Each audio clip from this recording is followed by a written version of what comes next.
Welcome to mystical Macedonia.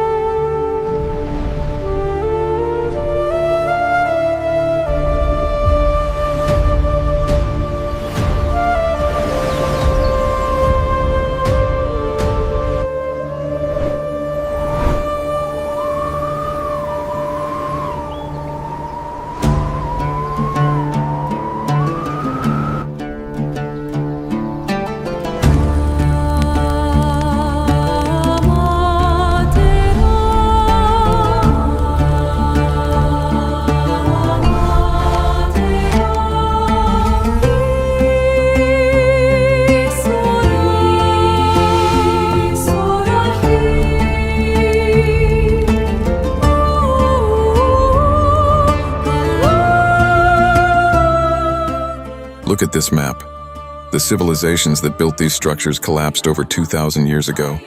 The ancient kings who walked these mountains were buried in lost tombs that modern mainstream academia claims have completely vanished from the face of the earth.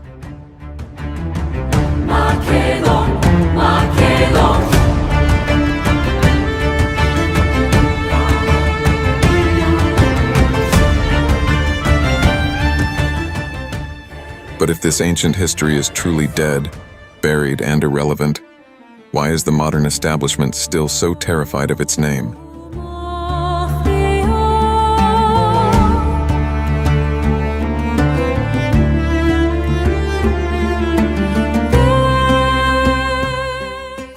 Welcome back to Ariston Production. Today, we are initiating a forbidden archaeology investigation into a territory ancient writers called the Catana Mundi, the absolute navel of the world.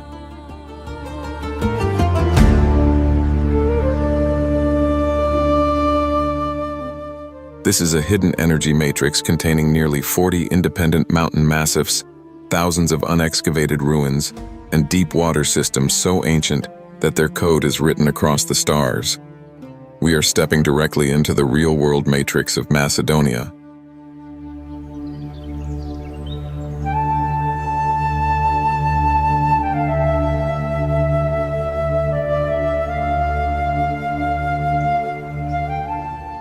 The global corporate travel industry wants you to believe that tourism is passive. They want you to buy a ticket, look at a sanitized, prepackaged ruin, and go home. But true travel is an act of reclamation. It is an experience meant to completely alter your perception of reality. Much of the forbidden timeline we are exposing today is drawn from the years of raw fieldwork and restricted archives compiled in my work. Mystical Macedonia, Book 1, an open-air museum. This text wasn't written for the casual vacationer. It was engineered as a field guide for the conscious tourist. For those who understand that history is a puzzle, where the most critical pieces have been intentionally hidden. Let's decode the timeline.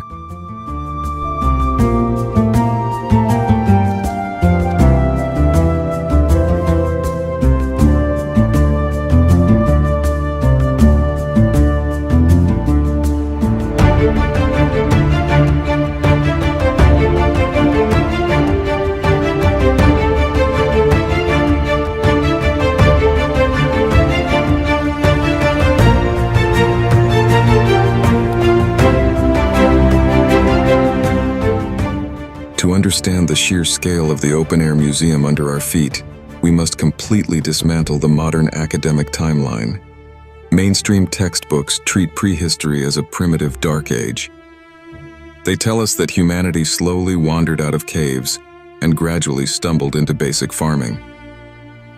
But the topography of Macedonia completely shatters this assumption.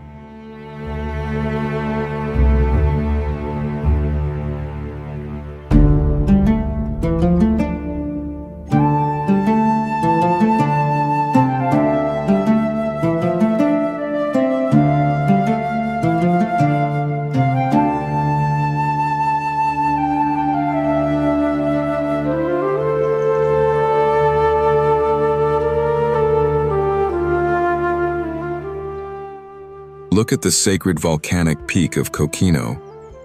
This is not merely a collection of cut rocks. It is an ultra-precise, megalithic space-tracking supercomputer.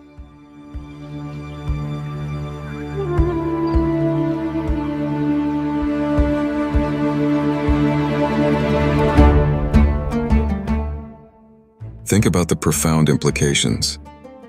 Thousands of years before our era, an elite indigenous lineage of stargazers was modifying the very rock faces of this landscape to track celestial movements and harmonize human consciousness with cosmic cycles.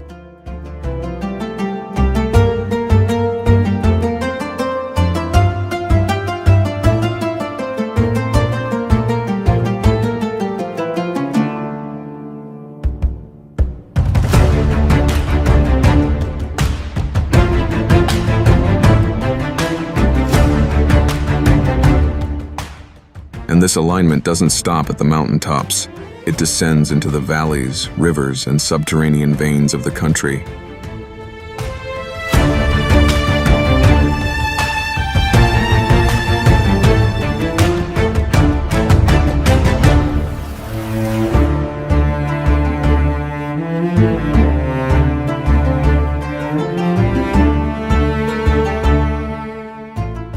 Generational memory regarding the sacred power of water, because the water systems here are absolute planetary anomalies. Lake Ohrid is the oldest lake on the entire European continent. It houses over 200 unique species, with hundreds found nowhere else on Earth. A literal museum of living fossils.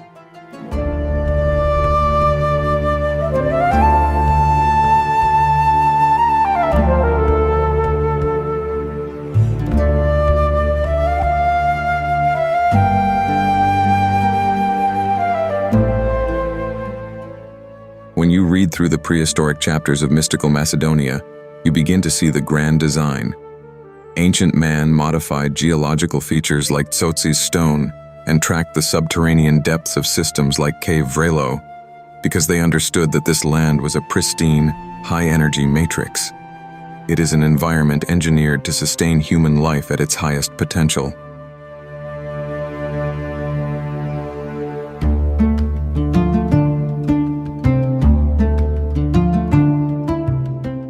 If this region was such an epic center of ancient knowledge, why isn't it on the front page of every historical archive? The answer is simple: systemic erasure.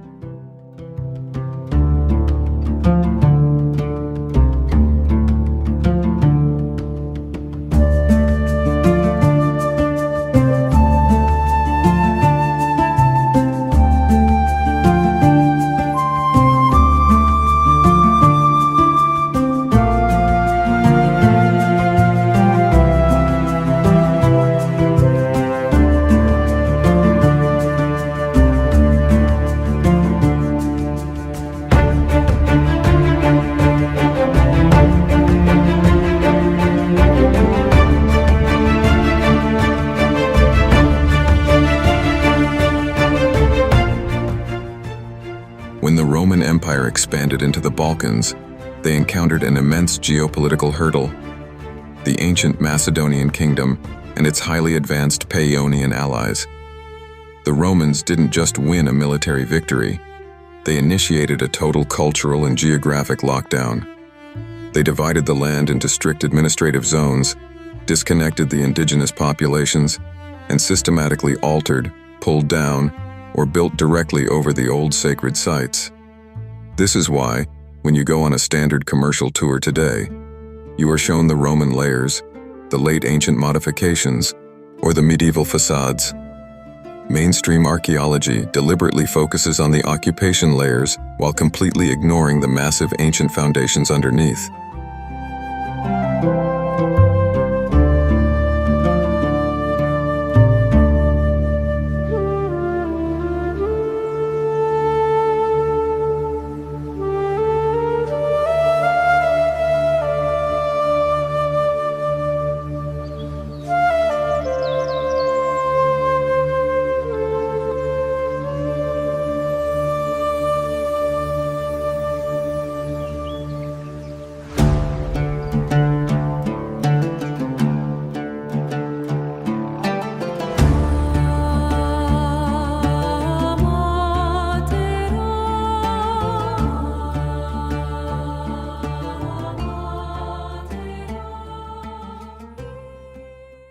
Back with you. Too deeply embedded. It can be removed. It's buried in time. And Alexander's mantle. his dream then. Make his dream yours, his grand design. Pick it up where he left off. Out of the patchwork of conquest. One world. Not a one world, one nation. One people on earth living in peace.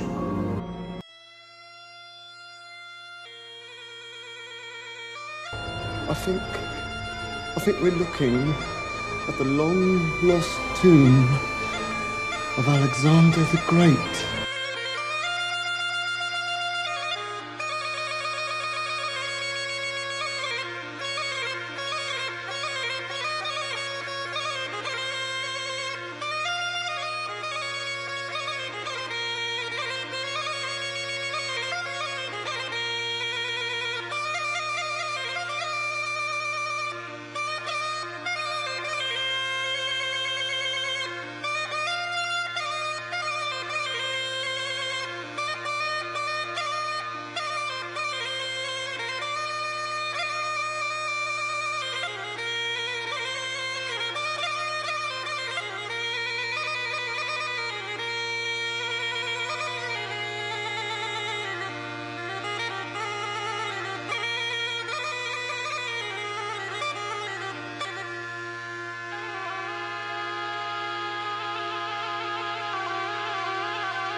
In the heart of the ancient world, where legends and history intertwine, lies a mystery that has confounded archaeologists, scholars, and researchers for centuries. It is not just any archaeological quest, it is the greatest mystery in the world of antiquity. The story of Alexander the Great, the legendary conqueror who stretched his Macedonian empire across 3 continents, is known to all. But the location of his final resting place has remained hidden, like a well-guarded secret, buried in time.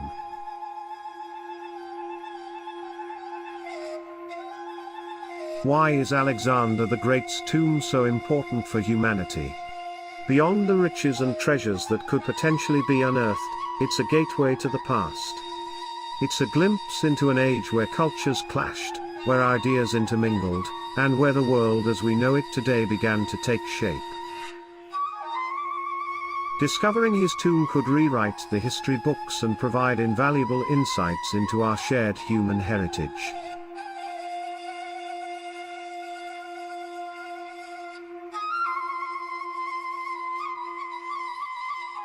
What can we expect to find within the confines of Alexander's tomb, apart from the obvious treasures? Perhaps there are books, inscriptions, and messages that can give us a deeper understanding of this enigmatic figure and his time. The possibilities are as boundless as the ambitions of the man himself.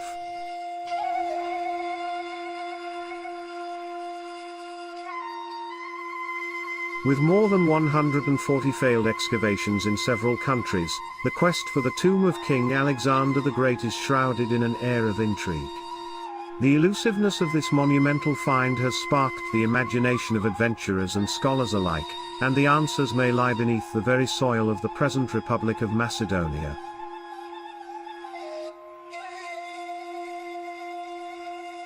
Maybe the collective consciousness of humanity is not ready for finding such an important site.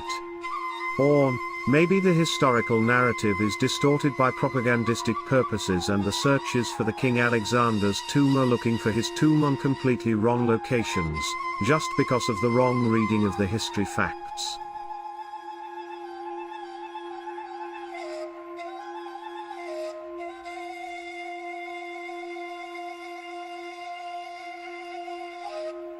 In two books written and published by the late Macedonian researcher, Pascal Kamburovsky, we can read a completely different understanding of the almost all available historical facts about the funeral of the Macedonian kings, including Alexander III of Macedon. The books are titled, As the Secret of Olympia, and The Tomb of Alexander the Great. This author suggests that the searched location can be somewhere in the present Republic of Macedonia because of a conspiracy by Queen Olympia, the mother of King Alexander and one of their most loyal generals, Ariston of Paeonia. In 2014, an international scientific team, SBRG or Superbrain Research Group, investigated a mound in the municipality of Sveti Nikol in Macedonia, with a carved geoglyph on top of it.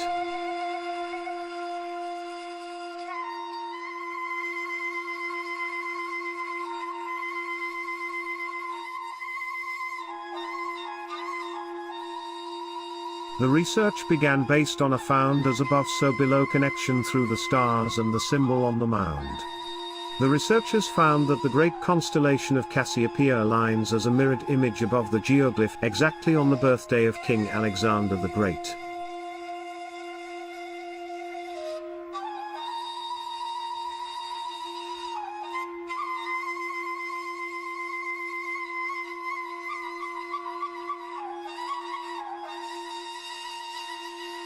With their non-invasive research, in 3 internationally published scientific papers, this scientific team analyzed a possible underground cavities under the mound and concluded the existence of an intelligent structure beneath. Proposing that this site is related with Alexander the Great because of its earth-sky connection, but also the location, in ancient Paeonia, which biggest city Bilazora or Belazora meaning white dawn in Macedonian language, was found in near proximity of the Kunda geoglyph.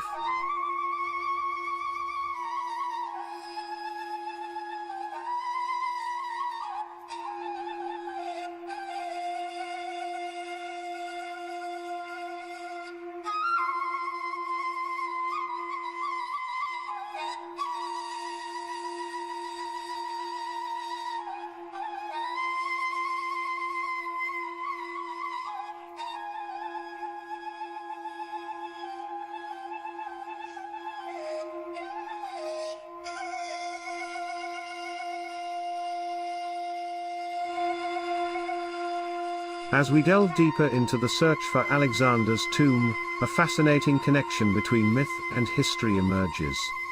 Could the stories of mythological hero Perseus and the beautiful Andromeda hold the key to unraveling the secrets of the Macedonian royals, and their ultimate resting place? In the shadows of history, a tantalizing theory emerges. Is it really possible that Alexander's mother, Olympia, conspired with the Paeonian general Ariston to conceal the tomb of her son? Can this geoglyph be the answer to the riddle of the eternal resting place of King Alexander of Macedon, the son of Philip and Olympia, known also as the Great? Together with the quests for searching the lost city of Atlantis, the Noah's Ark, the Ark of the Covenant, the Holy Grail and the Garden of Eden, the tomb of King Alexander of Macedon is maybe the most searched lost site from human history.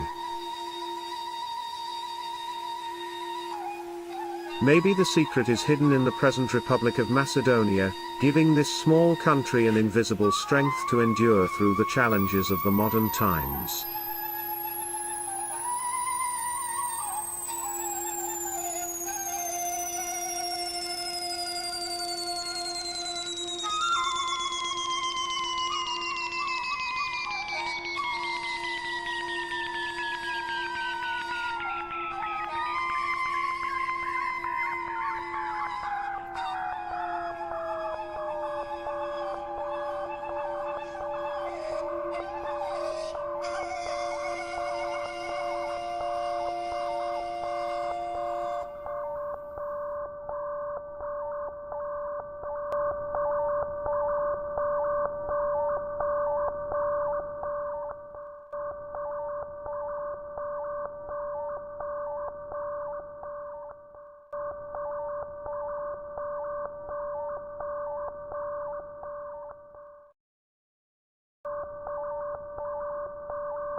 Macedonians, my speech will not be aimed at stopping your urge to return home. As far as I am concerned, you may go where you like. But I want you to realize on departing what I have done for you and what you have done for me. Let me begin, as is right, with my father Philip. He found you vagabonds and destitute of means, most of you clad in sheepskins, feeding a few sheep up the mountainsides, for the protection of which you had to fight with small success against Illyrians, Tribalians, and the border Thracians. He gave you cloaks to wear instead of sheepskins, brought you down from the mountains to the plains, and made you a match in war for the neighboring barbarians. He made you city dwellers and civilized you with good laws and customs.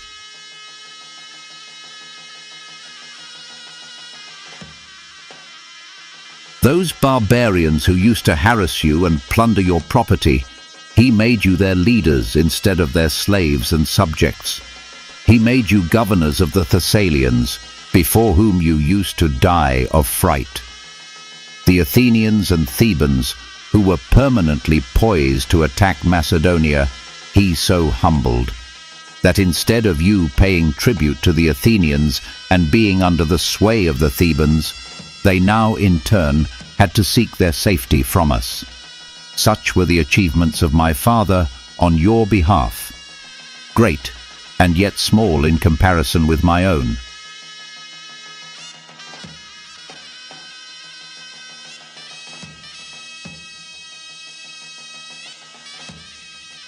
I inherited from my father a few gold and silver cups and less than 60 talents in the treasury. I started from a country that could barely sustain you and immediately opened up the Hellespont for you. I defeated the satraps of Darius and annexed to your rule the whole of Ionia and Aeolis, both Phrygias and Lydia, and took Miletus by storm.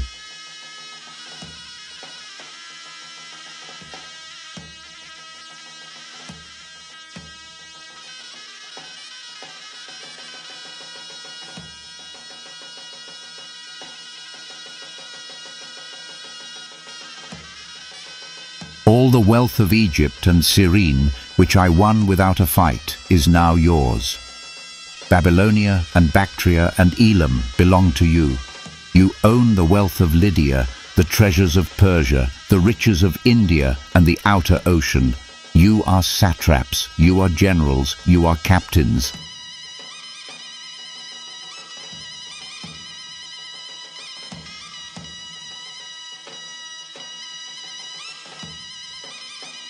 As for me, what do I have left from all these labors?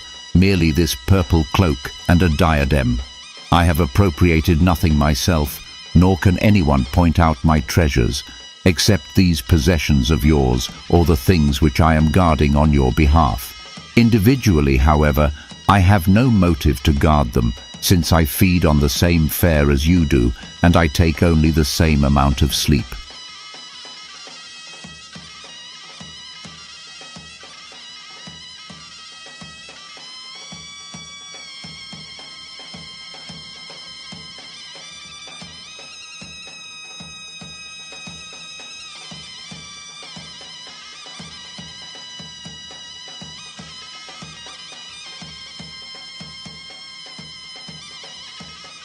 Nay, I do not think that my fare is as good as that of those among you who live luxuriously, and I know that I often sit up at night to watch for you, that you may be able to sleep.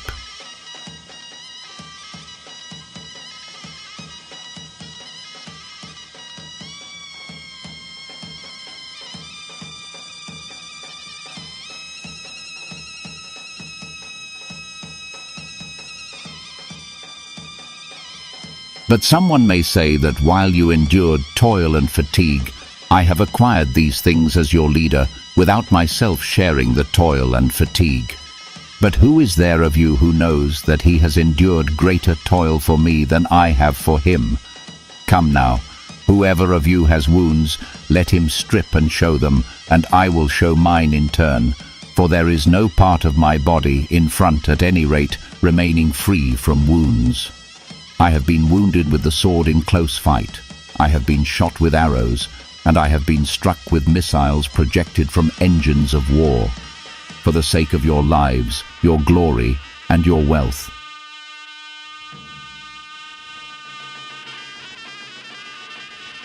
And now, when I was sending you back, I intended to send you back objects of envy to those at home. But since you all wish to depart, depart all of you. Go back and report at home that your king Alexander, the conqueror of the Persians, Medes, Bactrians, and Sacians, who has crossed the Caucasus, the Caspian Gates, the Oxus and the Tanais, and the Indus. Report that when you returned to Susa, you deserted him and went away, handing him over to the protection of conquered foreigners.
Perhaps this report of yours will seem glorious to men and worthy in the eyes of the gods. Depart.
Who is the greatest king of all time?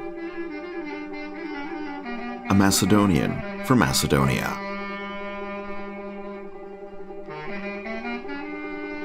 Alexander, called the Great, remembered from whole humanity, son of Philip and Olympia.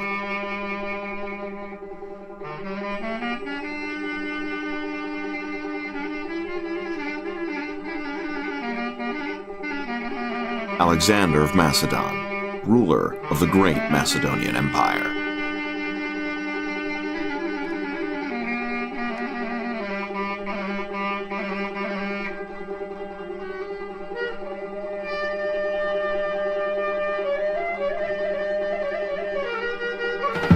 This is the story of the greatest king of all time. A story from Paeonia, told in the way of barbarians. Story from a nation who practiced strange rituals with customs that remain incomprehensible to the common people today. A story told by a nation who in antiquity did not have a republic, but kingdoms and empires. a nation that built cities, settlements, towers, and fortresses at a time when ancestors of today's modern citizens did not yet know how to work stone. A nation that gave the world culture and civilization values that are valid even in the time they call the 21st century. Ne placi, milo libe, ne žadla.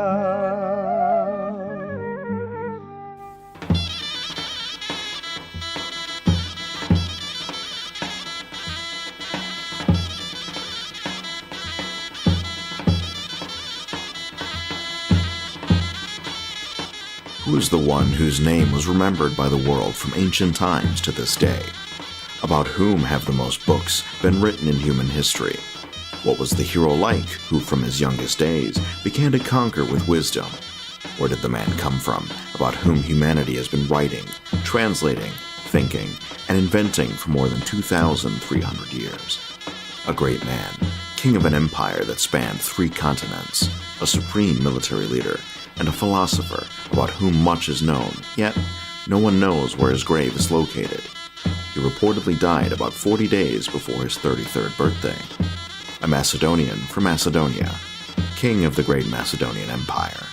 His name is Alexander, King Alexander of Macedonia.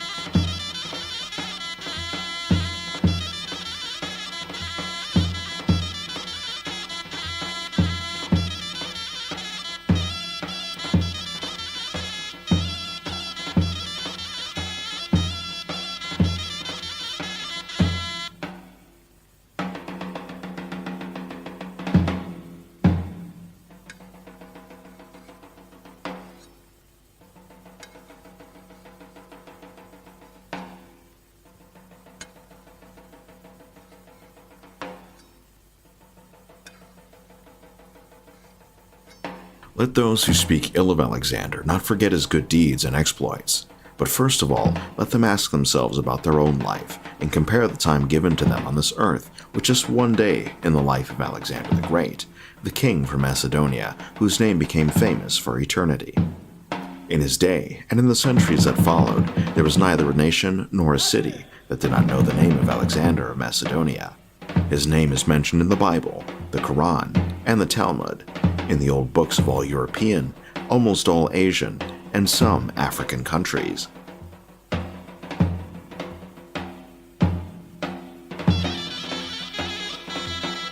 Legends about him are still being told all over the world.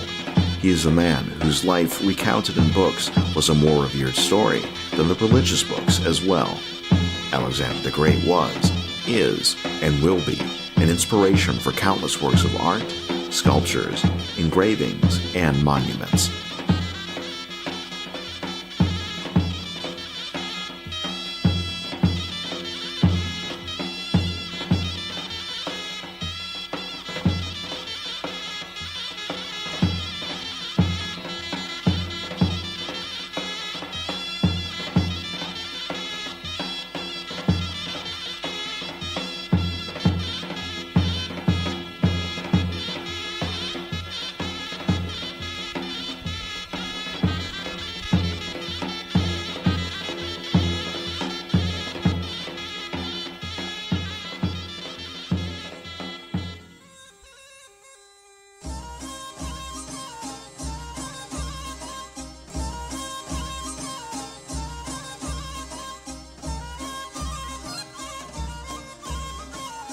A Macedonian from Macedonia, son of Philip and Olympia, king of the Macedonian Empire, the first among equals in Macedonia, a ruler and leader who set the example for the unification of the world through culture and science.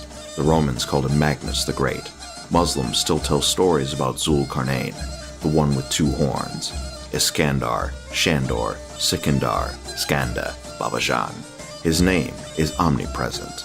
The Macedonian king Alexander left an indelible mark on humanity, and with his life and work set an example for a world empire founded on moral and philosophical principles, achieving statesmanship and human success that was and remains unsurpassed.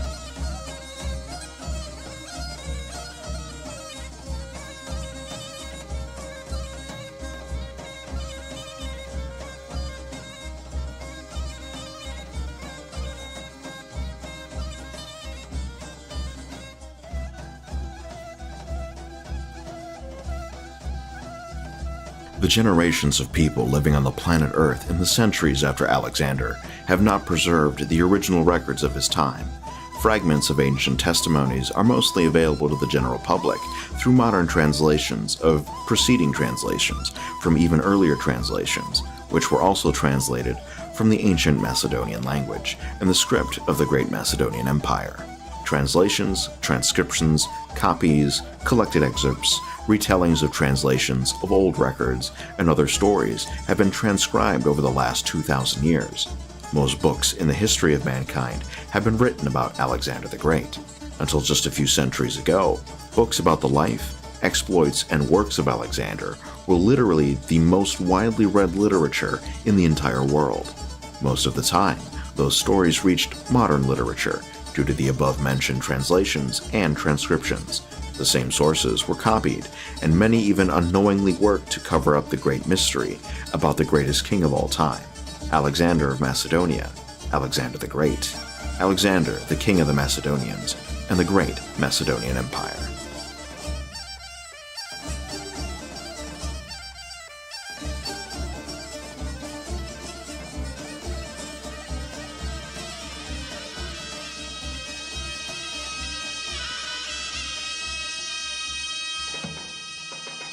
His parents and first teachers were his mother Olympia and his father Philip.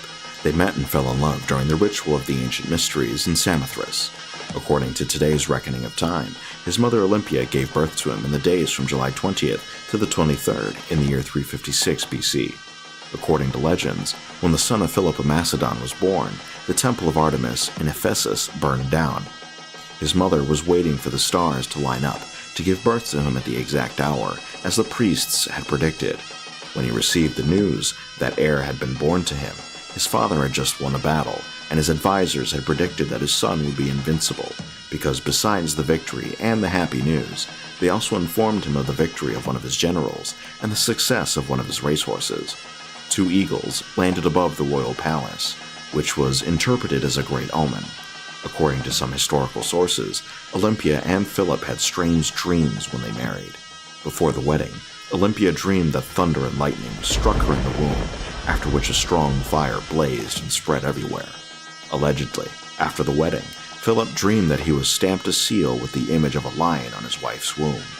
Alexander was born at the beginning of the Leo sign in today's calendar, and it is known that wherever he built and conquered, he built lion monuments.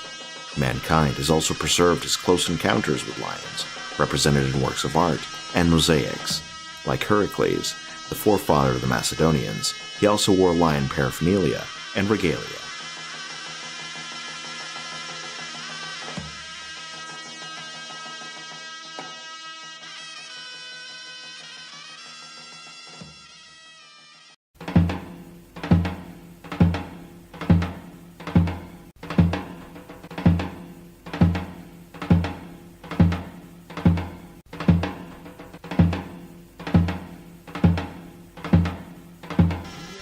From the old books, one can read that from his earliest childhood, the nanny Lanica and his first instructors, Leonidas and Lysimachus, were taking care of him. Apart from them, Alexander was also taught by Alcippus, Philiscus, Polynices, and other teachers. The wisdom of the young heir to the Macedonian state showed itself in his early childhood. When he was about 7 years old, representatives from the royal court of Persia came to his father Philip's palace. For a period of time, Philip also gave protection to some of the Persian statesmen. The young prince astonished the Persians, asking them about their readiness for war, about the length of the roads that led into Asia, about the distant kingdoms far to the east that he had read about in books, and about how the Persians treated their enemies.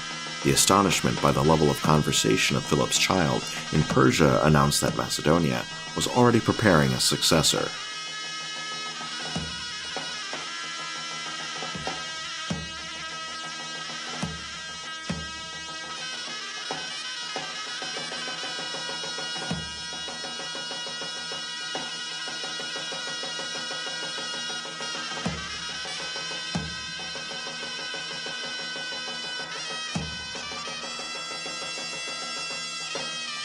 One of the most retold episodes from the life of Alexander the Great is the first meeting with his legendary horse, Bucephalus. Medieval translations of ancient records preserve traditions and legends about Bucephalus, according to which King Alexander's horse was the last unicorn. The taming of the horse by turning him toward the sun so that it could no longer see its own shadow was the beginning of their journey to the end of the world.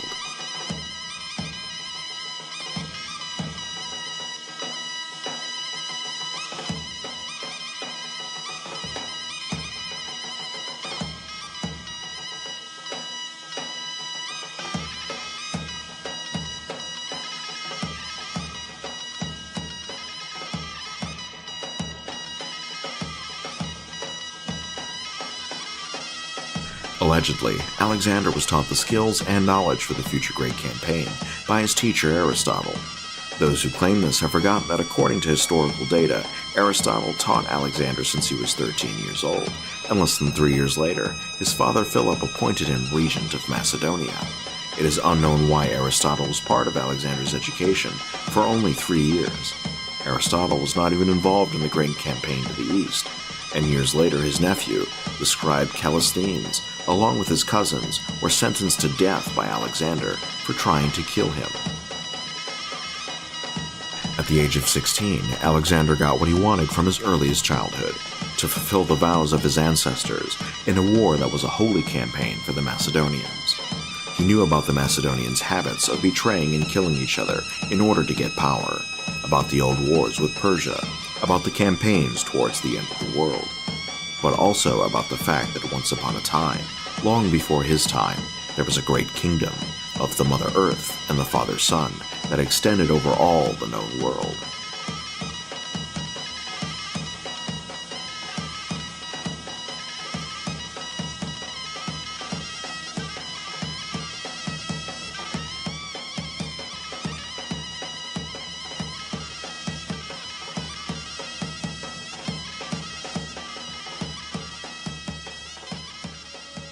Alexander knew what he had to do to reach the descendants of the ancient sages, what he had to ask them, but also what to convey to them.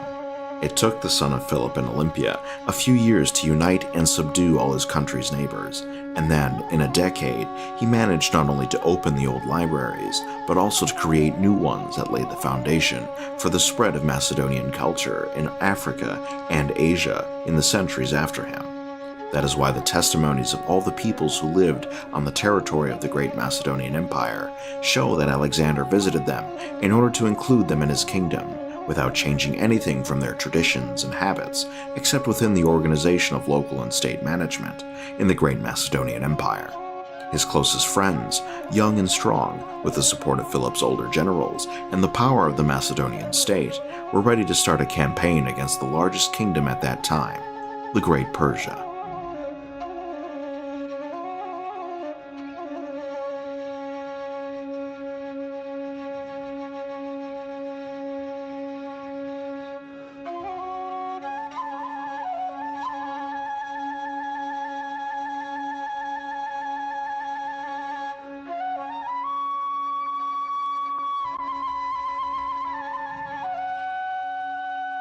The campaign of the Macedonian kingdom and the creation of the great Macedonian Empire was a challenge that the city-states not only did not have the courage to tackle, but also did not have the awareness to know the meaning and importance of the greatest scientific expedition in the history of mankind.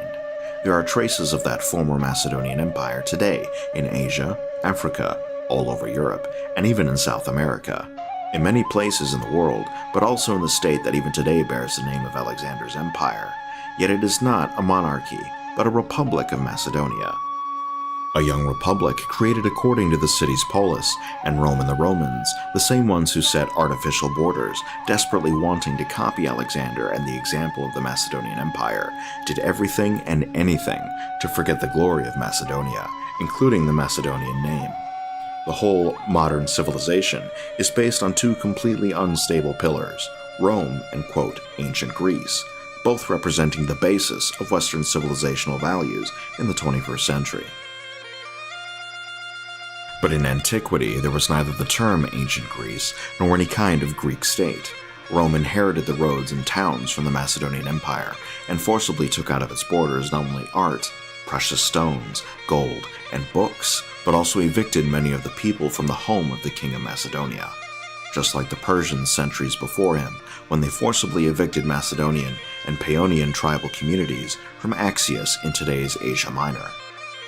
There, even today, there are toponyms that are too similar to the Macedonian ones.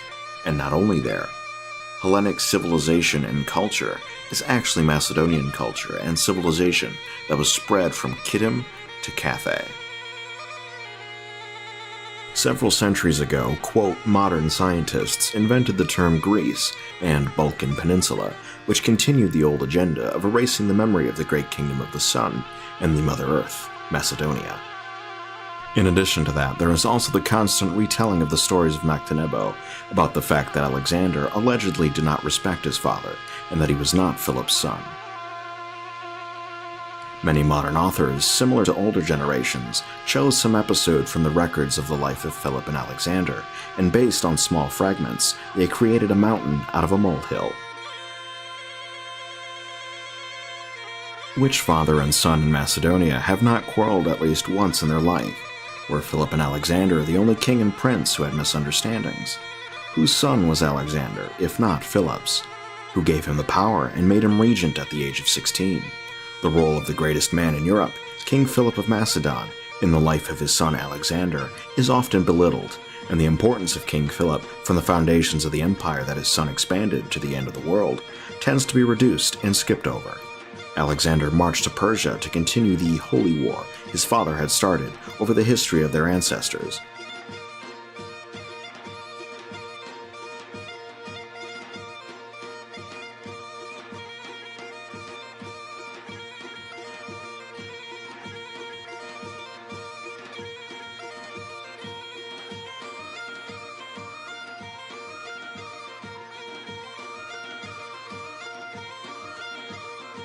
Alexander grew up with the stories of the Archaeid lineage. In his time, the legends of Dionysus, Heracles, and Perseus were legends about events that actually happened, and Homer's writings read not as myths, but as history that really happened.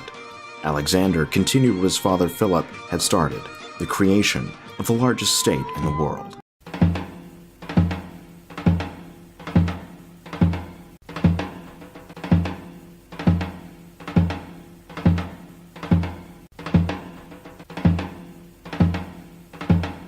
Meanwhile, in Athens, Demosthenes taught the citizens not only to hate him, but also to curse Philip the king of Macedon and the entire Macedonian nation. Alexander's courage was shown precisely against those who had the most derogatory words about the Macedonians. The Battle of Chaeronea is an event that was not only remembered by history, but is also retold today. The protection of the wounded Philip by his son Alexander, the determination of the heir to the Macedonian kingdom, and the fortitude recognized by the most experienced generals at the height of the battle led to a great victory for Macedonia. According to some historians, the great victory of the Macedonians happened on August 2nd, 2,360 years ago. After this battle, the so-called League of Corinth was formed, which remained an example of unification on a regional level that was complemented on a world level by the inclusion of Sparta and the successes of Alexander and his army. Philip's military endeavor was complemented by excellent diplomacy, and preparations for the great campaign began to be announced. The Macedonians went east. The Macedonian state was not only the largest military force in Europe, but also a center for the development of education, medicine, and other sciences, and a nursery for artists who created works that cannot be copied to this day. A Macedonian kingdom that built cities and ports on 3 continents, and spread Macedonian culture all over the world.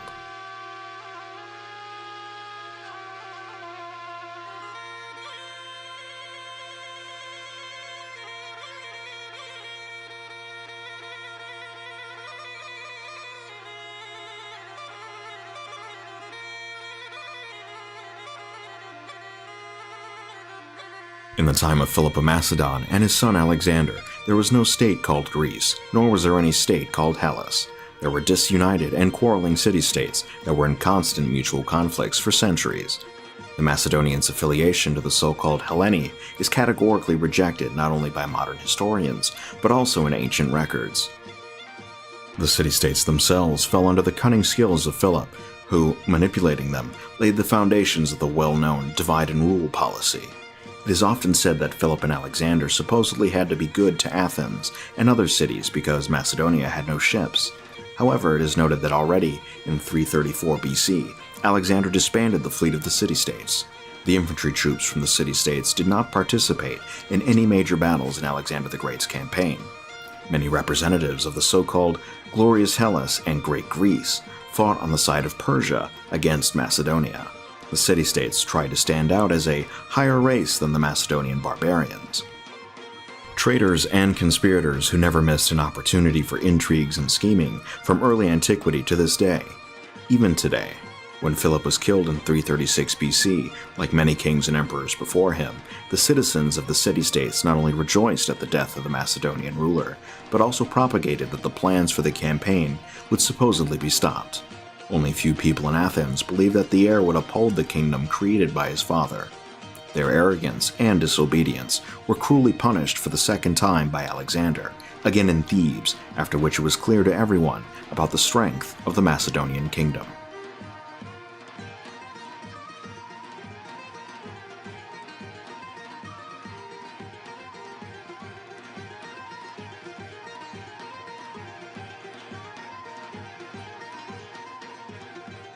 Historians have noted that some of the Macedonians had the opportunity to be included in the friends of the emperor and friends of Alexander. Allowing selected Macedonians to be in close proximity to the ruler was a tradition that Alexander inherited from his father Philip, and in his time there were friends of the king and friends of Philip. Unlike the city-states that did not have their own army, but had mercenaries, in the Macedonian state the army was hierarchically organized, militarily and ritually prepared, and motivated not by money, but by an ideal. Macedonia was too small for Alexander, since he as a child knew that he could conquer the world.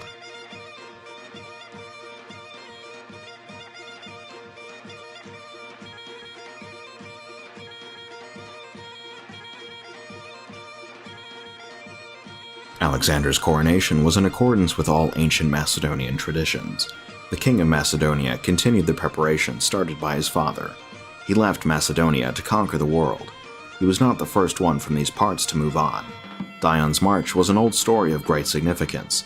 The Trojan War told a little closer history to the time of Alexander, and the troubles with the Persian Empire in the previous centuries were the reason for the attempt at unification.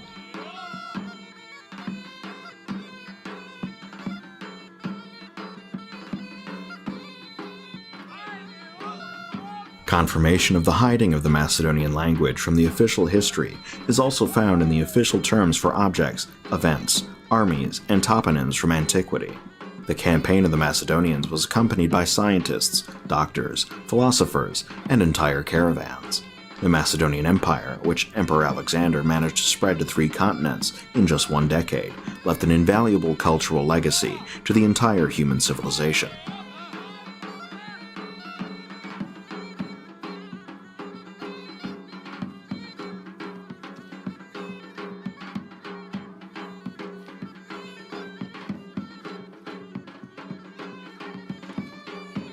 Almost every modern country that is located in the territory that was ruled by Alexander the Great has preserved archaeological sites, writings, and artifacts from the Great Macedonian Empire.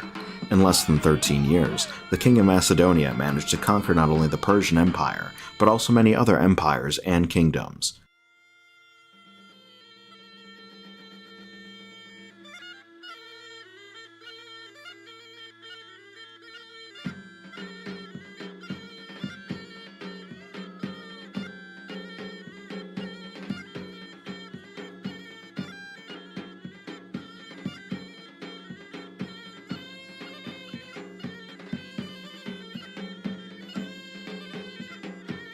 Those who were civilizationally prepared to belong to the former one-world empire that was resurrected with Alexander's empire were expecting him even before he arrived in their regions.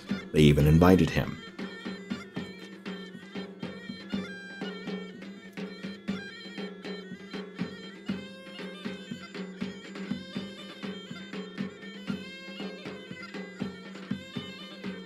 The the cities in the dark forest and mountain regions of Asia, in which there were remnants of the former actions of the ancestors of the local inhabitants against the ancestors of the Macedonians, especially those who showed resistance, suffered the cruelty of Alexander the Great and his great army.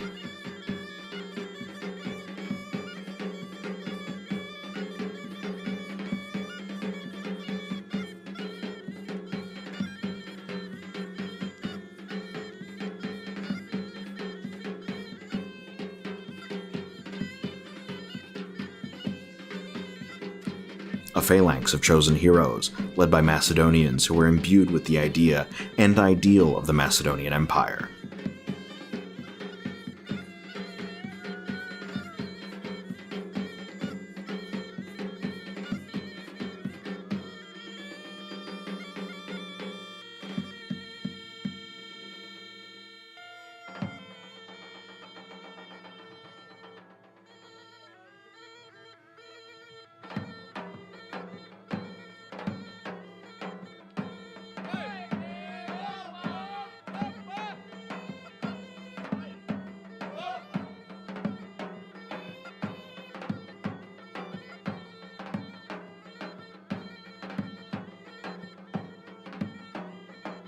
Neither Greeks nor Hellenes, but Macedonians, for whom Philip created a kingdom, and Alexander an empire.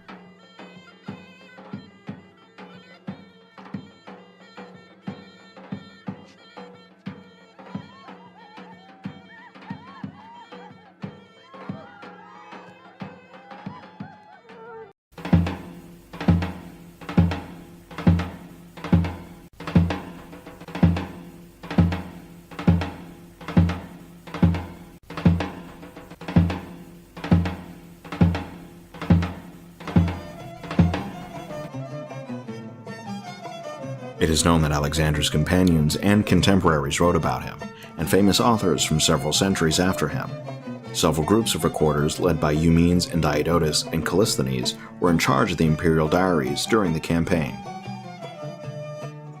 In antiquity, works were published by Ptolemy, Aristobulus, Nearchus, Anaximenes, Aesop, Androsthenes, Callisthenes, Cleitarchus, Crito, Darius, Eumenes, Euphippus, Hieronymus, Thymogenes, Trogus, Metis, and other writers, military leaders, and historians.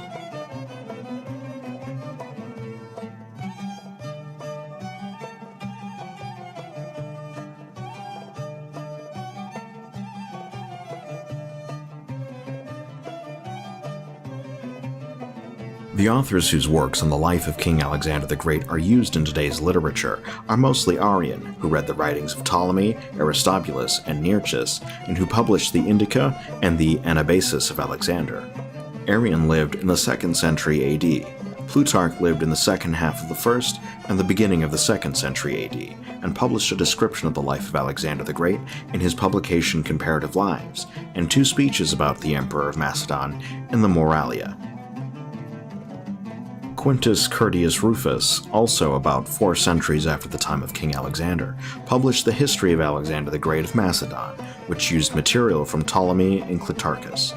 Another frequently used source on Alexander the Great is Justin's History of Philip, an abridged version of an earlier history written by Trogus.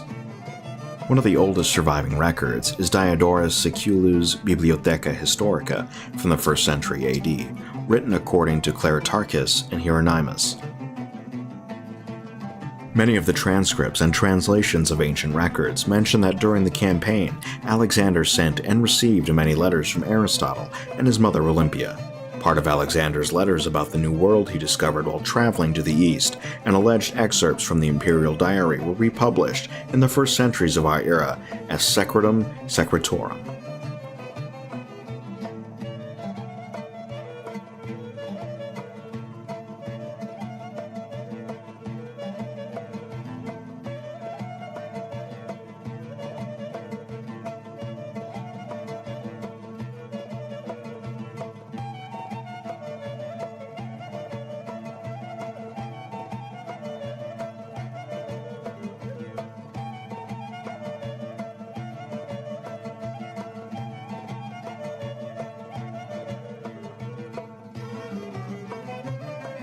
In the translations of the old records about the time of Alexander the Great, one can read retold testimonies of his generals, in which the encounters of the Macedonian army with the various tribes and peoples in Asia are explained. Far away in India, the Macedonian soldiers also met people who presented themselves as descendants of the army from the campaigns of Heracles and Dion.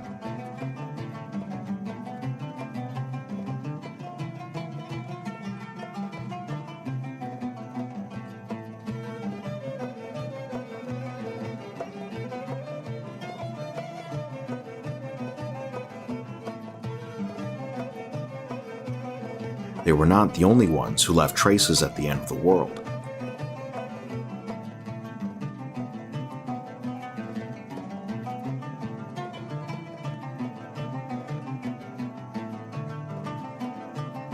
According to some historical records, Alexander the Great had several children.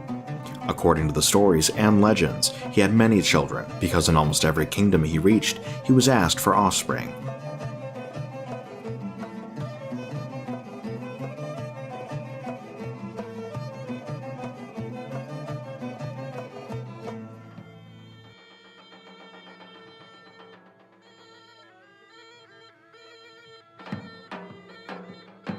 Encounters with the queen of the famous warrior women of the Amazon were not just legends, but a true story.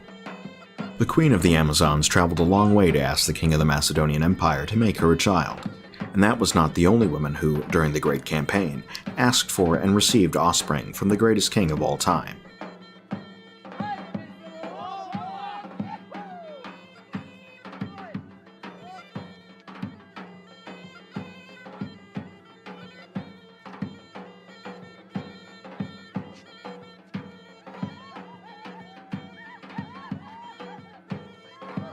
Calazena, Campaspa, Cleopa, Baria, Barcina, Roxana.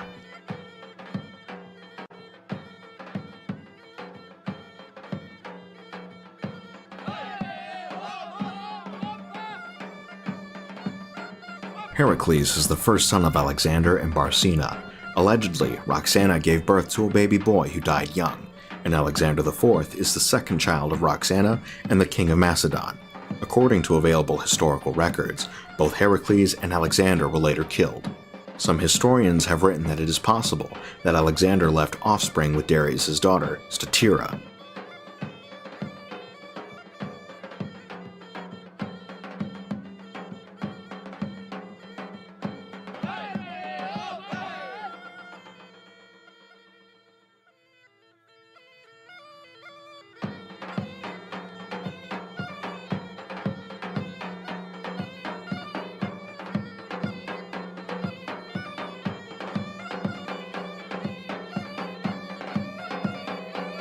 Many have tried to portray Alexander as an immoral and depraved man, but records from the Far East show that he was hailed as a philosopher from whom every emperor wished to have a grandson. Chinese legends and Islamic stories have even mentioned that the Emperor of China gave his daughter to Alexander. Japanese legends say that when Alexander went under the water, he married the daughter of the Sea Emperor, with whom he had 3 sons. Even today, in many countries located on the territory of the former Great Macedonian Empire, there are clans who present themselves as descendants of the ancient Macedonians from the time of Philip and Alexander.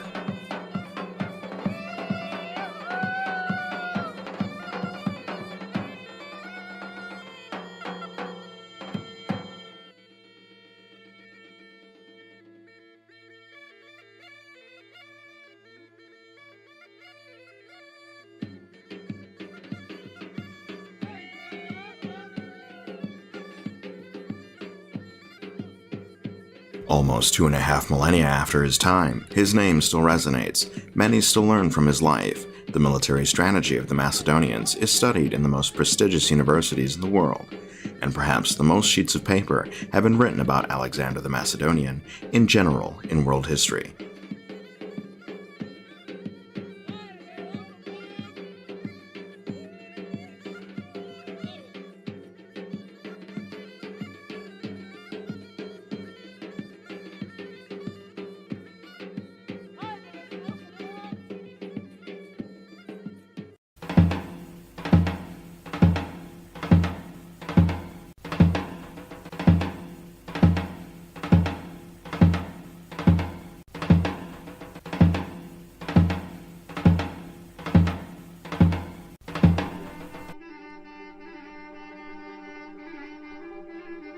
All of Asia, all of Europe, and half of Africa have preserved stories, traditions, and legends about Alexander of Macedonia.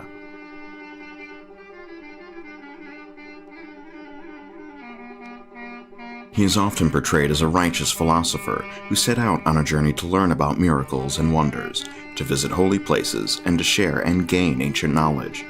Apparent from the legends about him in the countries he visited, the literature of the past 2 millennia have preserved more than enough records of the greatest emperor of all time.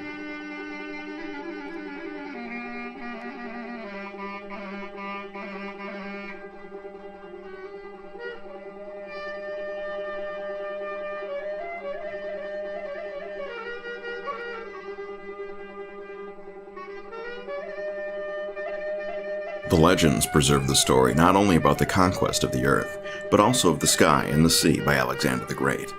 When he wanted to fly, he and his friends tamed 2 huge eagles that drove the king across the sky. When he wanted to dive, scientists made him a glass barrel.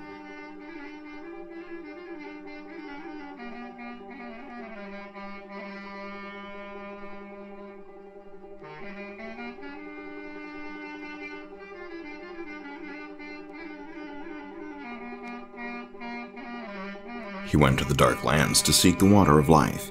He also reached the fountain of youth. According to some, he also found the emerald tablets of Hermes, Hermo. Legends of the water of immortality are often associated with his sisters.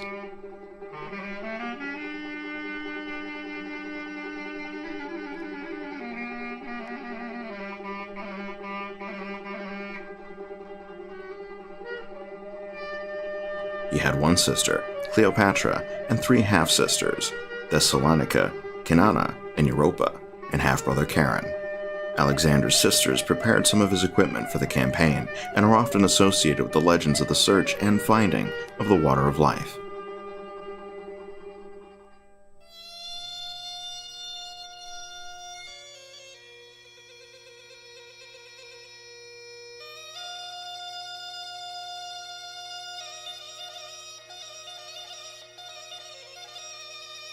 Niccolo Machiavelli, Isaac Newton, Marco Polo also wrote about Alexander of Macedonia.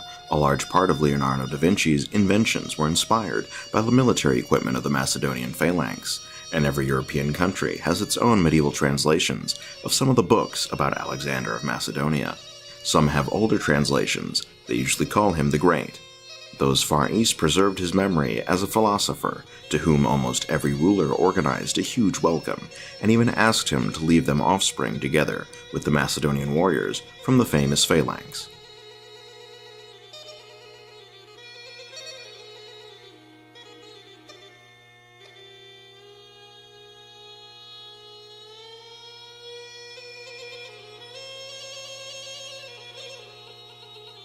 History is a story to which something was undoubtedly done. History was written by the victors, and the victorious records from the time of Alexander have been changed to such an extent that many countries are today associated with the spiritual victory of the Macedonian Empire, and Macedonia has been deprived of the opportunity to share the civilizational memory of the greatest king of all time, Alexander the Macedonian.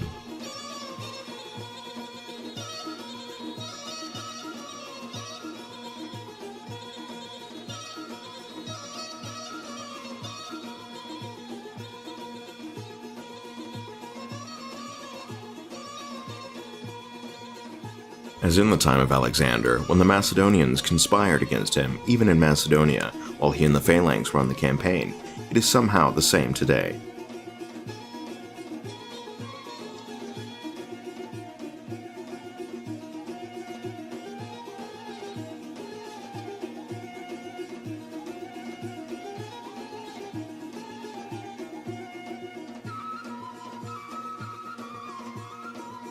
Why did he burn Persepolis?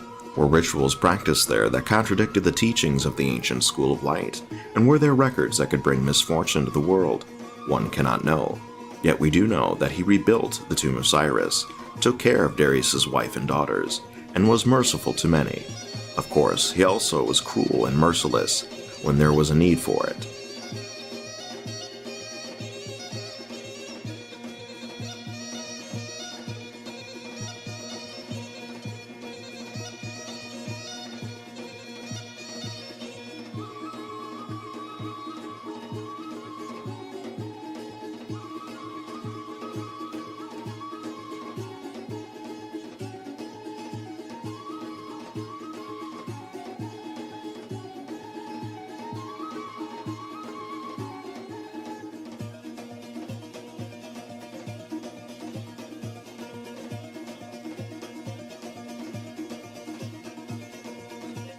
Israel, Syria, Egypt, and half of Asia accepted him as their ruler. He fought Darius, but did not kill him because Darius fled and was killed by his own. He fought Porus, with whom he later became friends. Alexander conquered in order to unite.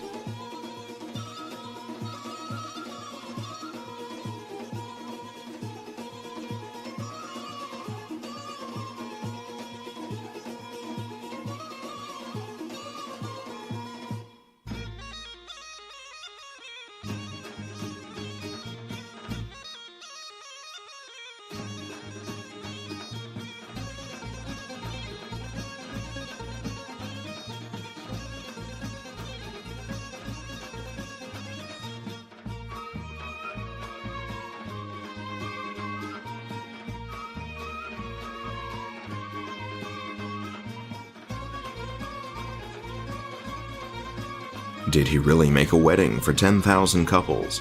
If one reads more carefully, he can learn that the wedding was for about 80 Macedonians and their chosen women, and then all the marriages of the soldiers who created families during the campaign and gave birth and numbered about 10,000 were officially approved. With their children who were born to them during the campaign, they may have reached the number of the expedition that went on a campaign for Macedonia.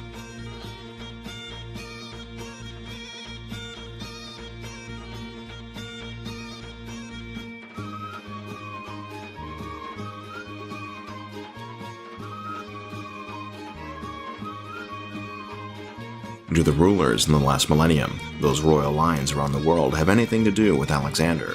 Romanticism when retelling stories about Alexander is inevitable, but whether the memories about him in Macedonia are romantic memories or truths, we do not know.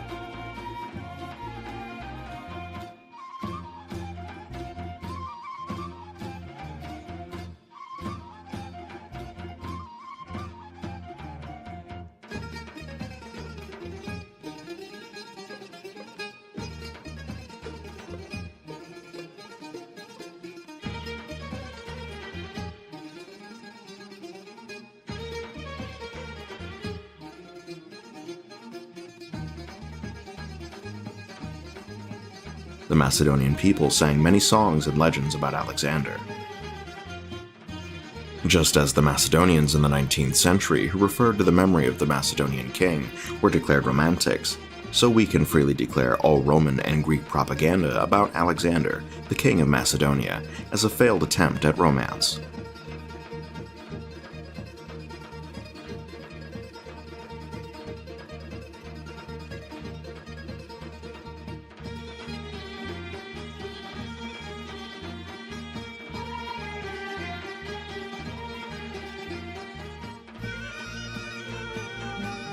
Ne placi,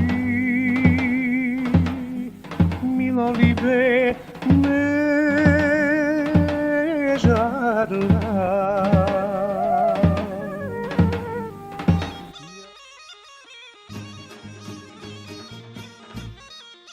From the Renaissance to this day, the Macedonians record and publish their research, myths, stories, and legends about Alexander the Macedonian.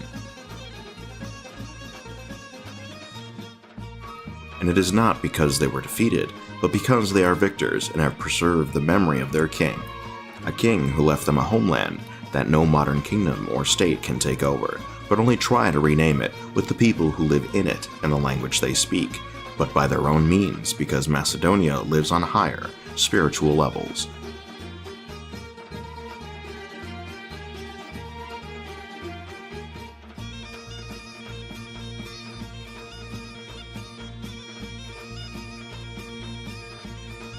The Macedonian language of the Macedonians from Macedonia, and the Macedonian script, which originate from before the times of the kings Philip and Alexander.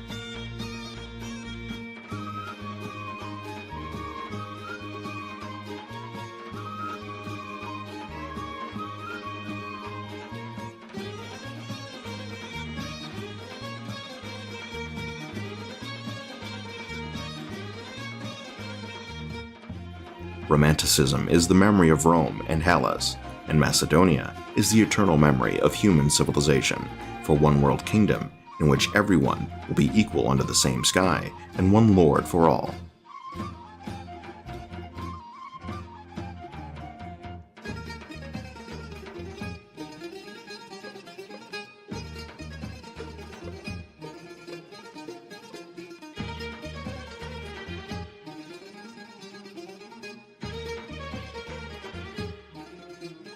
a kingdom founded on principles that were destroyed by the unwillingness of many of the peoples, mostly the Macedonians, who strayed from the spiritual path of King Alexander and passed into the low spheres of materialism.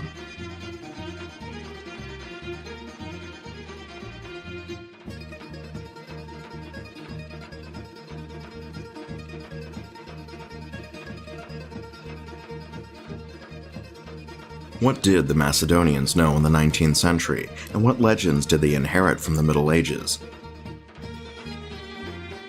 Did the ancient stories survive on the territory of Macedonia millennia after the time of Alexander?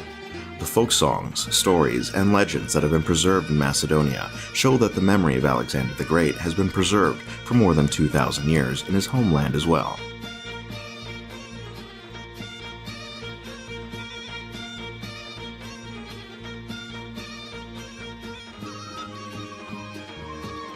All hypotheses that claim that contemporary Macedonians appropriate Alexander's heritage from other nations and use it in their own folklore are frivolous.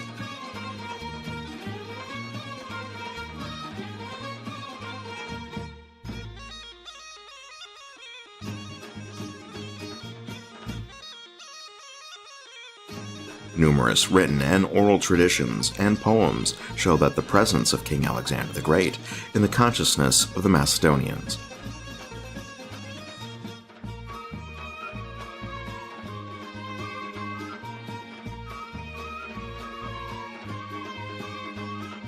Travel writers in the 16th century noted places that the people said were from the time of Alexander, and there are also testimonies of Macedonians who worked throughout Europe in the 17th and 18th centuries and sang songs about Alexander the Great.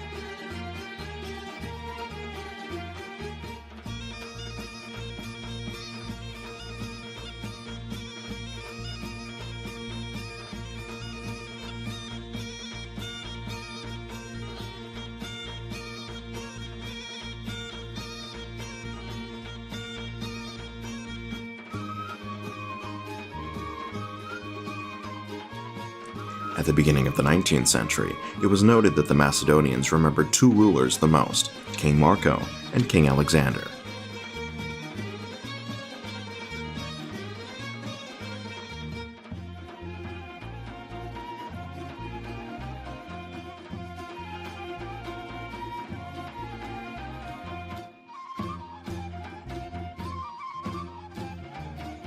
Many authors from all over Europe began to write about Alexander the Great, but also to relate him to Macedonia.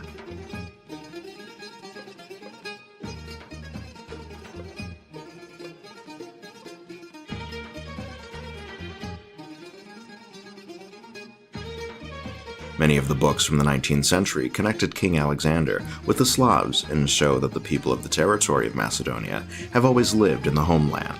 This is also the case in some of the preserved old songs about Alexander the Great.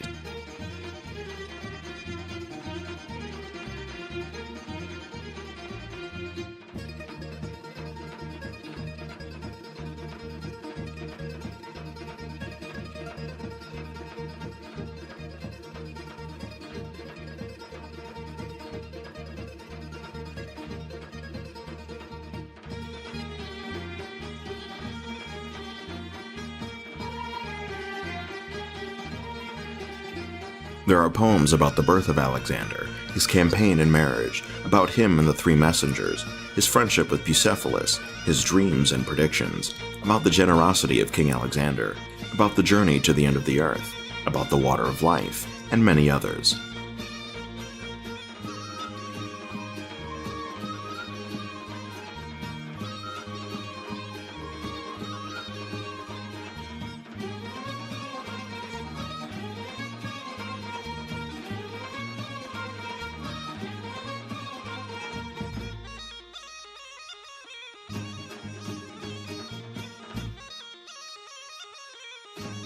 The legends that have survived to this day through scientific works and books talk about the old cities in Macedonia from the time of Alexander, about his birth and life, about the inventions of King Alexander, about his sister and the immortal water, and other fantastic stories.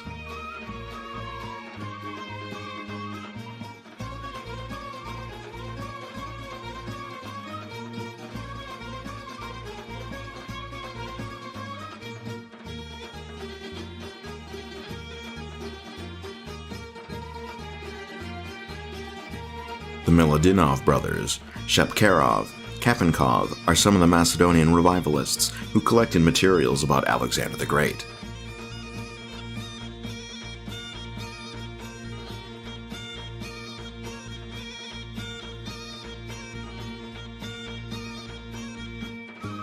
Rakovsky, Verkovic, Novakovic, and others also wrote about Alexander.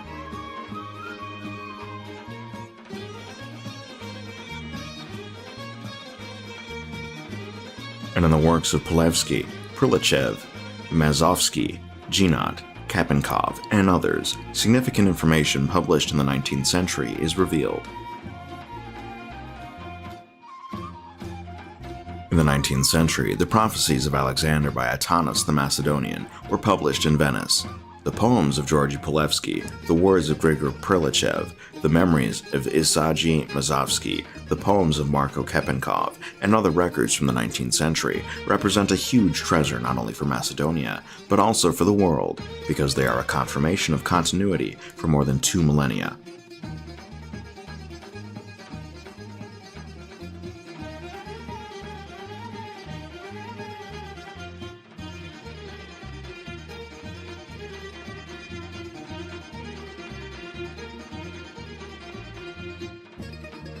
In the great general history of the Macedonian Slavs by Polevsky, the Starsnovik of Alexander is also included, which represents Macedonian Alexandrida.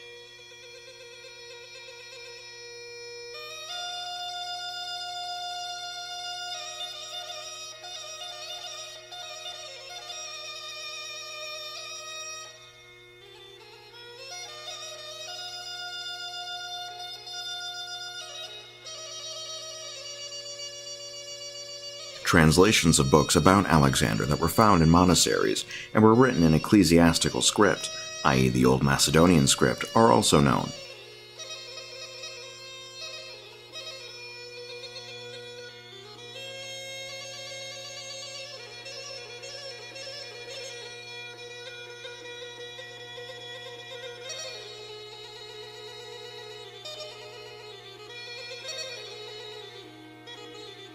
A story dating back to the 17th century, describing Alexander's search for the water of life, even mentions his sister, who according to the story became immortal, pretended to be a mermaid, or became a fairy.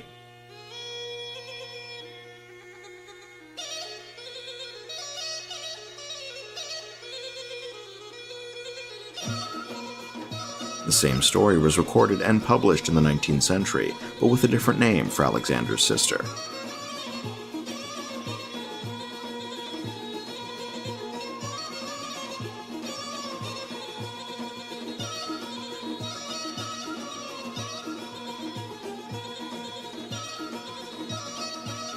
Legends from the villages along the river Babuna and Avka Pol Valley have also been recorded, in which they talk about the old flag of the Macedonian state, and that this flag was hidden in the men's apron, which is part of the Ov Pol folk costume.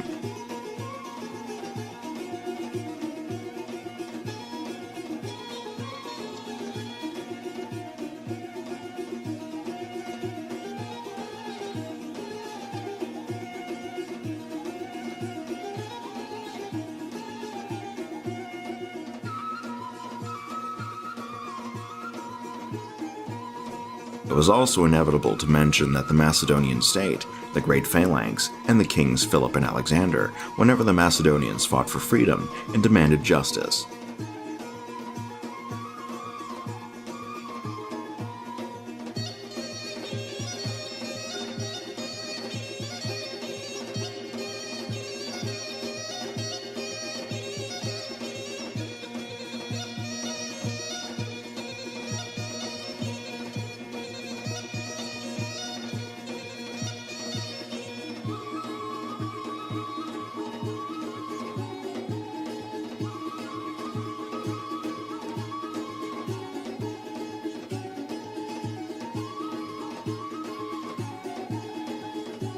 This was done not only by the rich people abroad who lobbied for the Principality of Macedonia, but also by the common people who never stopped rebelling and fighting.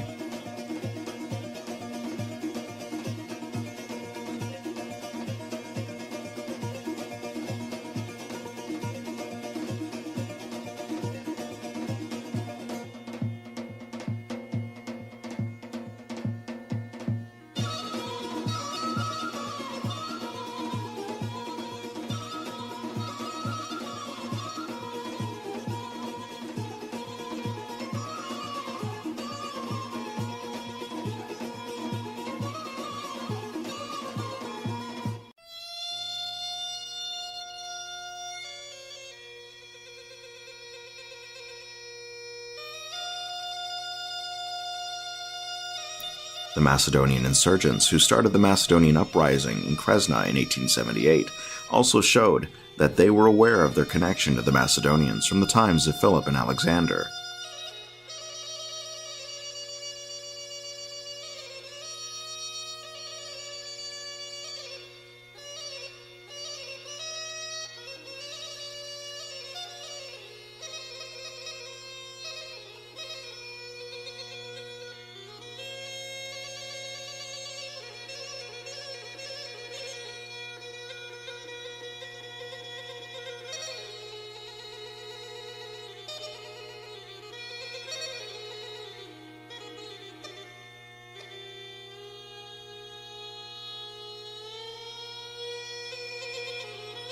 Alexander is also mentioned by the Lozerites, the secret society of the Macedonian Revolution.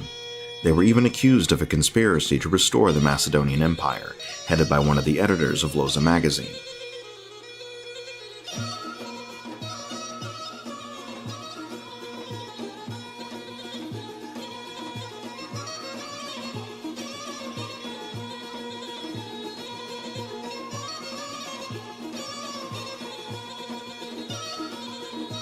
The whole revolutionary struggle is imbued with memories of Alexander's glorious state. If they had made a kingdom instead of a republic, they might have freed themselves. Both Kurst, Petkov, Miriskov, and the revolutionaries in the decades later mentioned King Alexander the Macedonian in their writings.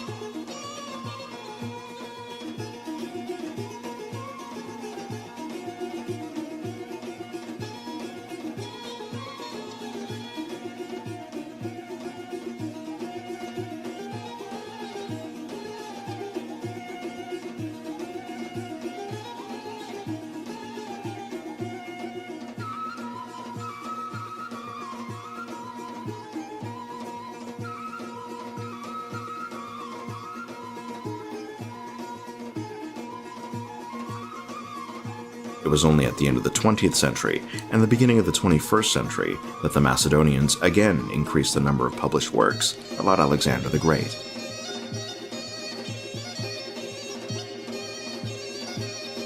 In recent decades, all kinds of articles and books have been published, as well as many wonderful works about Alexander the Great, written by Macedonians from Macedonia.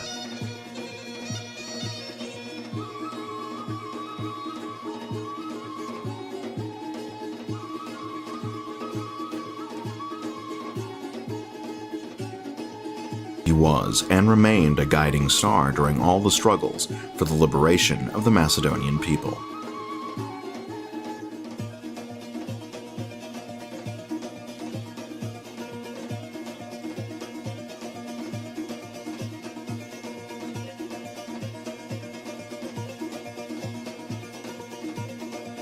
Literature left a huge body of memory of Alexander all over the world, and most printed editions were published all over Europe, where almost every country includes the translations of books about Alexander the Great in its oldest literature.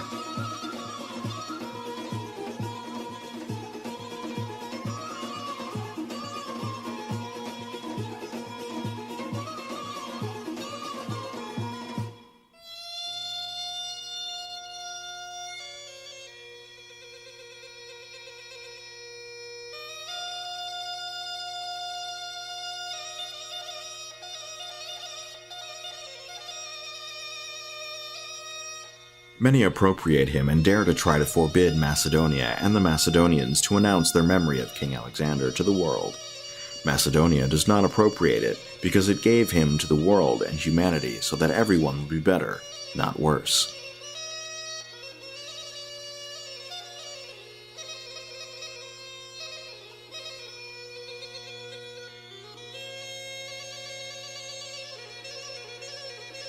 Did copyists deliberately try to modify his stories and present him as an immoral man who abused alcohol in order for the spiritual greatness of Alexander the Great to be forgotten? Maybe that's why all the pressure comes on one of the few countries in the world that in the 21st century bears the name of one of the countries from before our era, the ancient Macedonia.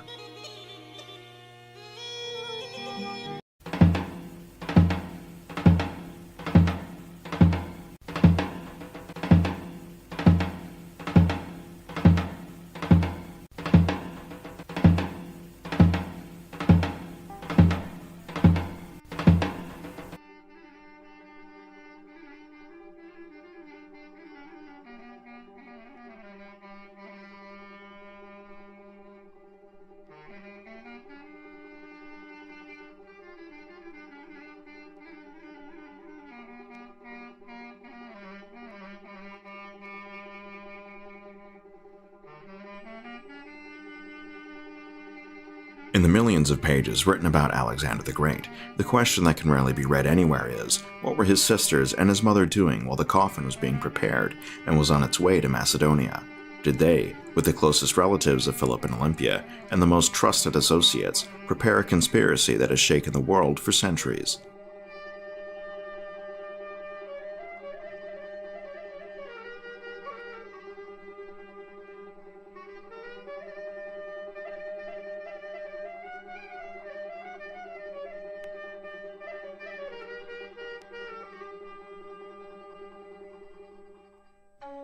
It is known that Alexander communicated with Aristotle and Olympia through letters.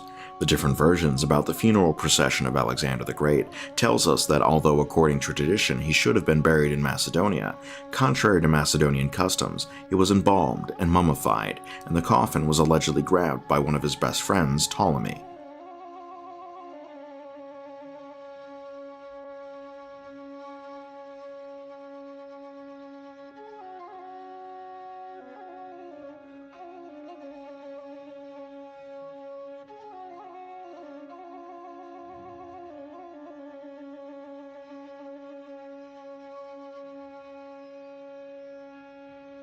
Many have written about Ptolemy reversing the funeral procession and replacing the sarcophagus with another full of honey. The role of Alexander's mother, Olympia, in the greatest world history is still unclear, and the question arises whether she left her son to be buried far from the real homeland, Macedonia.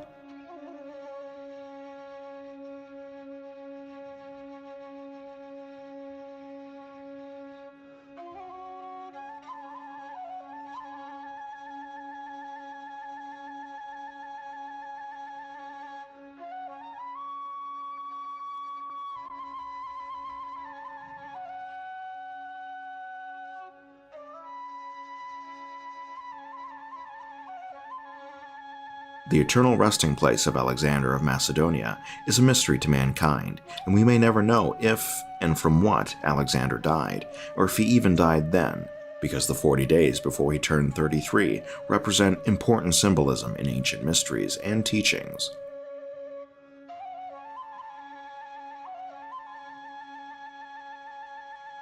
What did Philip and Olympia's son learn until the 40 days before his 33rd birthday?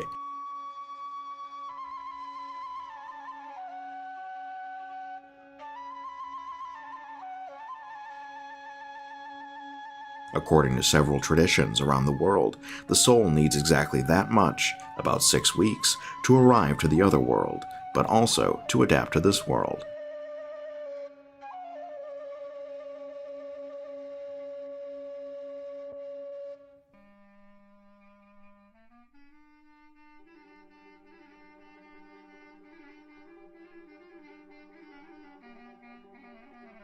Today, in several locations on the globe, the alleged tomb of Alexander is mentioned mythologically. He was poisoned, infected with syphilis, fell ill with malaria, etc.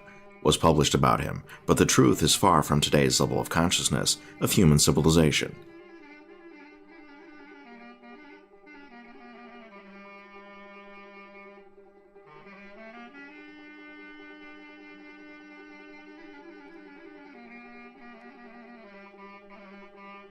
Even today, there are different versions about his eternal resting place, which is allegedly in Egypt, Pakistan, Uzbekistan, Iran, Iraq, Syria, Israel, India, in various locations throughout Europe, for which numerous failed archaeological surveys were also made.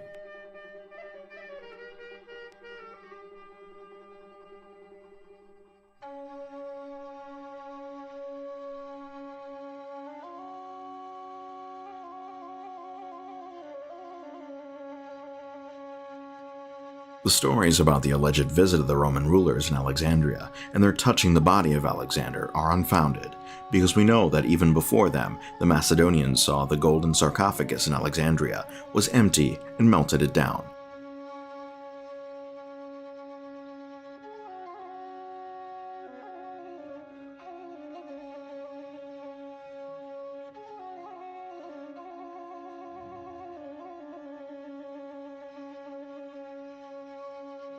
The same stories are told in Macedonia. There is almost no region in Macedonia without a theory of a conspiracy or alleged legend about the tomb of Alexander the Great. Official archaeology and history deny all these mystical claims of the Macedonia.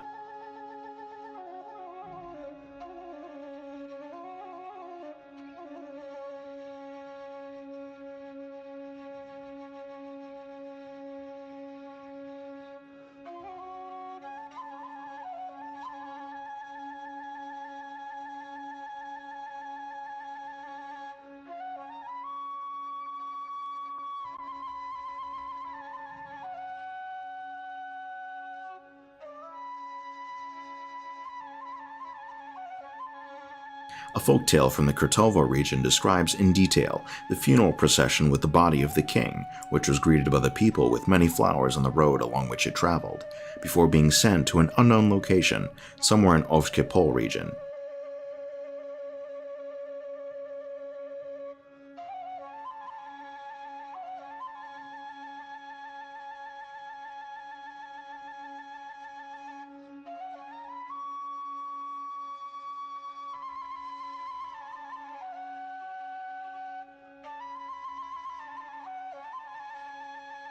Another story tells about the names of the villages of Gorny and Dolny Balvan, Upper and Lower Balvan, according to which two large oak trunks were carried by a great army as they were passing through, one of which was full of honey, and in the other a sarcophagus was hidden.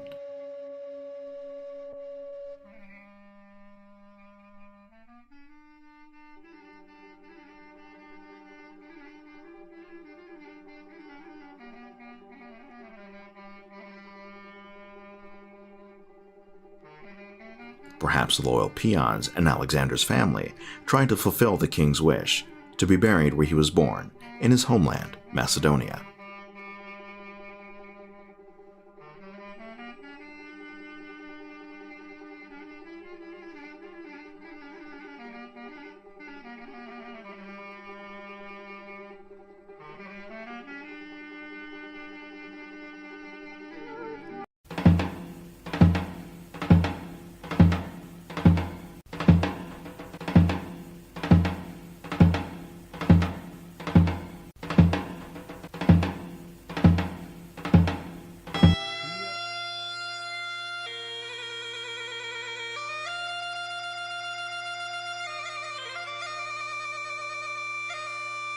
Was he happy and satisfied with his life?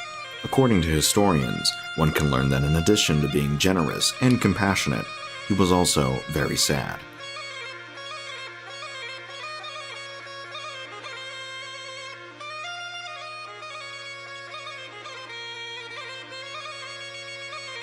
This is also confirmed by the records that reported that, like his father, there was an attempt on his life too. Did the conspirators succeed? Whether and how the king died and what really happened in those times, one can only guess. What can be read between the lines is that he was sad because some Macedonians did not understand the meaning of the campaign and their satisfaction with the spoils of war instead of spiritual satisfaction.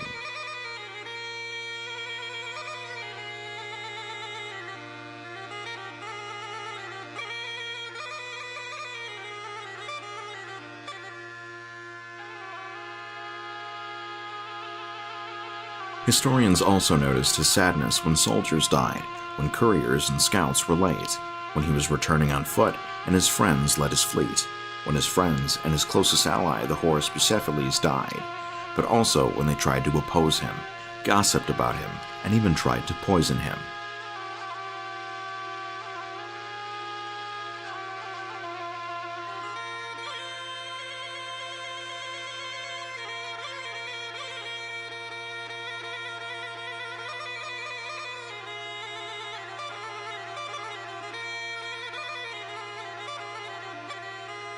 Well, are we to believe the translations, transcriptions, and alterations of the records by Callisthenes, the scribe of Alexander, the nephew of the famous Aristotle, who, together with his cousins, were sentenced to death by the king personally because they hatched a fraudulent conspiracy and committed the greatest treason?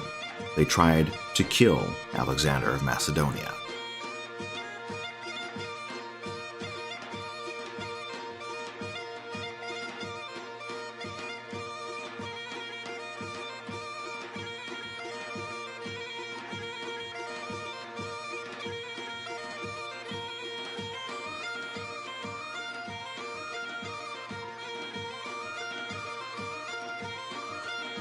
Did he realize that after he organized a world empire which he established on ancient foundations, that people were not ready to be equal, because he was challenging the nations to show the level of development they had reached and together with the Macedonians to put an end to the old era of betrayals, envy, greed, and malice, but it was difficult for him to succeed, which is confirmed by the collapse of the empire.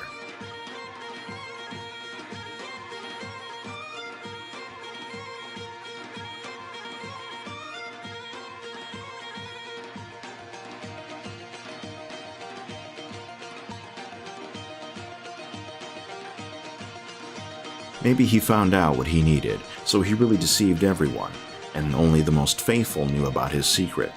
Even today, one can hear that 2,300 years have not passed since then. It is still told long and wide when and how he died, and where he was buried, and no one knows his grave, nor exactly where he was born, and what were the old capitals of his ancestors. He must not have gone to India and back out of pure curiosity. He took and brought back culture, heritage, and civilizational values.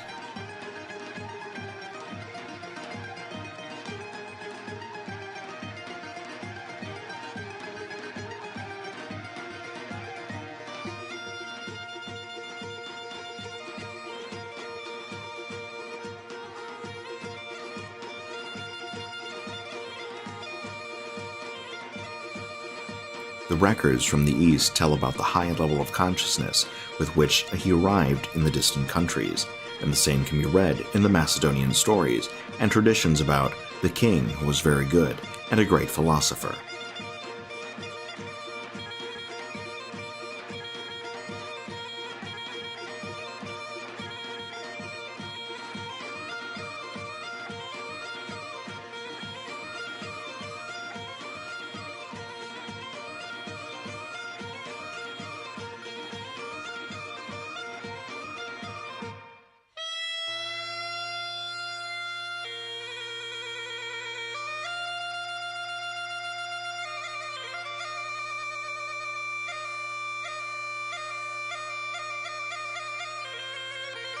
Many wanted to portray him as a cruel conqueror, an immoral person, and a vain man, but did those who emphasize the negative episodes of his life, which we are not sure how faithfully they are translated, did anything in life that can at least be compared to a moment from the days of the son of Philip and Olympia?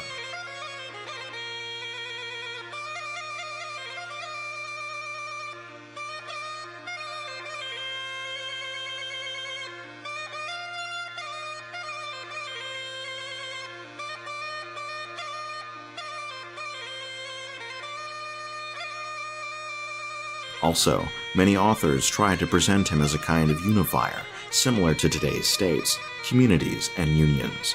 One cannot depict the life or describe the works that Alexander did without venturing in what amounts to science fiction.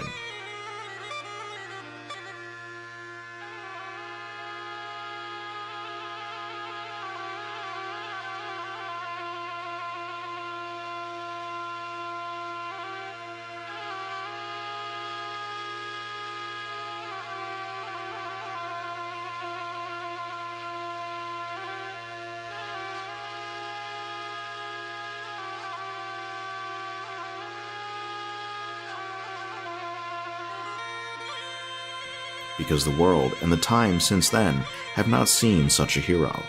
It is often said in Asian traditions that it was shameful for the Macedonians to be seen as bullies because they did not commit terror where they did not encounter resistance.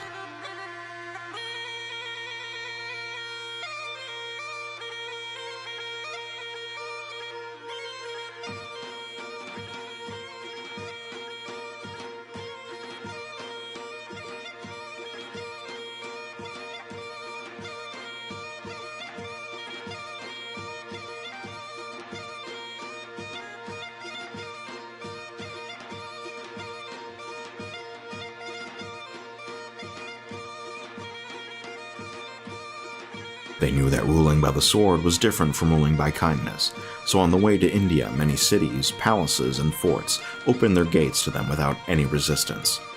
Faithful to the fatherland and the king, with the shield or on it, they realized the ideals of their ancestors, restoration of the great kingdom of the earth and the sun.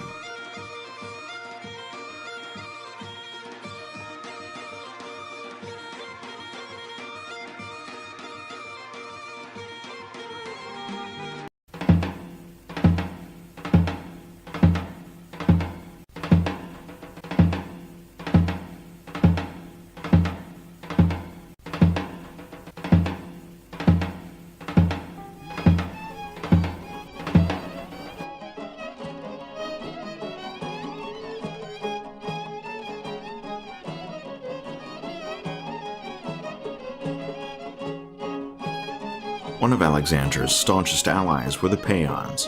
For what reasons some of them resisted when he arrived in their countries in order to organize them for a campaign, and some unreservedly accepted the call, it is difficult to guess.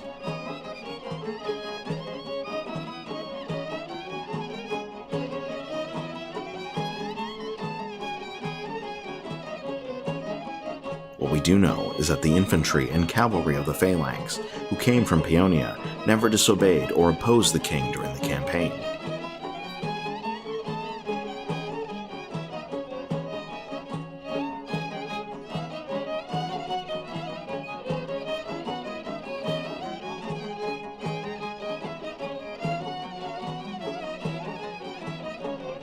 Their leader from the royal house of Paeonia, Ariston, returned to Paeonia, that is, to the Macedonian state, which was united by Philip of Macedon.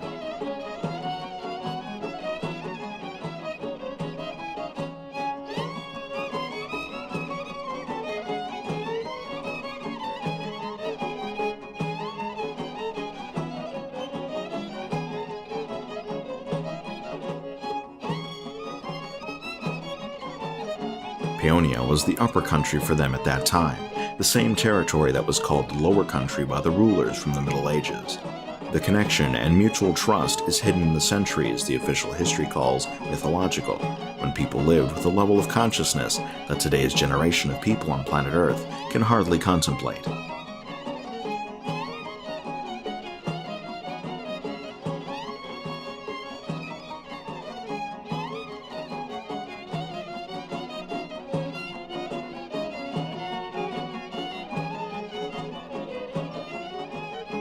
There are also those who still recount his quests for holy stones and waters that brought immortality, meetings with Sufis, Brahmins, sages of all faiths, and teachings wherever he set foot.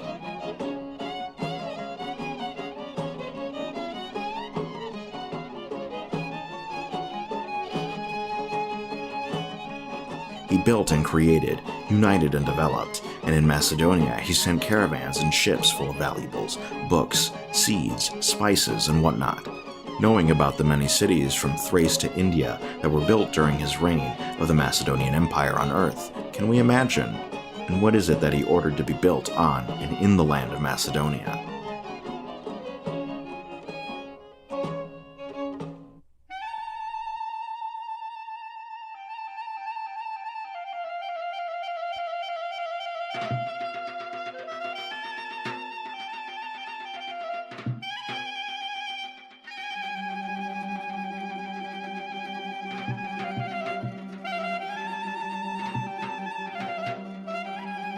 There are still stories about his campaign, about the 7 wonders of the Old World that were on the territory of the Macedonian Empire, about his meetings with nations and tribes in Asia, all kinds of stories, even those according to which he made the first submarine and diving suit, made the mirror as it is today, that from that point in time until today, not more than 2,000 years have passed, but less, even that he faked his death, and 1,000 years were like the day of yesterday.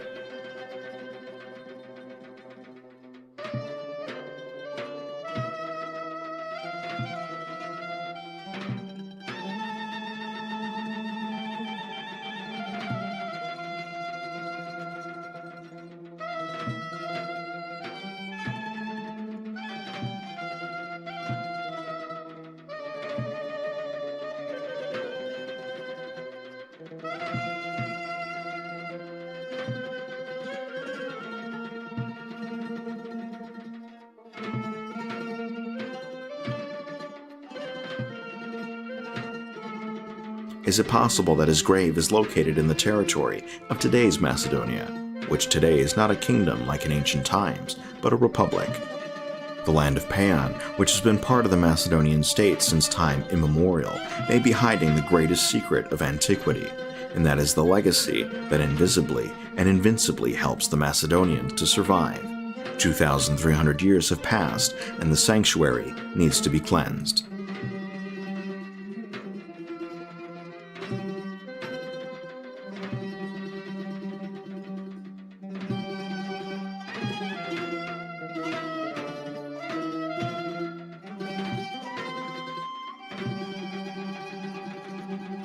The memory of Alexander, who even today inspires a large number of Macedonians, scattered and disputed in different parts of the globe, has been alive for centuries and millennia.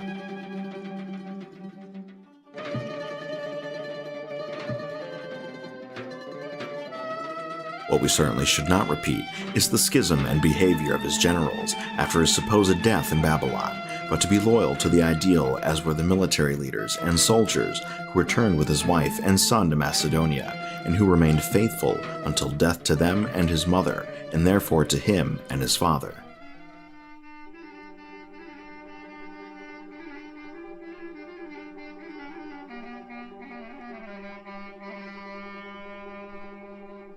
As in his own time, when he was propagated to have died during his father's lifetime, it is from that moment that when mentioning him, most of the modern world is preoccupied with his death and the location of his grave.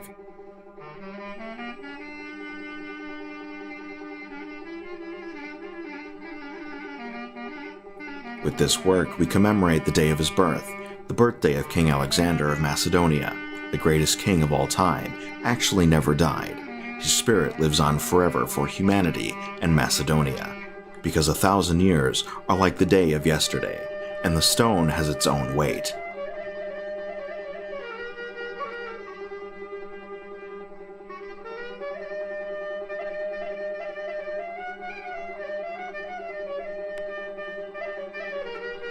King Alexander of Macedonia is alive. Alive! Long live the king! Eternal memory to the son of Philip and Olympia, the King Alexander of Macedonia, the greatest emperor of all time.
Only the sun is older than Macedonia, so it is no coincidence that it is also its symbol, from the glorious ancient age until today. The symbol under which Philip and Alexander built their empire, thousands of years later, still warms the hearts of the Macedonians. And whatever is sown in the soil, blessed with an abundance of warm golden rays, always has the potential not only to flourish, but to spread to great proportions. Inhabited since prehistoric times, reaching its zenith as the most powerful empire in ancient times, Macedonia later became the cradle of Christianity in Europe, the guardian of all Slavic literacy, and the nursery where the seeds of the Proto-Renaissance were conceived.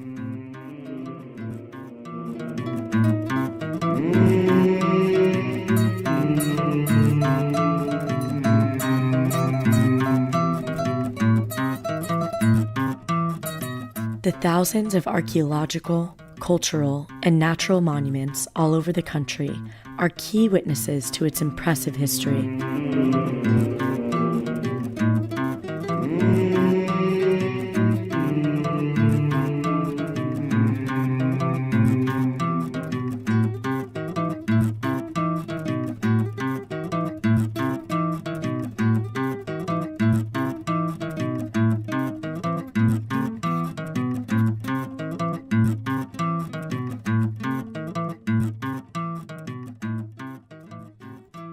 And perhaps the best tourist guides tell the story to the ones who are lucky enough to visit the glorious Macedonia.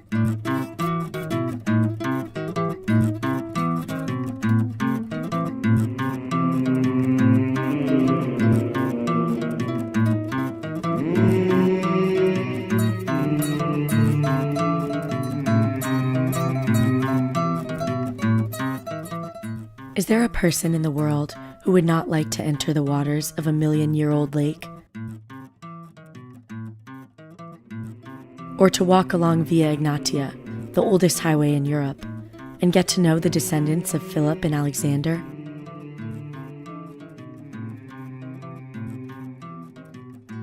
To visit the churches in the land of the first Christians in Europe, and to stand in front of the fresco that started the Renaissance? And all of that surrounded by nature's masterpieces.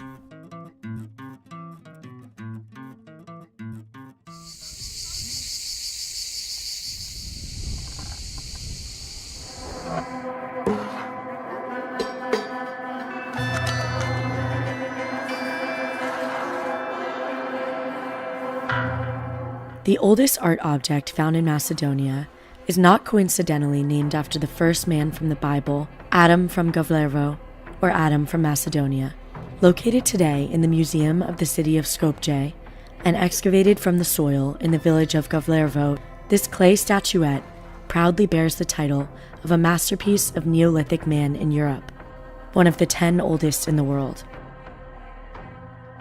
For thousands of years, Adam has been telling the story of the artistic tendencies of prehistoric man in these areas. And not only the artistic ones, but also the esoteric ones, it seems. The fact that it was found as a torso, without arms and legs, leaves room for many interpretations, including the one that Adam conveys a message about meditative practices, and that the circles on his spine actually represent the chakras.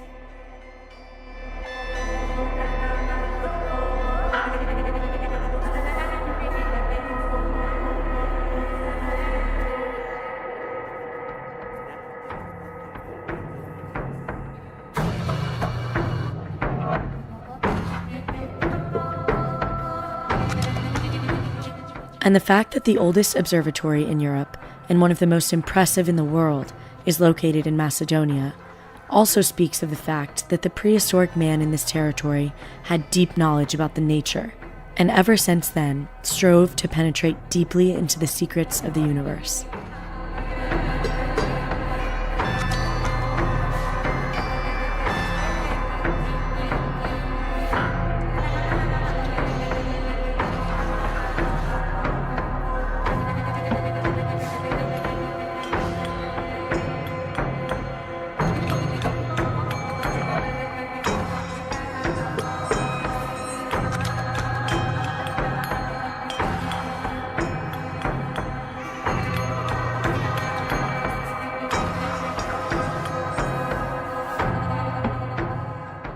Kokino is home to a megalithic observatory where prehistoric man in the Bronze Age tracked the solar and lunar cycles.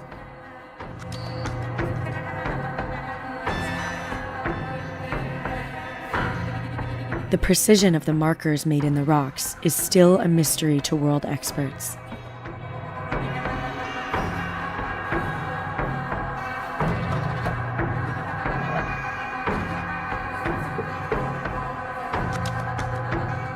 They had very advanced knowledge that we really don't know where they got it from, claim some scientists.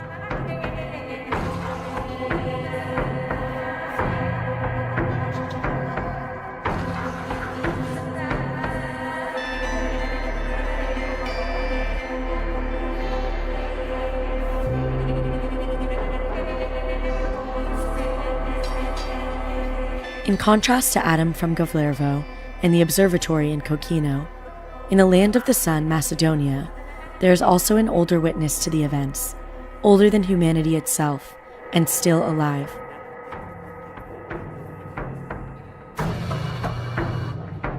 And that is the 4-million-year-old Lake Ohrid.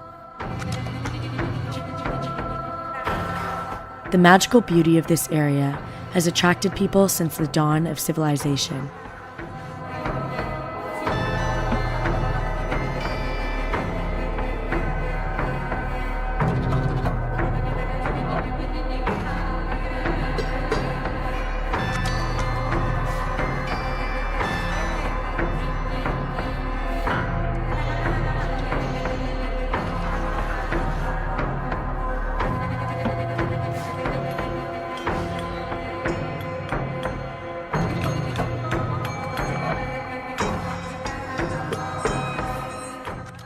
And who wouldn't want to wake up every morning with the view of the lake's turquoise color, the blue sky, and the mountain greens that surround this prehistoric settlement, today called the Bay of Bones?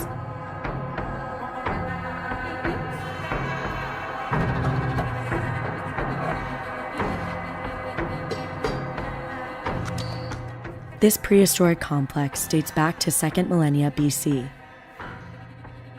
Today's reconstructed complex of 25 houses is only a small part of the once massive prehistoric settlement. The huts offer a unique opportunity to glimpse the objects that prehistoric man used in everyday life.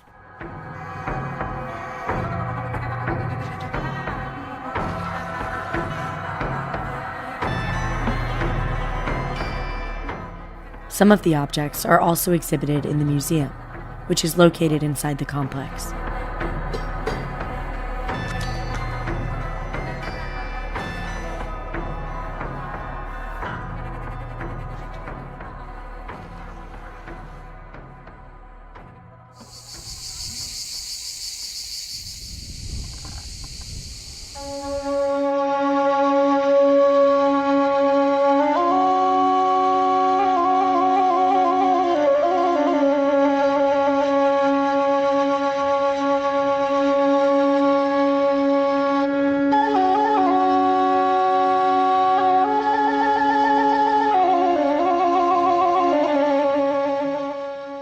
Macedonia amuses with its beauty.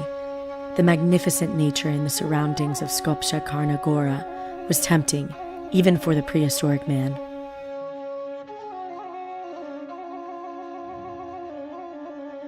At the foot of the mountain, in the village of Brazda, objects dating back to the Iron Age have been found.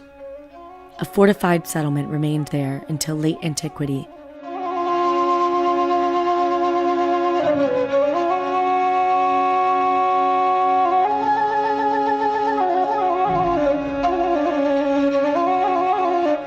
Among the numerous archaeological sites in Brazda, the central place is occupied by this monumental ruler's tomb, built of hewn blocks dating back to early antiquity.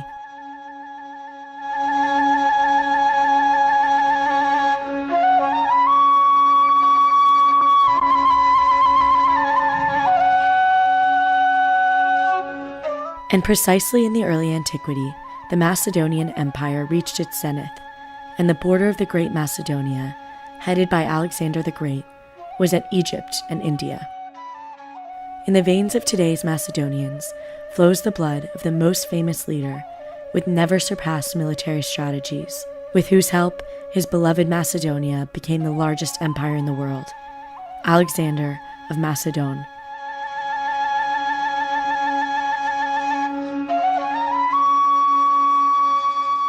The best witness to the glorious ancient times are the remains from the ancient cities all over Macedonia.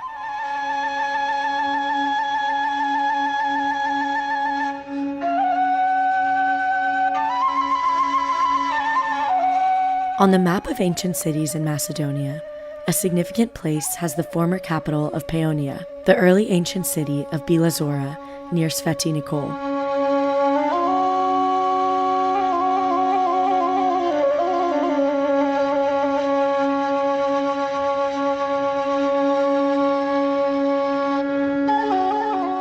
Here, in the world of Paeonians, one has a unique opportunity to see the remains of the former ruler's palace.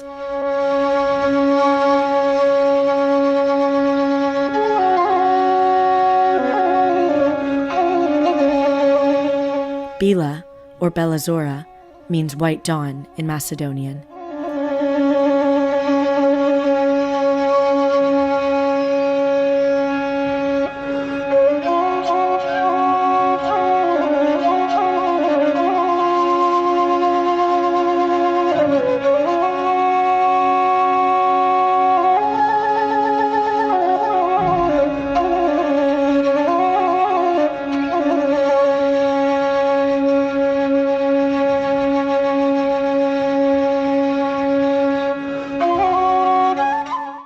Very close to Bila Zora, there is another true Macedonian mystical hidden treasure.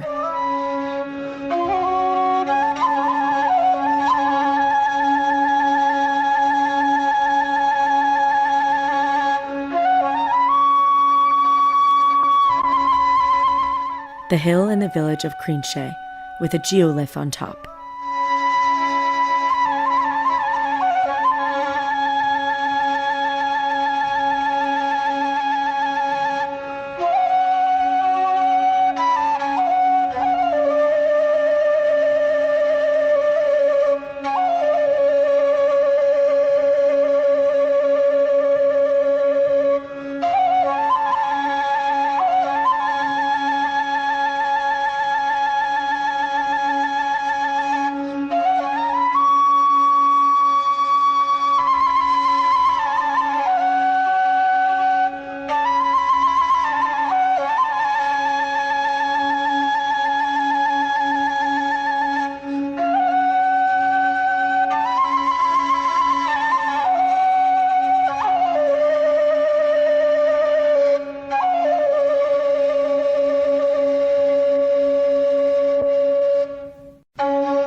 The geoglyph that can be seen from aerial images depicts the Cassiopeia constellation, exactly as a mirror image, precisely on the day of Alexander the Great's birthday.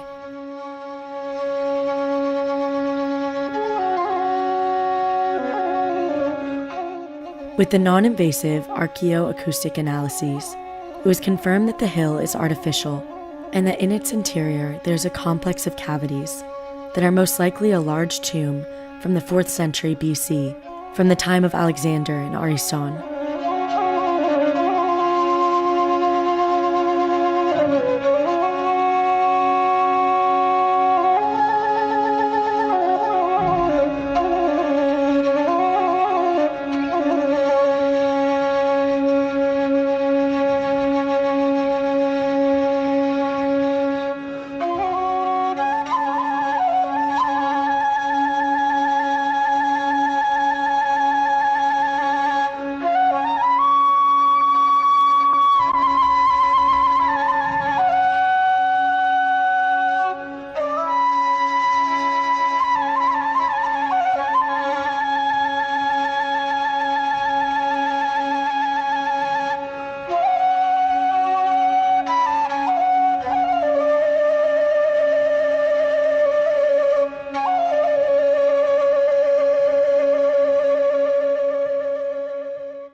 one of the oldest Paleolithic stations in the world, with signs of life from tens of thousands of years before our era, was discovered in the Ofke Pole region.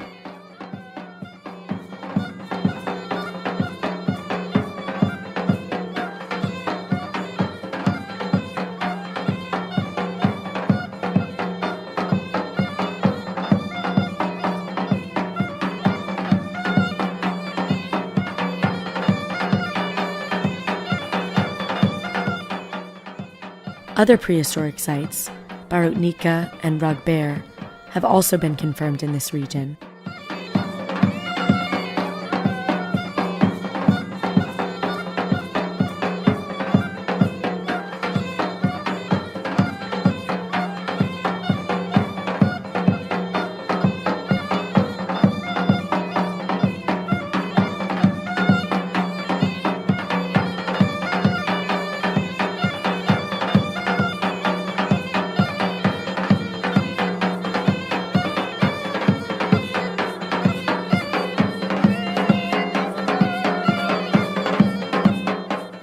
All of today's Macedonia hides remains from the prehistoric times.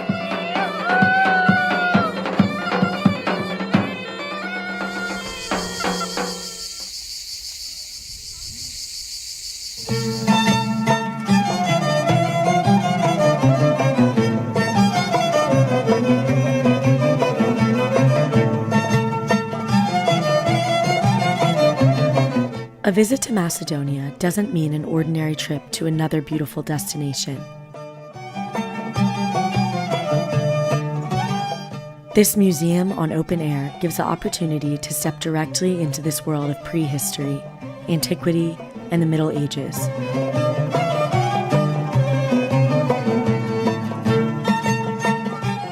Precisely in the country that represents the stage where many significant and transformative events in the history of mankind took place.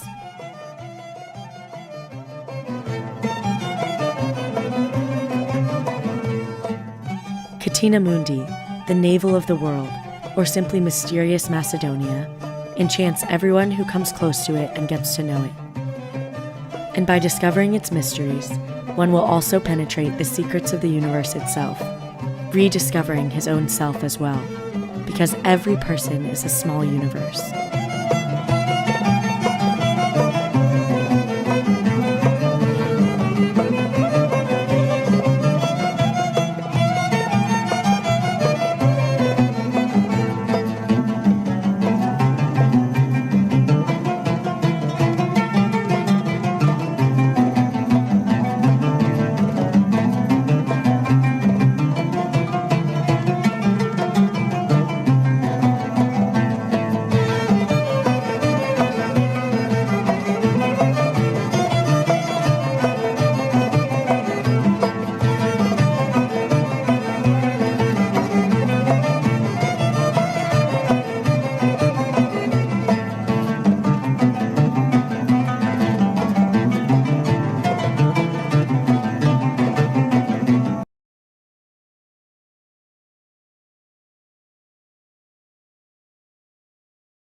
Inhabited since prehistoric times,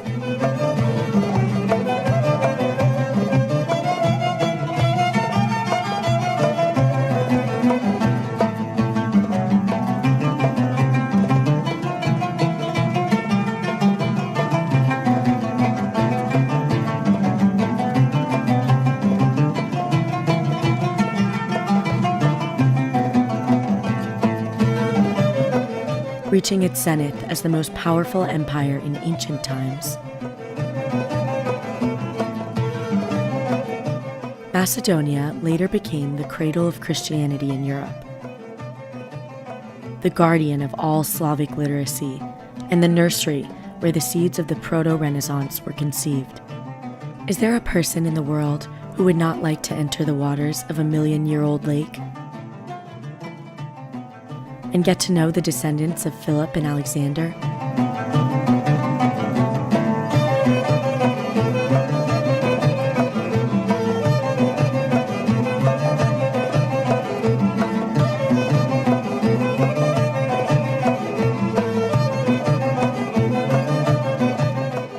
to visit the churches in the land of the first Christians in Europe.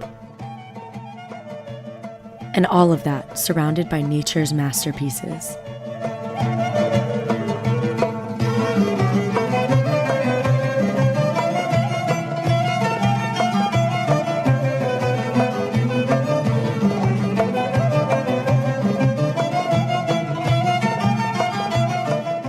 The remains of the spectacular ancient cities that are found all over Macedonia are the best witness and storyteller of the glorious times when Philip II and Alexander the Great walked along these roads and extended their homeland Macedonia to Egypt and India.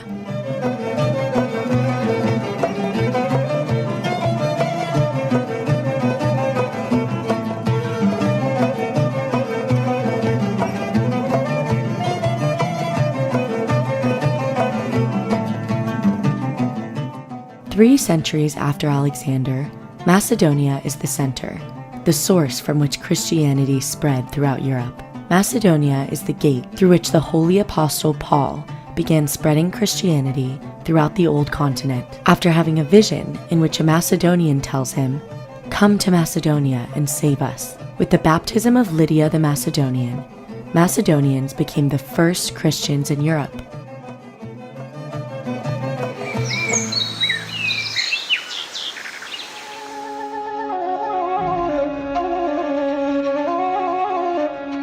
In the heart of Macedonia, along the former first highway in Europe, next to the mouth of the Vardar River and Kurna River, lies the magnificent ancient city of Stobi.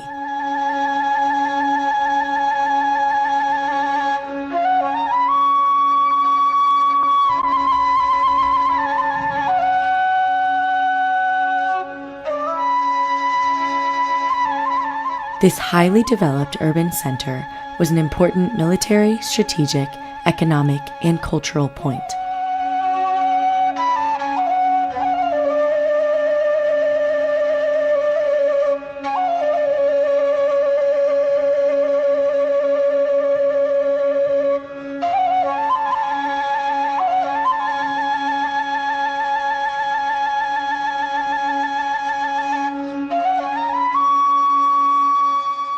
The ancient theater in Stobi is one of the most impressive buildings in the city.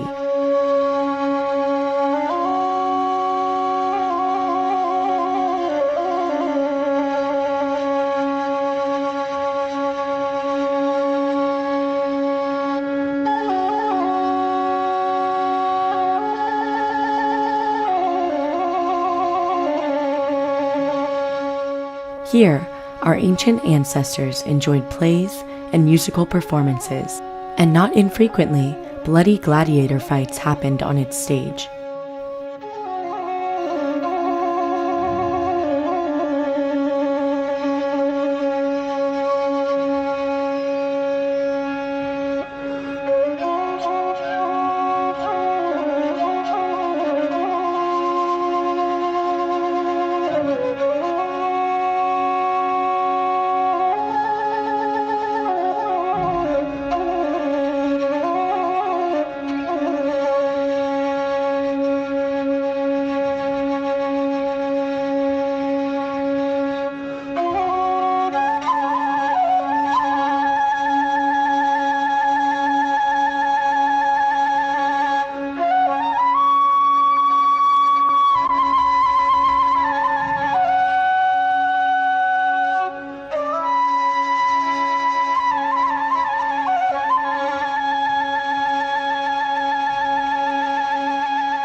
Apart from ancient paganism and Christianity, other religions are surprisingly intertwined throughout the history of Stobi.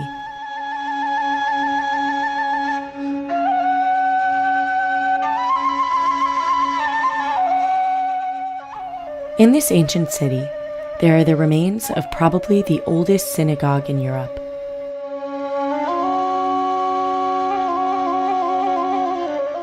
And a few years ago, a temple dedicated to the Egyptian goddess Isis was discovered.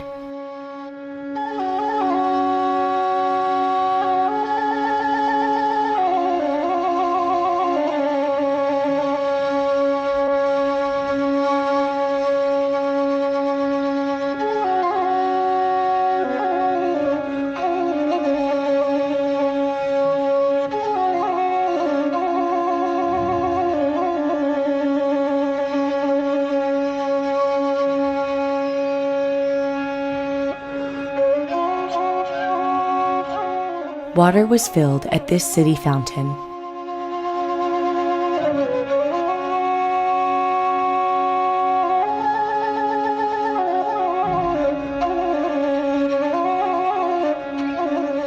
And philosophers, poets, and politicians measured their strength in this semicircular square located on one of the most beautiful streets in Stobi, Via Sacra, or Holy Street.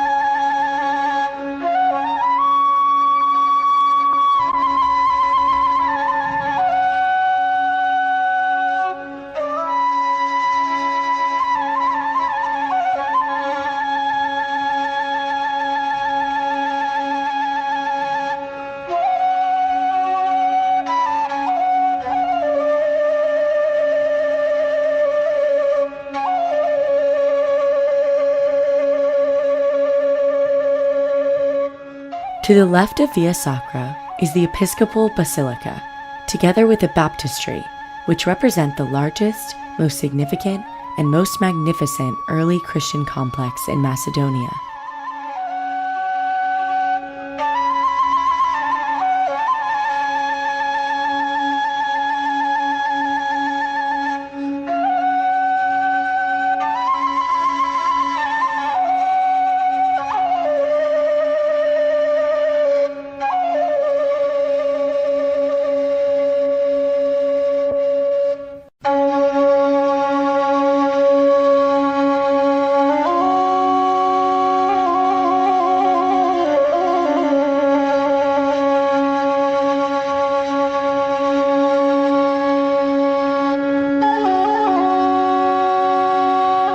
Via Sacra ends with Porta Heraclea, from which the road leading to this no less impressive Macedonian ancient city begins.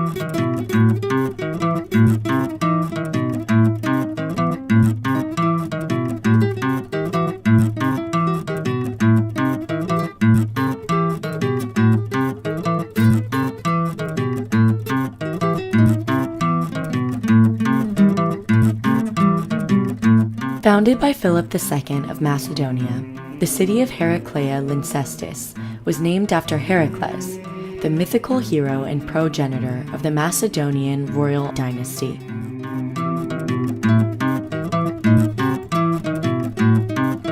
Lyncestis, on the other hand, is the name of the ancient Macedonian tribe Lyncestians. In the early Christian period, Heraclea was an episcopal seat.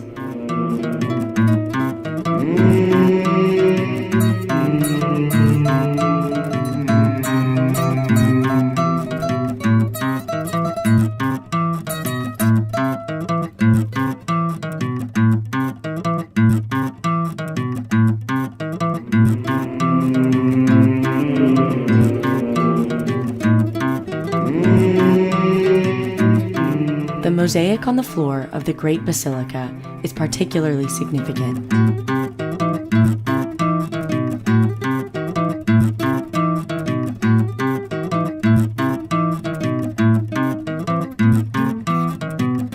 The mosaic is actually a cosmological representation and contains three elements: sky, earth, and water, with the celestial world in the center, the earth developing concentrically around it, and the water world framing the composition.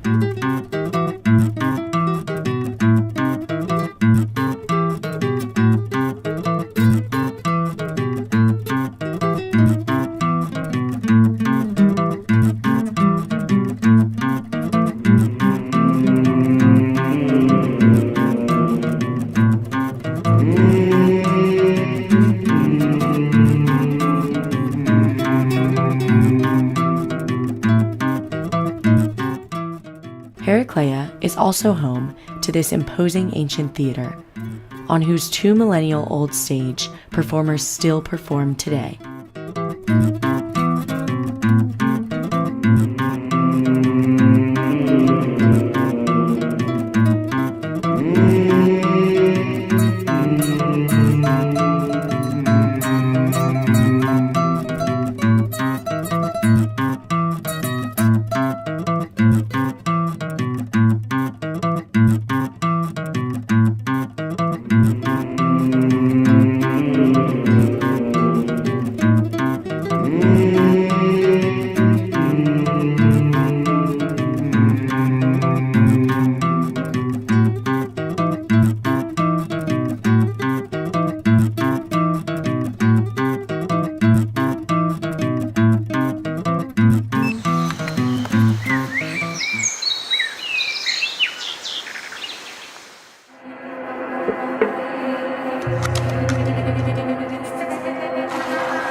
Macedonia has a theatrical tradition 2,000 years long. Among the 4 ancient theaters discovered in the country, Skopje, the ancient ancestor of Skopje, hosts the largest one.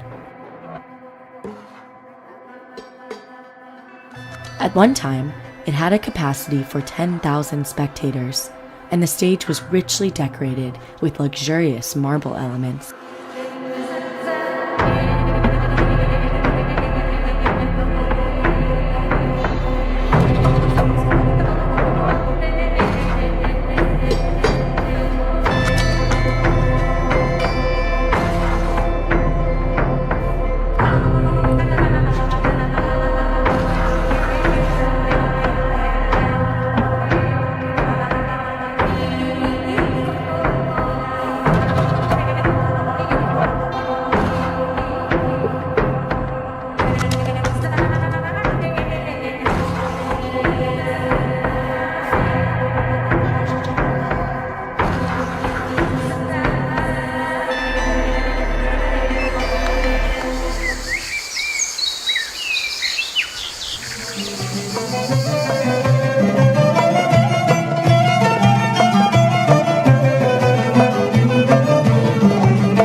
And the 2-millennia-old Ohrid Ancient Theater, located in an ideal location overlooking Lake Ohrid and Mount Galishika, is still the center of cultural and entertainment events in the Macedonian Pearl.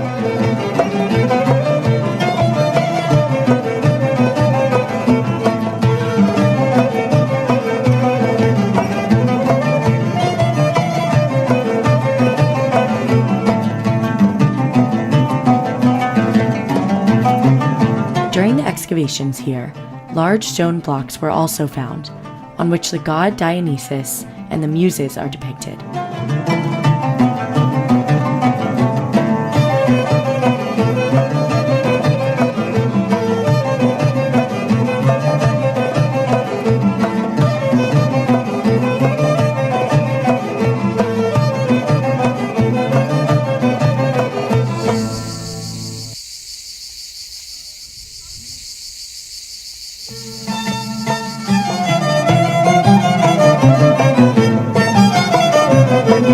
In fact, it seems that the ancient inhabitants of Ohrid had great respect for Dionysus, the god of wine, grapes, fertility, religious ecstasy, and theater. Remains of what is believed to have been a temple of Dionysus can be found today in one of the holiest places in Macedonia, Plaušnik.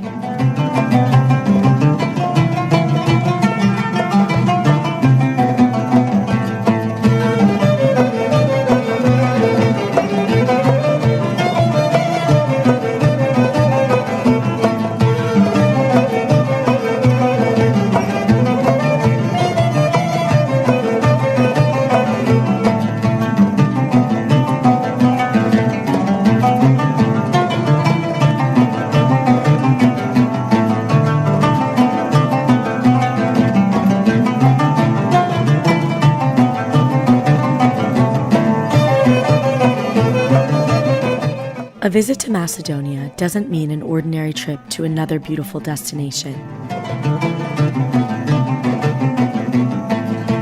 This museum on open air gives the opportunity to step directly into this world of prehistory, antiquity, and the Middle Ages.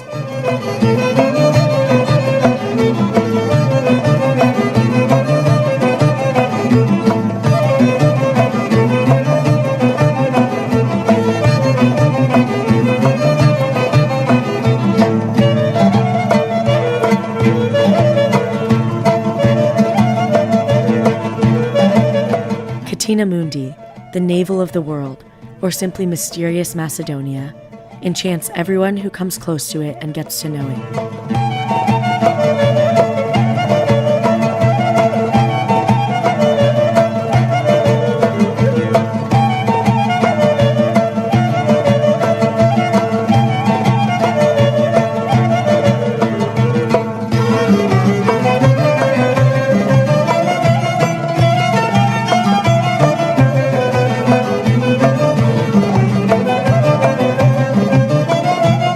By discovering its mysteries, one will also penetrate the secrets of the universe itself, rediscovering his own self as well, because every person is a small universe.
Inhabited since prehistoric times,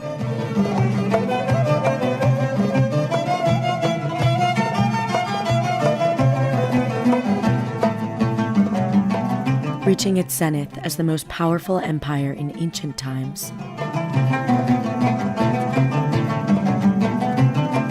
Macedonia later became the cradle of Christianity in Europe, the guardian of all Slavic literacy, and the nursery where the seeds of the Proto-Renaissance were conceived.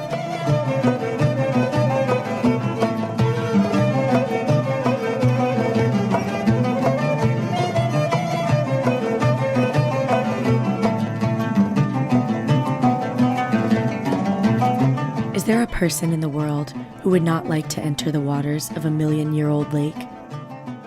Or to walk along Via Egnatia, the oldest highway in Europe, and get to know the descendants of Philip and Alexander?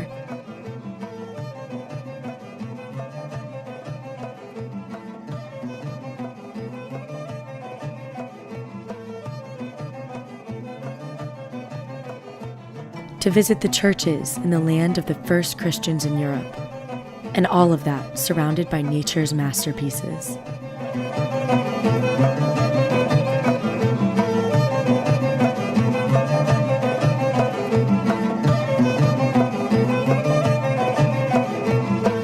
In the city that is the Macedonian pearl and spiritual capital, the Jerusalem of Europe, the ancient city of Ohrid, every stone has its own history.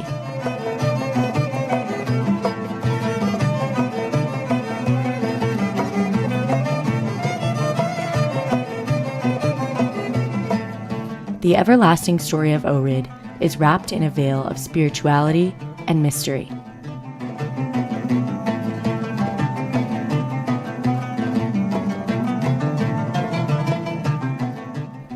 In fact, it seems that the ancient inhabitants of Ohrid had great respect for Dionysus, the god of wine, grapes, fertility, religious ecstasy, and theater. Remains of what is believed to have been a temple of Dionysus can be found today in one of the holiest places in Macedonia, Plaušnik.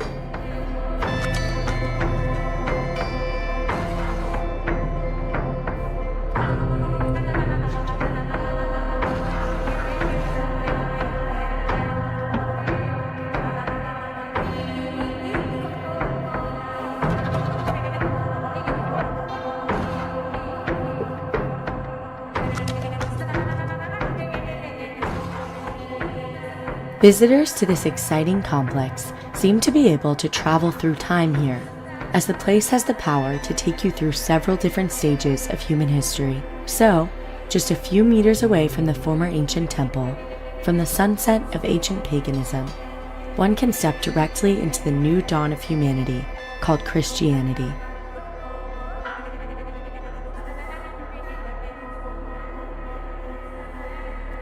Plaušnik really abounds with the many remains of early Christian buildings.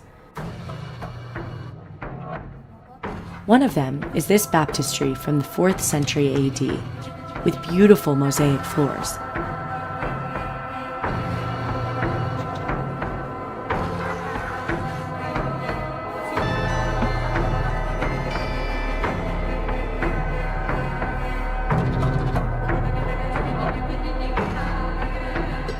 Which was part of the basilica that existed here.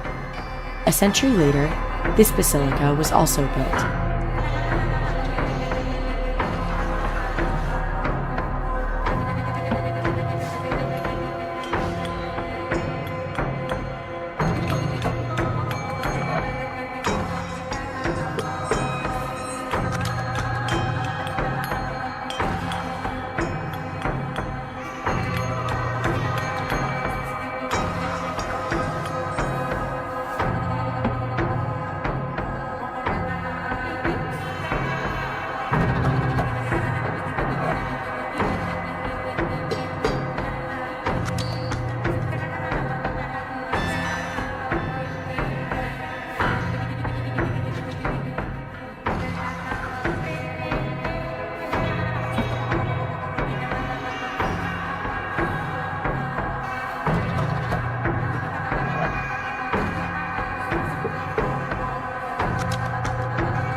The main church of Plaušnik is a reconstruction of the original church from 893 AD, built by Saint Clement of Ohrid, a bishop, teacher, and miracle worker.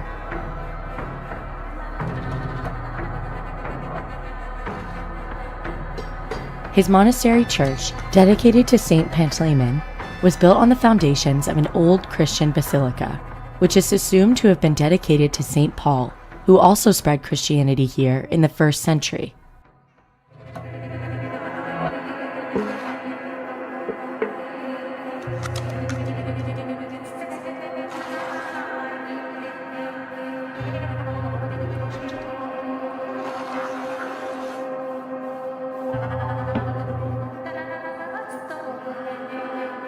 Saint Clement of Ohrid was the most talented student of the Macedonian Holy Brothers from Thessaloniki, Saint Cyril and Methodius, the creators of the Glagolitic script, i.e., the first all-Slavic alphabet. After their death, their students were persecuted, and all Slavic literacy, literature, and culture were in great danger. Therefore, it is Plaušnik in Ohrid that is considered the place where all Slavic literacy was preserved. And later, using the Glagolitic alphabet as a base, St. Clement created the Cyrillic alphabet, which is used today by more than hundreds of millions of people. In the time of St. Clement of Ohrid in Plauschnik, in the Ohrid Literary School, which is the first university in Europe, about 3,500 students were educated, who later became priests, writers, translators, and missionaries.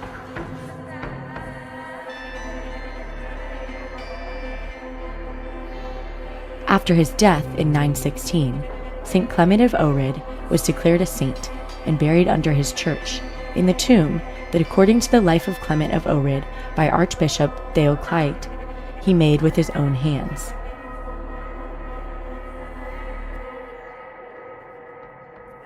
In the 15th century, the church, together with all the surrounding buildings, was destroyed by the Ottomans, and a mosque was built on its foundations. But after some time, its roof and minaret collapsed.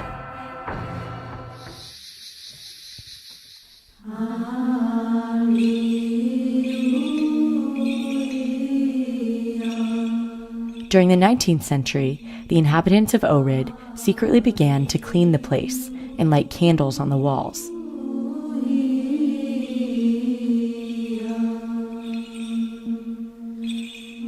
In the year 2000, the last remnants of the mosque were demolished, and on August 11, 2002, the new church was consecrated as a replica of St. Clement's Church. Its foundations and remains can be seen through the glass segments on the floor.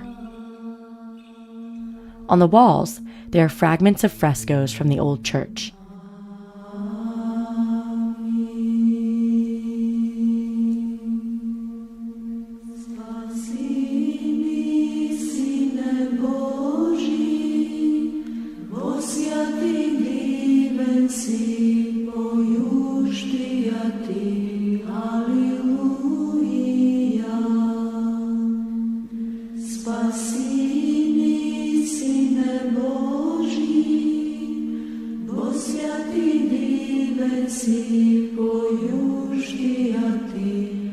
And with the restoration of Clement's temple, the relics of the saint, kept for 7 centuries in several different churches, finally returned home, to the historical place in a marble sarcophagus placed on top of the old burial structure, which is covered with glass.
Remains of an ancient temple are located 4 meters below the Church of the Holy Wisdom, i.e., the Church of St. Sophia, which dates back to the 11th century.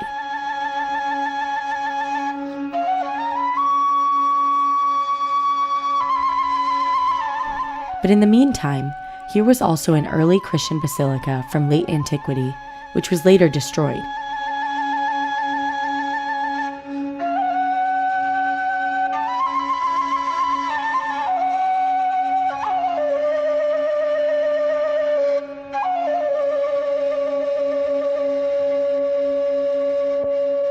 The Church of St. Sophia, on the other hand, in the first few centuries, served as the cathedral of the Ohrid Archdiocese, which had under its administration not only the churches in Macedonia, but also in other Balkan countries.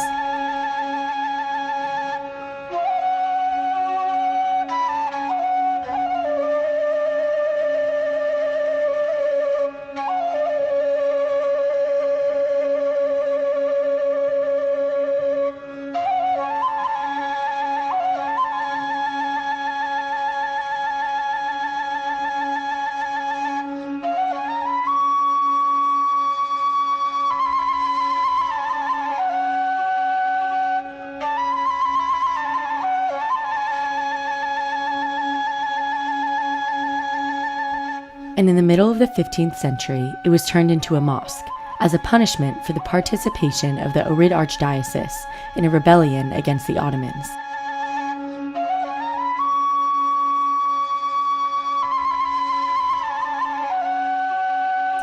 It underwent numerous changes. The frescoes were whitewashed, the iconostasis was completely destroyed, but it never gained fame as an Islamic religious object, so in the end, it was abandoned and neglected. 5 centuries later, and after extensive conservation and restoration activities, the priceless frescoes of the Church of St. Sophia saw the light of day again.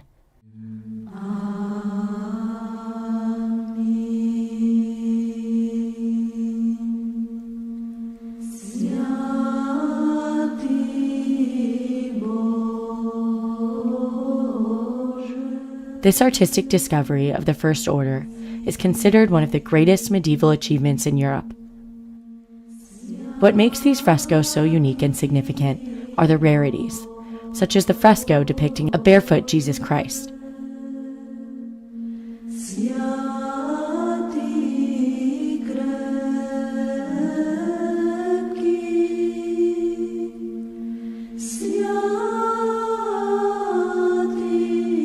The frescoes provide a rare opportunity to see the development of ecclesiastical art over several centuries, including the period before the division of the Christian churches. So here, in addition to the heads of the Patriarchate of Constantinople, the popes were also depicted.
The iconostasis was made from the remains of the original iconostasis that was destroyed by the Ottomans, making it as authentic as possible.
Today, in the holy place with 2 millennia of turbulent history, the Church of St. Sophia still stands, and it is also represented on the coat of arms of the Macedonian Orthodox Church.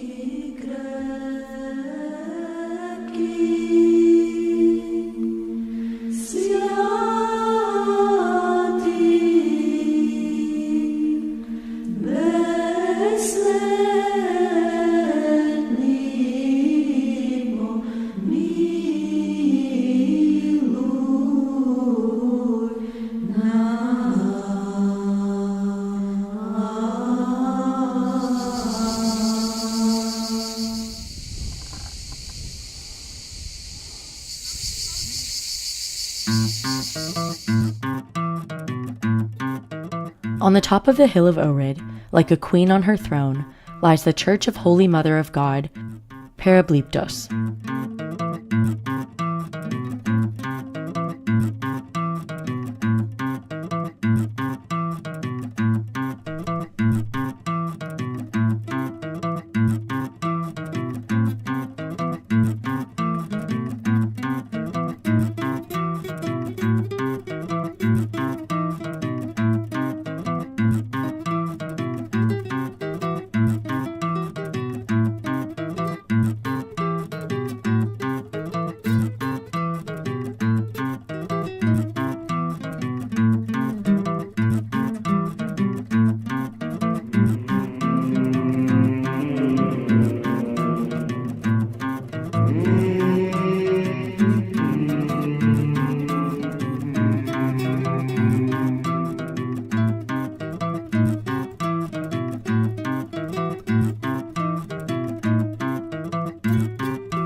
Built in 1295 AD, apart from being one of the oldest Ohrid churches, it hides a real treasure and a masterpiece created by the hands of one of the most prestigious medieval painters, Michael and Eutychius.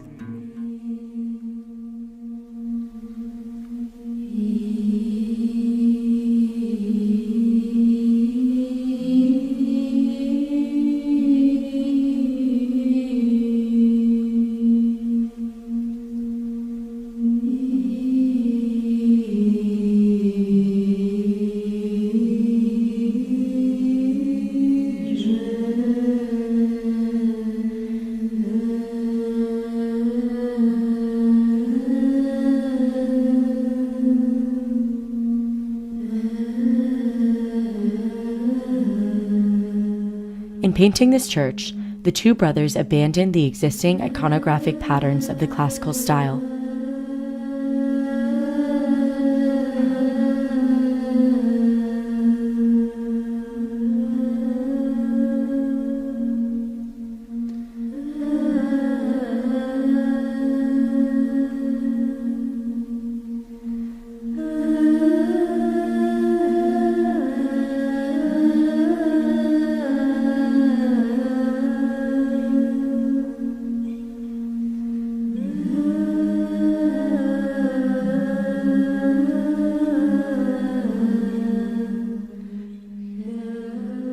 It was in this place that they opened a new chapter in the history of medieval art.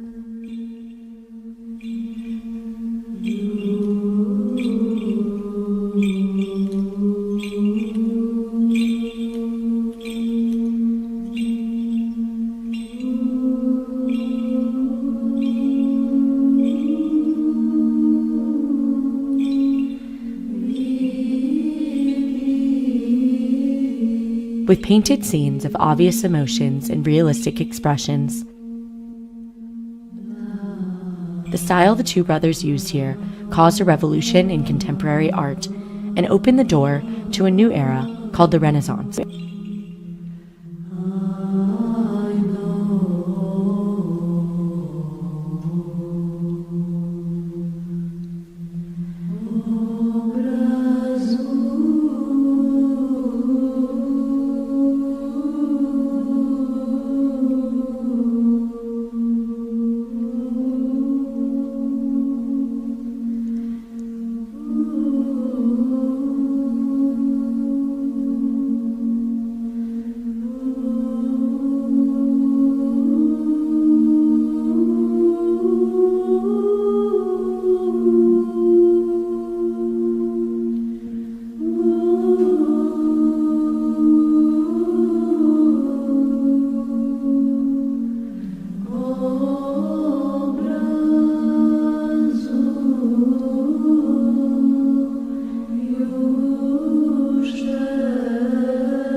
Is there a person in the world who would not like to stand in front of the fresco that started the Renaissance?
A visit to Macedonia doesn't mean an ordinary trip to another beautiful destination.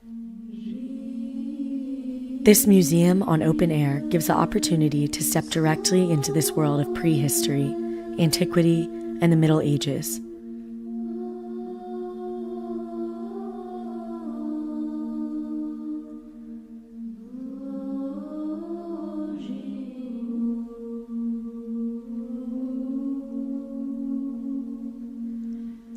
Precisely in the country that represents the stage where many significant and transformative events in the history of mankind took place.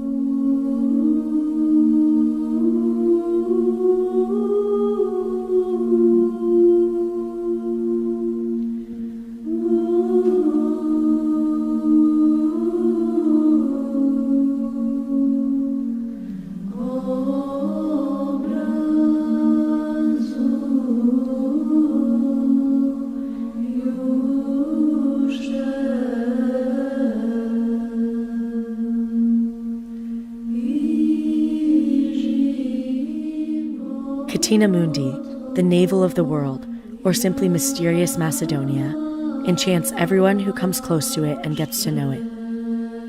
And by discovering its mysteries, one will also penetrate the secrets of the universe itself, rediscovering his own self as well, because every person is a small universe.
Inhabited since prehistoric times.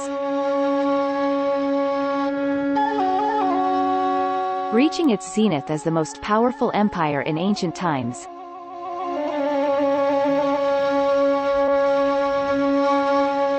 Macedonia later became the cradle of Christianity in Europe, the guardian of all Slavic literacy and the nursery where the seeds of the Proto-Renaissance were conceived.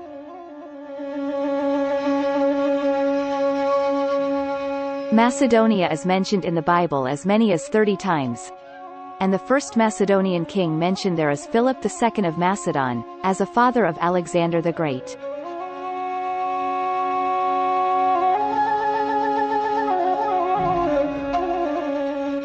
Later, Macedonia became the stage where the key events in the history of Christianity take place and where certain parts of the Bible are written.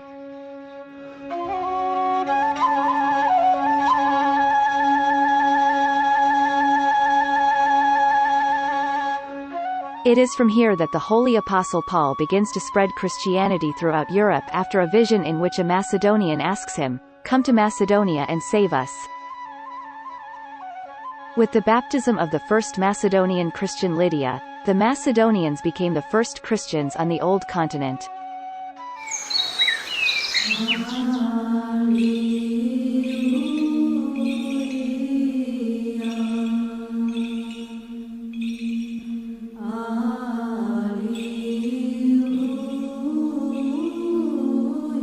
As expected, the land of the first Christians in Europe hides spectacular Christian temples, churches and monasteries, relics, miraculous icons and healing waters.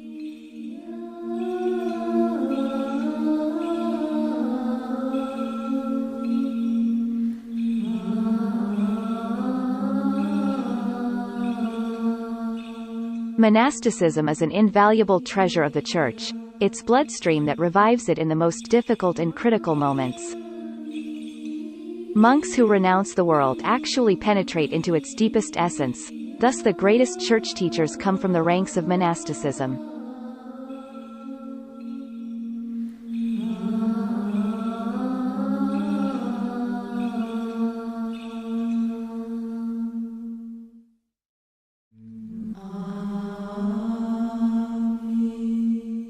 And the beginning of monasticism and monastic life not only in Macedonia, but also among the South Slavs in general, happens right here at this mystical and healing place known today as the Monastery of St. Naum. Built by St. Naum, priest, teacher, miracle worker and healer.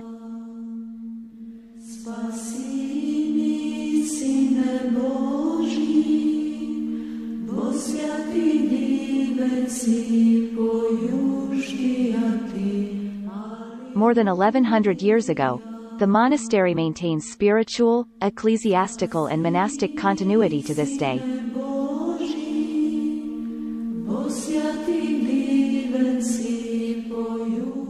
Surrounded by the greenery at the foot of Galichitsa mountain, standing on a rocky plateau above the old lake, this Macedonian treasure has been keeping the relics of its founder, St. Naum, for more than a millennium.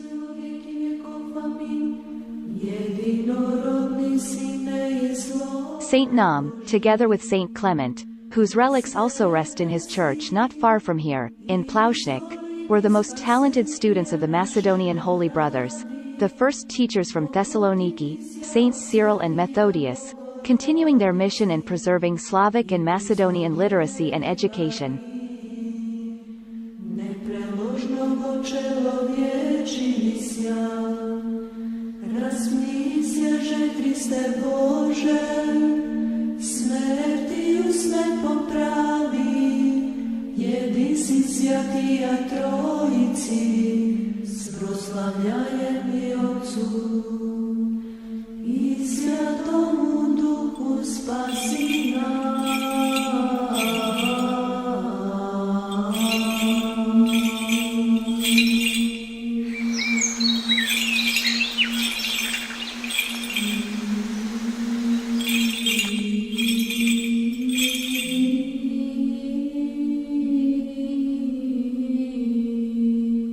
St. Naum came to Ohrid in 893, when St. Clement became Bishop of Velika.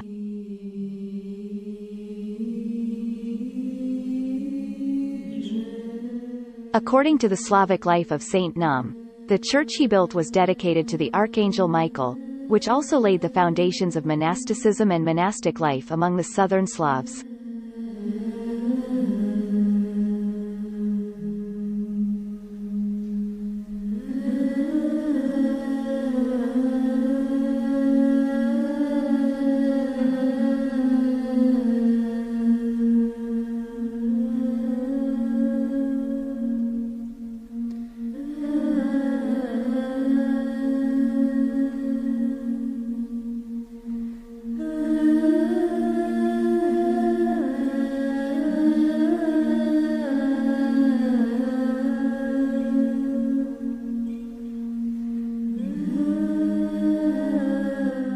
It was not by chance that Saint Nam chose the church to be dedicated to the Archangel Michael, who is the leader of the angelic forces, high priest, heavenly warrior, but also a healer doctor, and his healing power is mostly related to the healing of mental illnesses. And the healing churches dedicated to the archangels were almost always built on rocky heights, near which there are healing waters.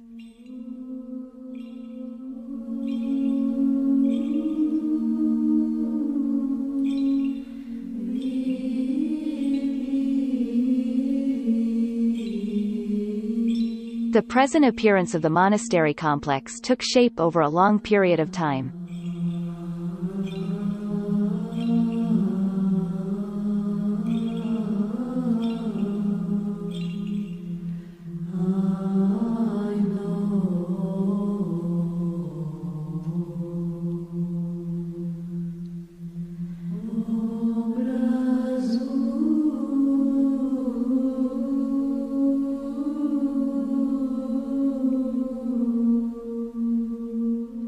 Today's church was built in the period between the 16th and 17th centuries, on the foundations of the old church of St. Nam, which was destroyed by the Ottomans. The carved and gilded iconostasis in the church was installed in 1711, together with the icons painted by the painter Hieromonk Constantine.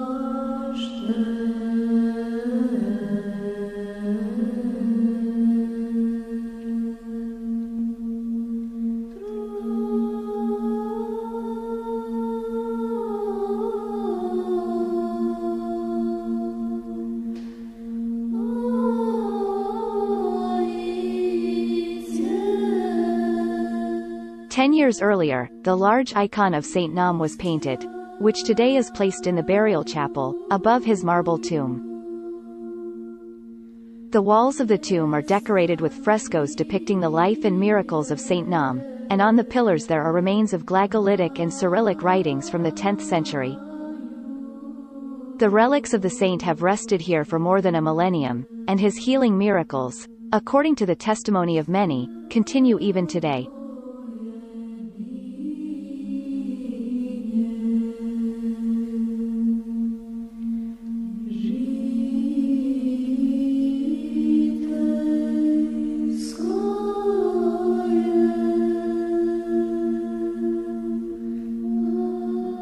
And if you put your head on the saint's tombstone, you can even hear his heart beating.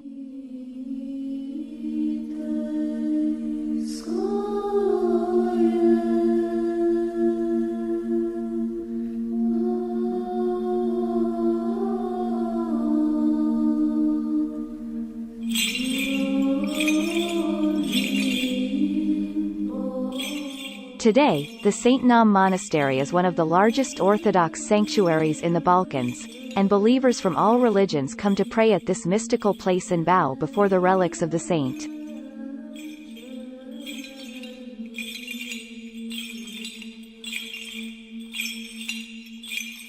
Within the monastery complex there are also several churches and chapels.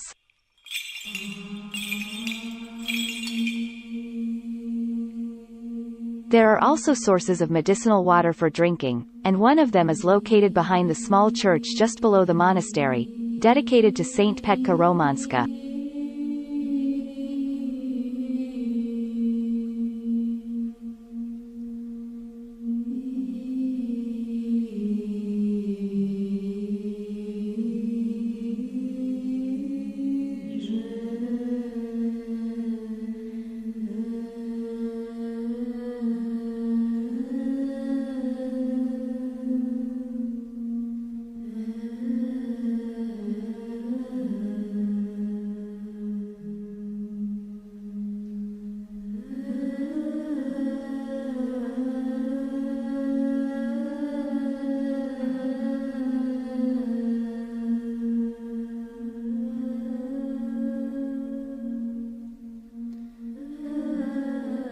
Not far from here, a few minutes boat ride along the magical landscapes around the sources of the Black Dream River.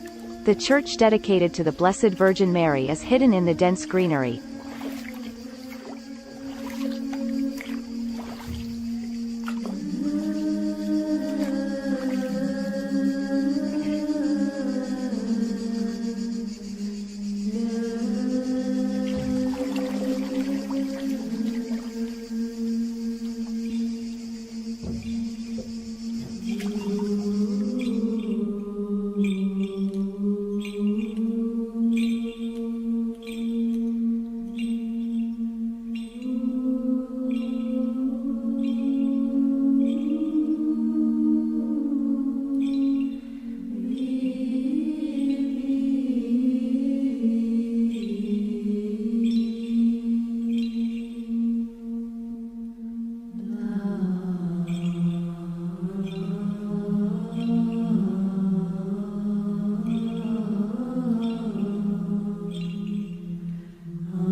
In the immediate vicinity of St. Naum Monastery, along the coast of Lake Ohrid, in the direction of the beautiful fishing village of Tricha, is the monastery of the Theotokos of Zaum.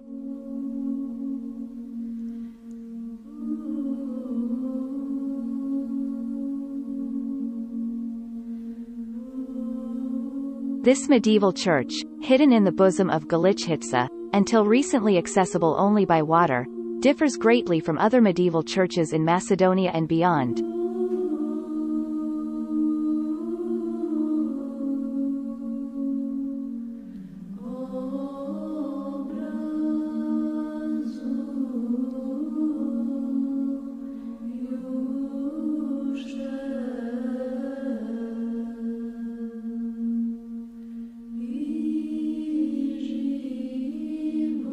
But that is not the only rarity associated with it.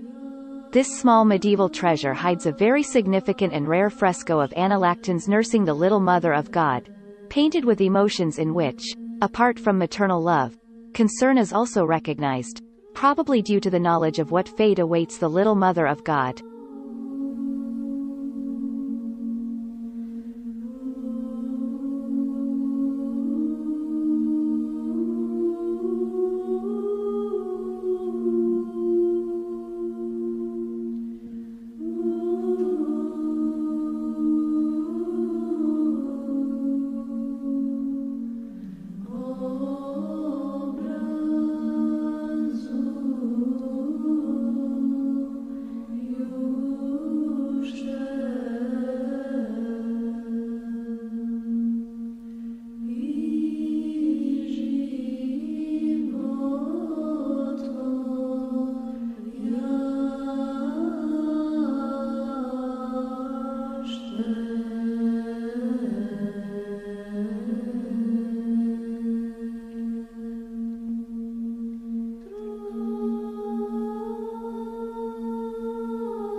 And continuing the voyage along the magical coastline of the million-year-old Ohrid Lake, we arrive at this beautiful picturesque fishing village and tourist attraction.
Pechka has actually been an attraction since prehistoric times, considering that the place was inhabited in Neolithic times, as evidenced by the Tsrna Lech deposit near the lake.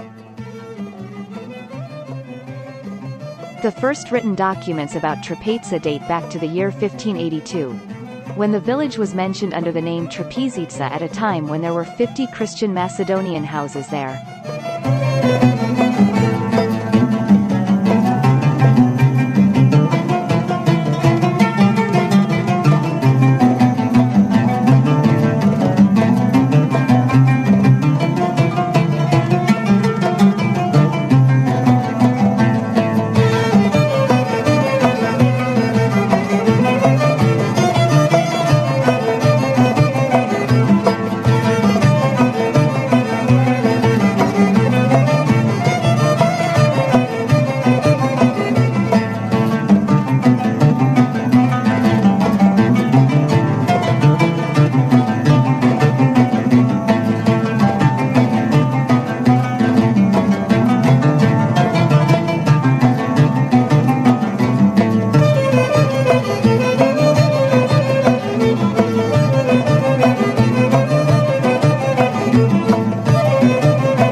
Deep inside Europe, close to the Mediterranean Sea, lies the most mountainous land on the continent, a country with a forbidden name, where the Mother Nature gave all of its beauty.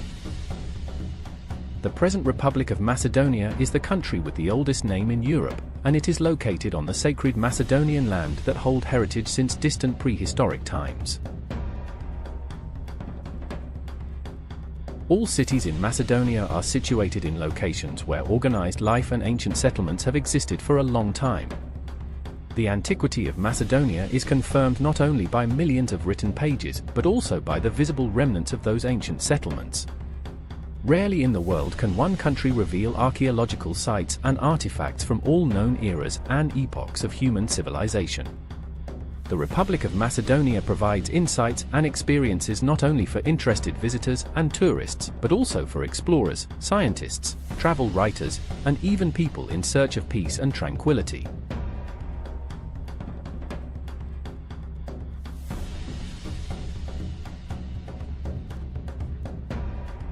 Except for the many mountains, two of the world's oldest lakes are in Macedonia, the lakes of Ohrid and Prespar. The Ohrid Lake is actually the oldest lake in Europe and deepest lake on Balkan Peninsula.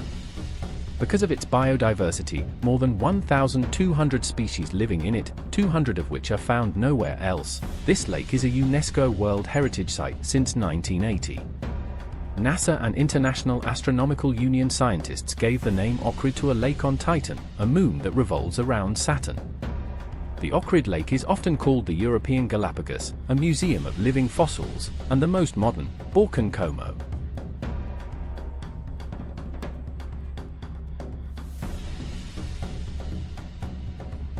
In Macedonia, many contemporary cities and villages provide access to visible remnants of antiquity, but only one city abounds with beauties that cannot be fully experienced during a short tourist visit, requiring generations of dedicated work for exploration and study. The Macedonian spiritual capital, the city of Ohrid, the ancient Lycnidos, the European Jerusalem, ancient city of light radiates even more strongly with its beauty and authenticity in the 21st century. This is the only known city from classical antiquity in Macedonia that continued to exist in late antiquity all through the Middle Ages, and today the old city of Lycnidos or Lycnid, today's city of Ohrid on the beautiful Ohrid Lake. The old name of Ohrid was Lycnidos. The remnants of this ancient fortified city are visible to this day, from Dolna Porta to Gorna Porta, where people lived even before our era. The significance of Lycnidos in antiquity is also reflected in the continuity of the Ohrid Mint, which existed from ancient times to the Middle Ages. According to some scholars, the large fortress in Ohrid was built by Philip II, the father of Alexander the Great. Others claim that it existed even before 4th century before our era, and that it was renovated and rebuilt by Philip II, Justinian, and Samuel. In Ohrid can be seen an impressive ancient theatre, and many other landmarks. The ancient theatre is the oldest found in Republic of Macedonia. The theatre dates back to the ancient Macedonian period, believed to have been constructed before the Macedonian-Roman Wars, during the time of the ancient Macedonian Empire.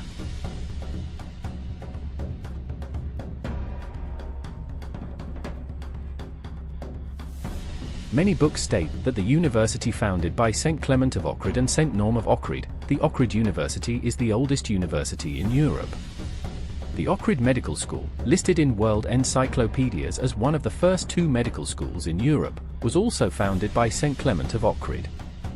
In the centuries following the deaths of St. Clement and St. Norm, their disciples continued the work of the Ohrid School, which has been preserved over the centuries as an educational, artistic, and medical tradition. Ohrid is the Macedonian city that has filled the most pages in recent centuries in scientific research, travelogues, news reports, military correspondence, and much more. The art expressed in archaeological sites and churches is an additional reason for the assertion by the scientific community that the Renaissance, which has indications of developing under the influence of ancient records from the Great Macedonian Empire and preserved books from Macedonian churches and monasteries, began precisely in Macedonia. The vivid frescoes and mosaics visible in the 21st century testify to the ancient masters who had the opportunity to work in Ohrid.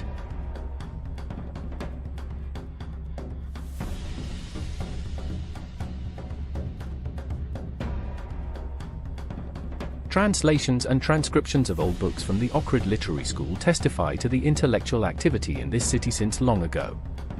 Artifacts from the ancient and medieval Ohrid Mint confirm the centuries-long tradition of rulership in these regions. Many significant figures were born in Ohrid. People who left a mark not only in the centuries in which they lived, but also up to this day, as in the time of Saints Clement and Norm, when their disciples educated the people from other regions of Macedonia and beyond. Similarly, in the era of the revival, the students of Ohrid's teachers managed to educate many people and create a work of honor. Revolutionary work for freedom and human rights. In the 19th century, Ohrid was not only a spiritual and educational center, but also a revolutionary hotspot where many heroes emerged and proved themselves. Some of the most productive Macedonian revivalists, explorers, and journalists of the 19th century originated from Ohrid.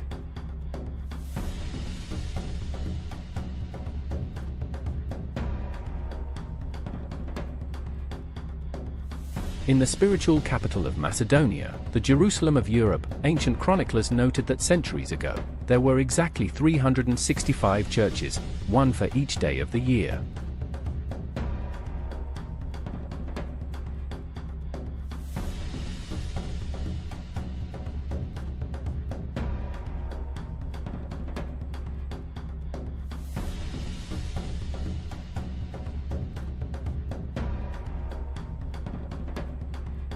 The healing power of the lake, the spiritual tranquility of the city, and the potential of the region make Ohrid one of the most visited cities in this part of Europe. Just as in the past, travelers, wanderers, visitors, and tourists come to Ohrid literally from all around the world. more and more people from different countries acquaint themselves with the beauties of Macedonia and its spiritual capital, the city of Ohrid. Frequent visits to the old sites and churches are noted not only by foreign but also by domestic tourists, who, in increasing numbers, belong to the younger generation.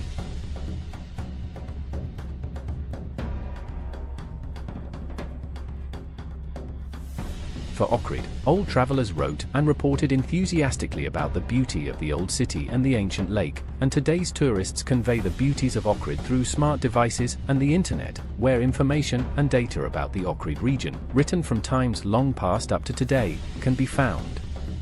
Visit Ohrid, the city of light, the spiritual capital of Macedonia.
Above the present city of Prilep in Republic of Macedonia, perched atop a dramatic hill, overlooking the picturesque Pelagonia plain, stands an ancient hill called Markovi Kuli, Marco's Towers, with remains from a fortress steeped in history, legend, and geological wonder.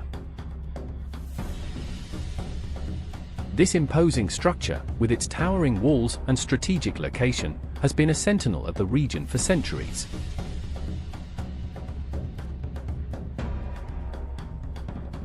The fortress is closely associated with the legendary medieval ruler of Macedonia, King Marco, a heroic figure celebrated in epic poetry and folklore.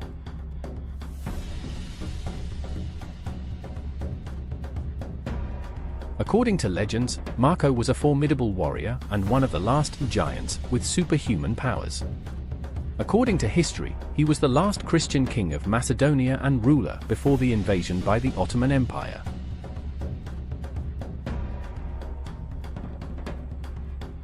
This fortress was one of his strongholds, and many others. Marco's Towers can be seen all around Macedonia. The origins of Markovi Kuli can be traced back to antiquity because of the discovered artifacts from 4th century before our era.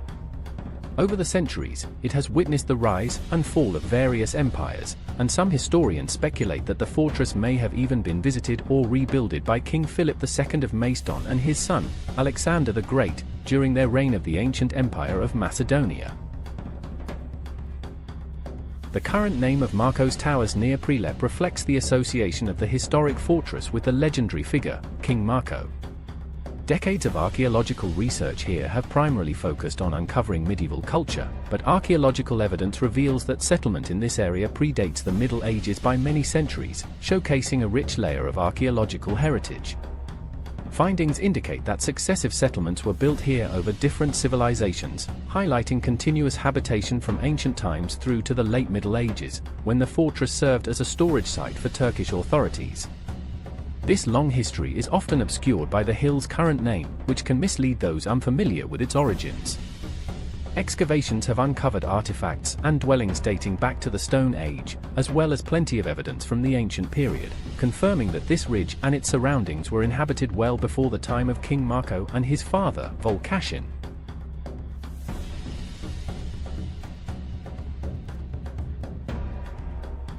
The fortress itself contains remnants not only from medieval times, but also from antiquity, and further research may even reveal earlier fortifications.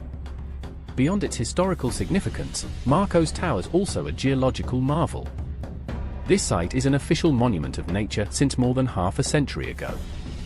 The unique rock formations and the dramatic landscape surrounding them are a testament to the ingenuity of ancient engineers, who skillfully adapted the natural landscape to create a formidable defensive structure. As you ascend the hill, you'll be greeted by the fortress's imposing walls and towers.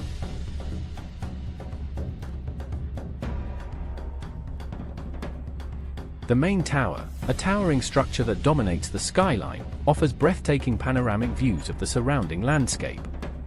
Inside the fortress, you can have a glimpse into the location where people lived for centuries. The intricate stonework and the design of the fortifications are a testament to the skill and craftsmanship of the builders.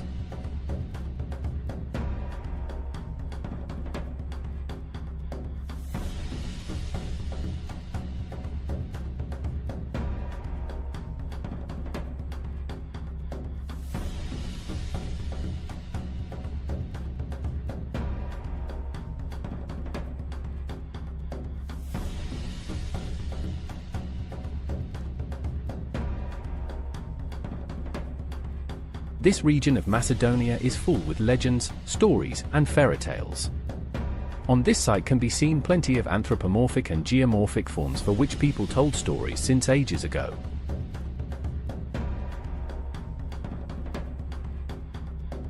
The most impressive is the elephant, or the stork, as some would like to perceive it.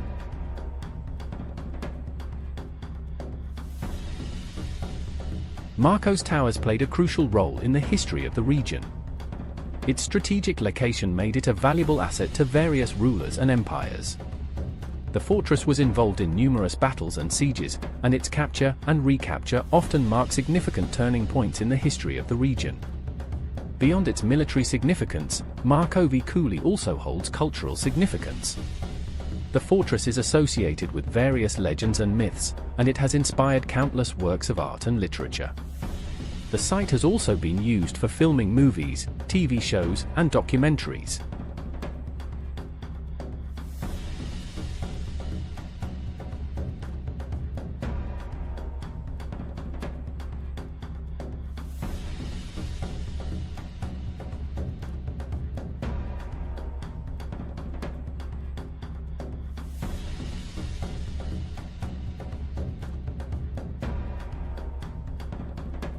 Marcovi Cooley is a timeless monument to the past, a testament to the ingenuity and resilience of the people who built and defended it.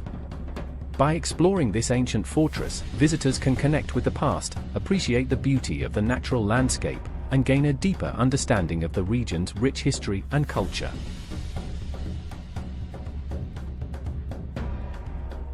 It's a place where history and nature intertwine, offering a truly unforgettable experience. The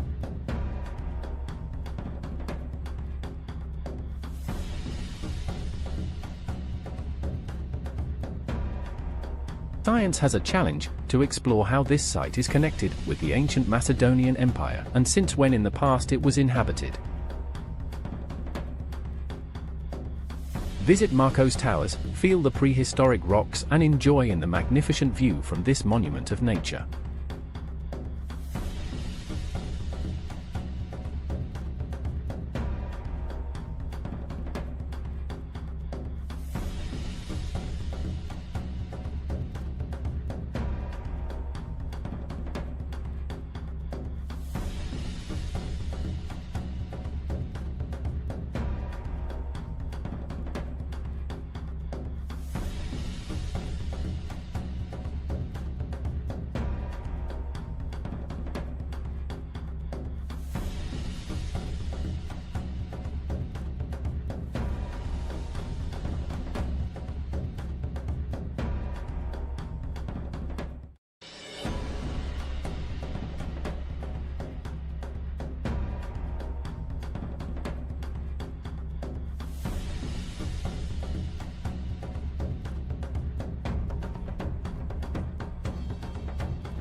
Macedonia is a country rich in mystical places, where legends have been passed down from generation to generation for centuries. The seemingly strange, earthen, and stone formations in many parts of Macedonia captivate with their mysticism and amaze with their preserved folklore, songs, and legends.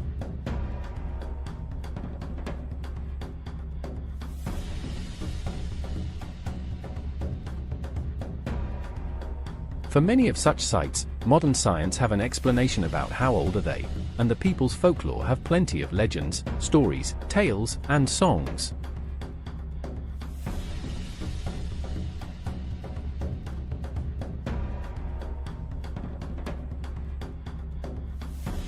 Near the town of Kratovo, in the village of Kuklitsa, lies a truly rare natural wonder thousands of years old, formed by the erosion of volcanic rocks.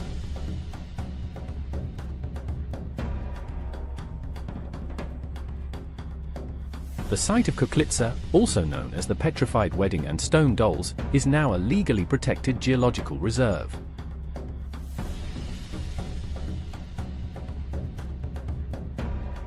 Many remains of petrified trees from prehistoric times have been found here, making this reserve one of the few of its kind in the world. Kuklitsa is a tourist attraction that has become increasingly popular in the past decade, attracting both domestic and foreign visitors and tourists.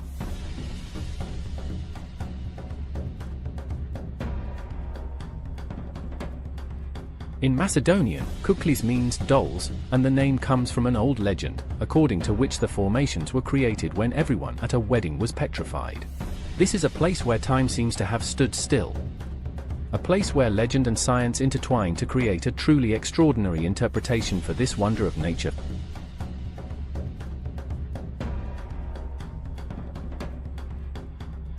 For centuries, locals have whispered tales of a tragic wedding, where a heartbroken girl cursed the guests, turning them into stone.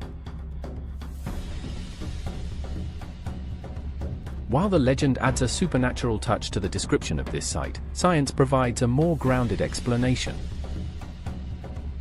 These formations are the result of millions of years of erosion, shaping the volcanic rock into human-like figures.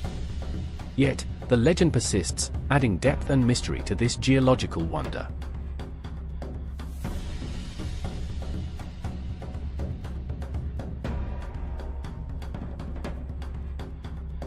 According to the legend, the dolls represent petrified people. A long time ago, a young mason lived in the village who was having a relationship with two girls at the same time, one from a poor and one from a rich family.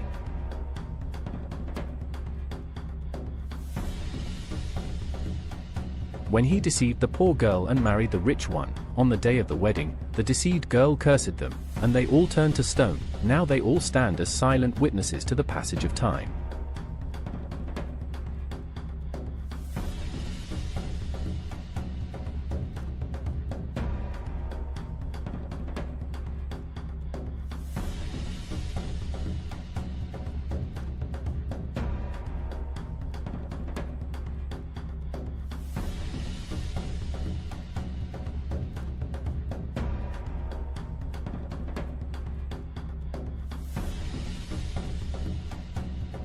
Modern science confirms that the present look of these formations was created about 50,000 years ago. The Kuklitsa Geological Reserve is open to all interested visitors and tourists who want to see the ancient earthen and stone formations and hear the legend of the petrified wedding.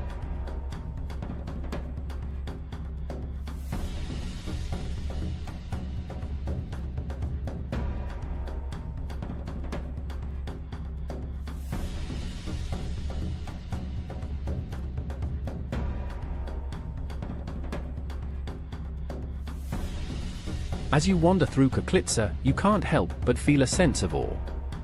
Each formation tells a story, a silent narrative etched into the stone. For the Macedonians of this region, this legend is more than just a story.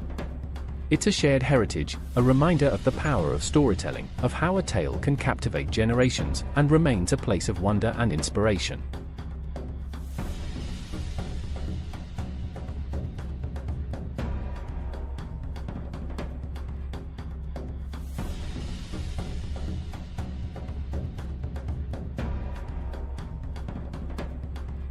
It's a testament to the enduring power of nature and the human imagination. Whether you believe in the legend or not, Kuklitsa is a place that will stay with you. It's a place where the past meets the present, and where the extraordinary becomes ordinary.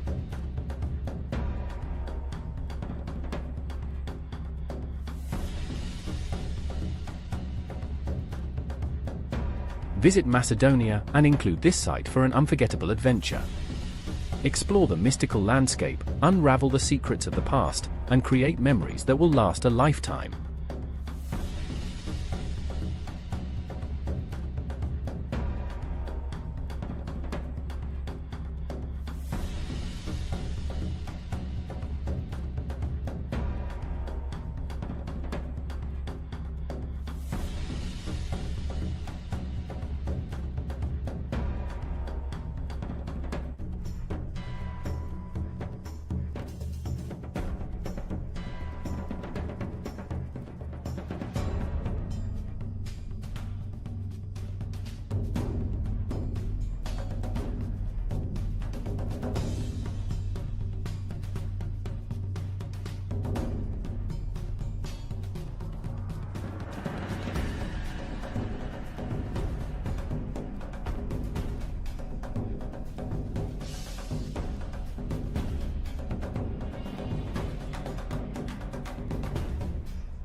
Once upon a time, people here were discovering the secrets of the universe, marking the celestial movements from this prehistoric observatory nestled in the breathtaking Macedonian mountains.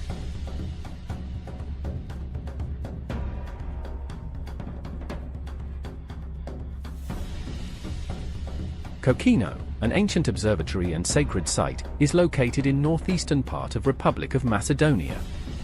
This remarkable megalithic complex, dating back around 4,000 years, offers a glimpse into the advanced knowledge and spiritual practices of the Bronze Age.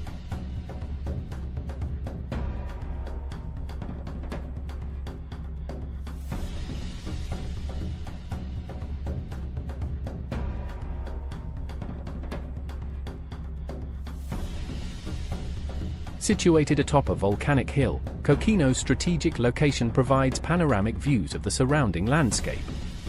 The site's unique rock formations, shaped by natural forces and human intervention, served as a celestial calendar.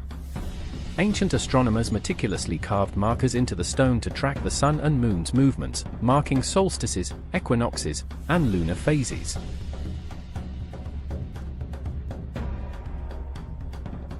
Beyond its astronomical significance, Kokino was also a sacred place. The discovery of Kokino has revolutionized our understanding of ancient civilizations.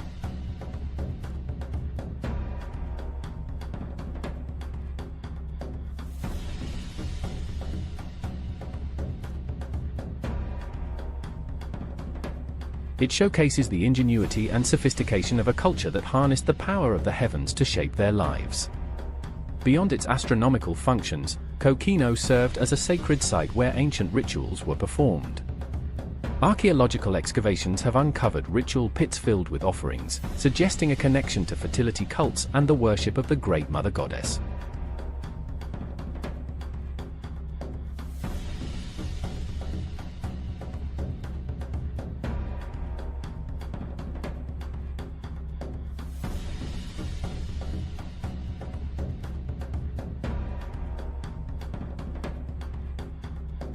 The site's unique spatial organization and stone formations further emphasize its spiritual significance, highlighting its role as a holy mountain.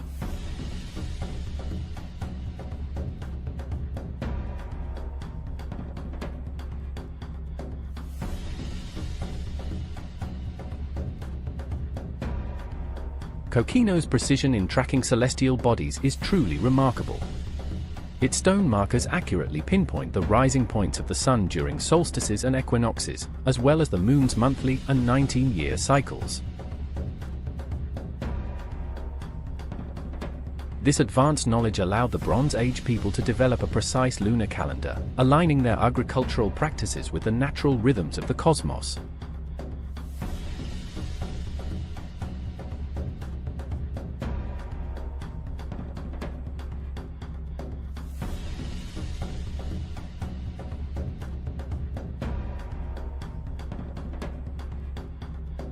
The exceptional preservation of Kokino, along with its unique combination of astronomical and religious functions, makes it a standout site in the global landscape of megalithic cultures.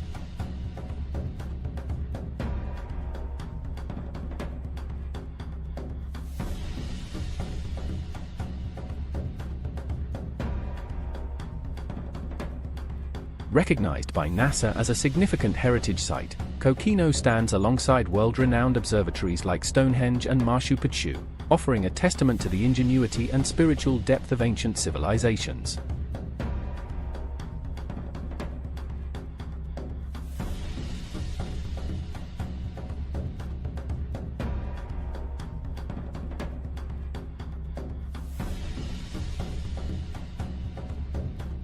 By visiting Kokino, we gain a deeper appreciation for the intellectual and spiritual achievements of the ancients.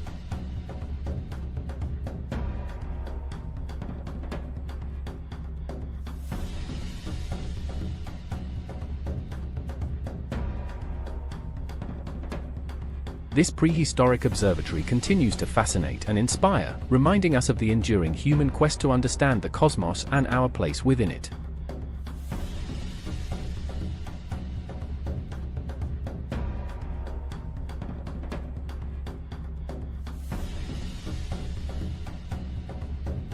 As one of Macedonia's most visited sites, Kokino offers a captivating journey through time.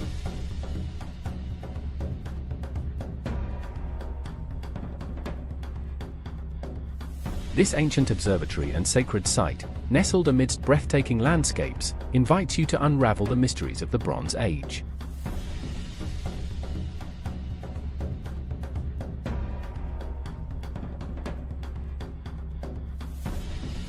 Marvel at the intricate stone structures that once served as a celestial calendar, tracking the sun and moon's movements.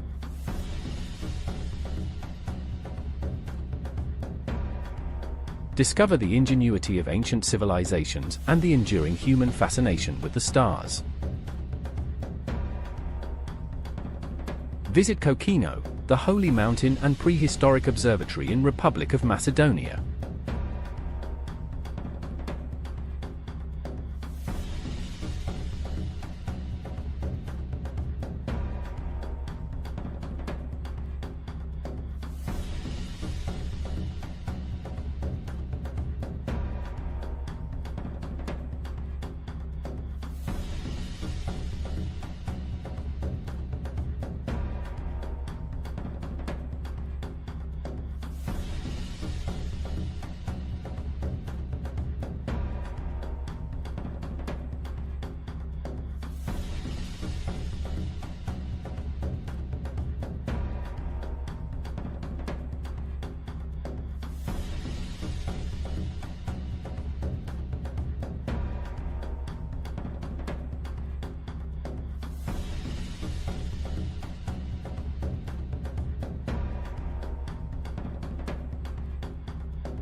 For generations, Macedonians have shared mesmerizing stories and legends about the unique rock formations scattered across the Republic of Macedonia. Each one is unlike its surroundings, adding an air of mystery. Over the centuries, as different rulers and cultures passed through the region, these fascinating sites earned various names and interpretations. Among them, one of the most challenging spots to reach today is the stacked stones in the Ovce Pole region, near Sveti Nikol. This monumental stone formation has recently stirred curiosity and even debate, attracting explorers, thrill seekers, and amateur researchers. Yet, locals know that there's much more to this story, a history steeped in ancient markings, an old throne, and hidden caves tied to the formation. The legend of the stacked stones has a long history.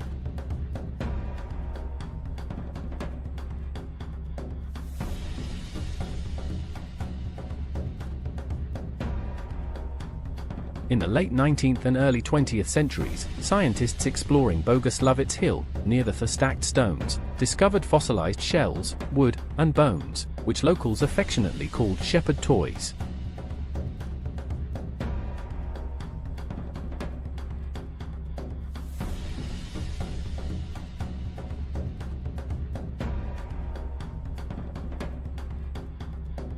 While locals knew the site as the stacked stones, Turkish occupiers called it Şeytan Duvarı, or the Devil's Wall, a name that remains popular today.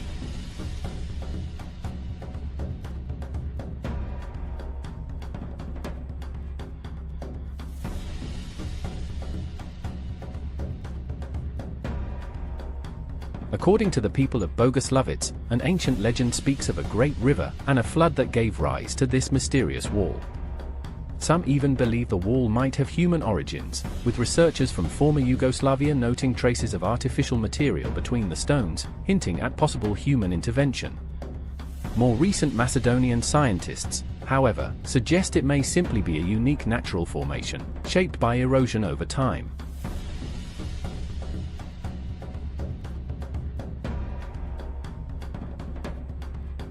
Regardless of scientific explanations, the legends surrounding the Devil's Wall live on.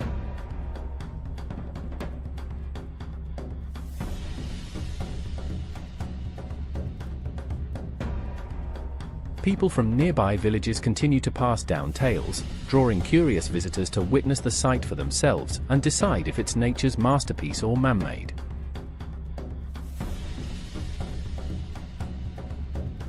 However, reaching the stacked stones is no easy task. The terrain is rugged, and the old roads require guidance from a local expert.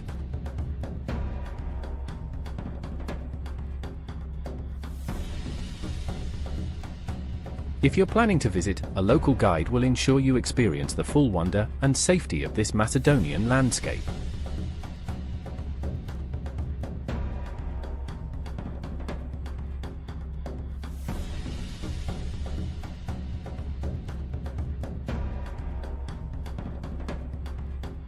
The stacked stones formation is a striking series of rocky outcrops, featuring Eocene limestone bands that stand out vividly in the landscape. These rocky bands stretch from east to west and curve northwest, spanning hundreds of meters. The formation begins at the southwestern foothill, extending about 260 meters before turning northwest along the western slopes of Bogoslovets, Macedonia's lowest mountain. On the eastern side, the formation stretches about 100 meters, with the middle section, at the watershed, eroded down to bedrock. Its height varies greatly depending on erosion, with an average height of 2 to 5 meters, reaching up to 11 meters in certain spots. The width remains fairly consistent, though selective erosion causes it to range from 2.5 meters to less than 1 meter.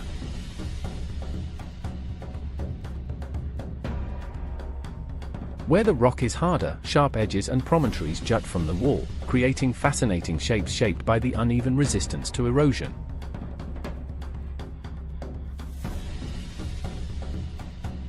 While similar rock formations can be found across the Republic of Macedonia, this limestone band stands out for its size and captivating structure, featuring fragmented blocks, jagged promontories, and natural gateways.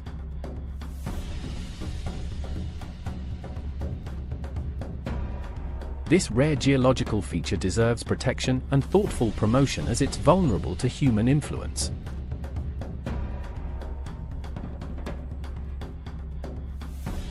Preserving the natural ambience and dynamics of this ancient site is crucial, so visitors can continue to marvel at its beauty for years to come.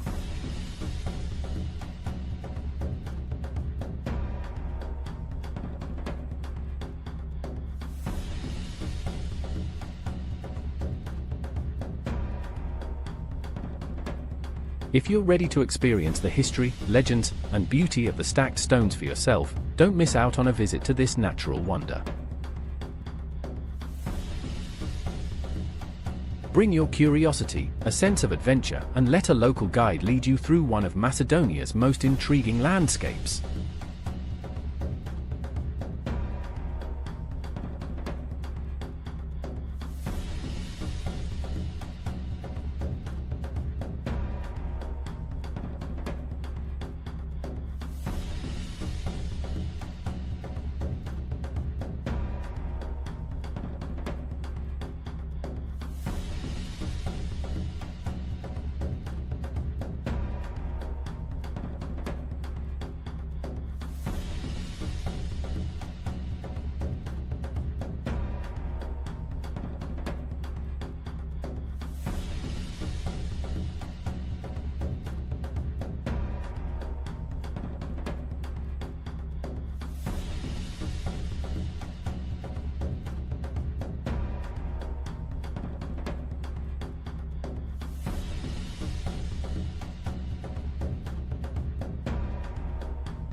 Tsotsev Karman, the site which is also known as Throne and Peshta, with meaning cave in Macedonian language, is a volcanic rock formation that was used as a megalithic observatory in prehistoric times.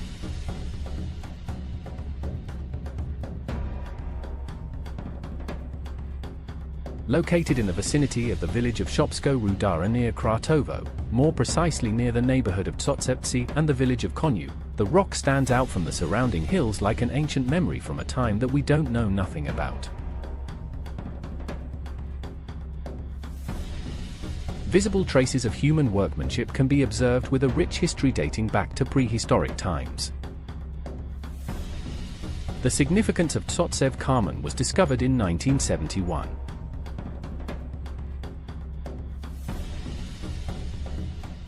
While there is no definitive scientific evidence to confirm that it was a prehistoric megalithic observatory, some researchers believe it to be a unique site in the world that served as a sanctuary, an altar, and an observatory. In archaeological literature, it is mentioned as a Neolithic and late antique settlement called Throne Rock, where fragments of Neolithic ceramic vessels and pithoi, as well as Roman coins, have been found. In certain parts of the rock, ceramic fragments of various ages can still be found.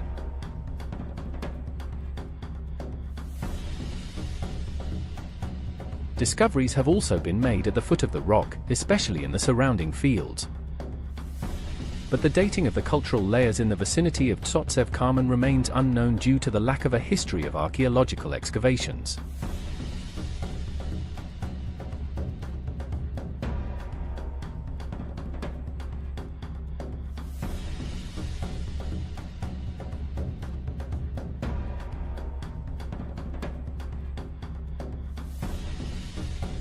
Approximately 100 meters east of Tsotsev-Kharmen, there are upright stones believed to be megaliths that served as solar and lunar markers. At the top of the rock, there is a throne facing east towards the markers, from where the rising of the sun and moon could be observed, allowing for the creation of a solar calendar. These rocks, weighing up to 20 tons, served as markers for observing celestial movements, and 3 such markers, each around 4 meters high, are particularly noteworthy southeast of the Tsotsev-Kharmen.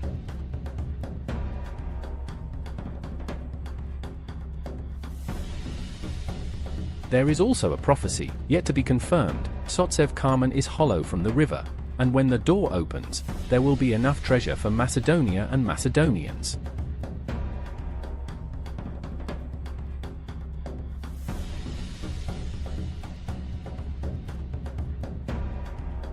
This is a region that has been inhabited since prehistoric times, probably until the Middle Ages, as evidenced by the stone artifacts and fragments of ceramics.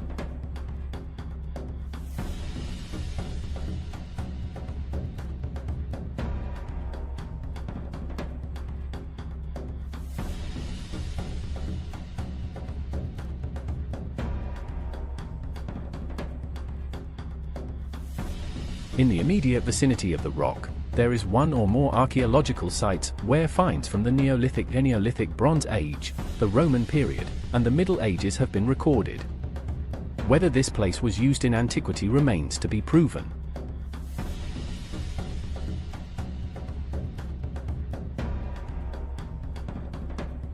It is most likely that this place served as a sanctuary in the past, perhaps as an altar and probably as a prehistoric observatory.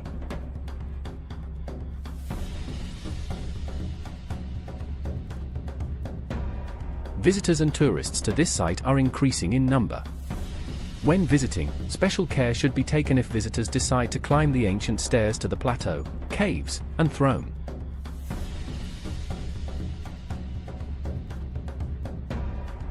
To see the signs carved into the rocks and have a safe visit to this prehistoric site, contact one of the few experienced guides in this area.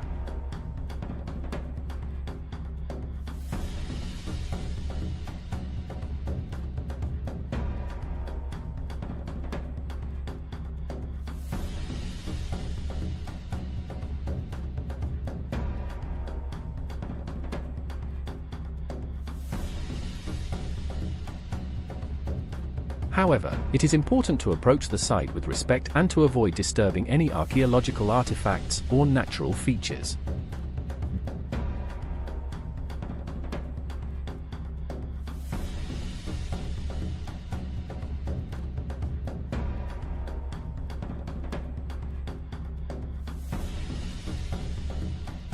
Visit Tsotsev-Kharmen, the prehistoric volcanic rock from which people observed celestial bodies and their movements ages ago, and feel the beauty of the mystical Macedonia.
Nestled within the rugged peaks of the Osegovo Mountains in Republic of Macedonia, the Lesnovo crater stands as a testament to the Earth's tumultuous geological history.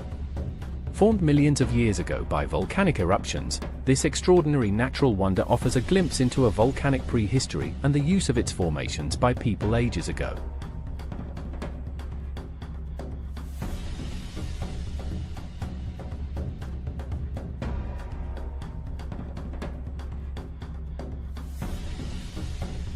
This is one of the best preserved paleovolcanic calderas in the Kretuvos-Letovo paleovolcanic region and in Macedonia in general. The caldera is named after the village of Lesnovo, which is located within the crater at its peak, also known as the Lesnovo crater.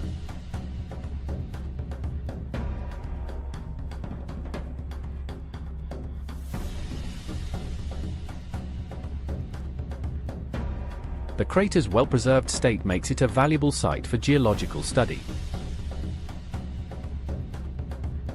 Its circular form, surrounded by remnants of ancient volcanic cones, paints a vivid picture of the region's fiery past.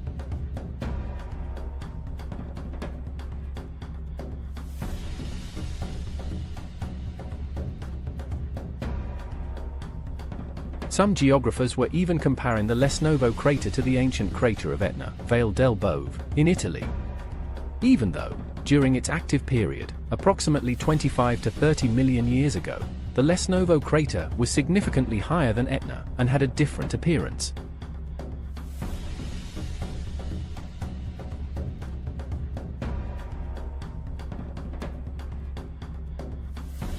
The diverse ecosystem that thrives within the crater's confines is a testament to the resilience of life, even in the harshest of environments.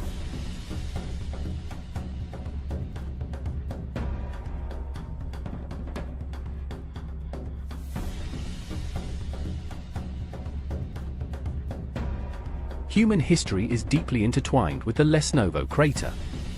Centuries ago, the region was a hub of mining activity, as people sought to extract valuable minerals from the Earth's depths.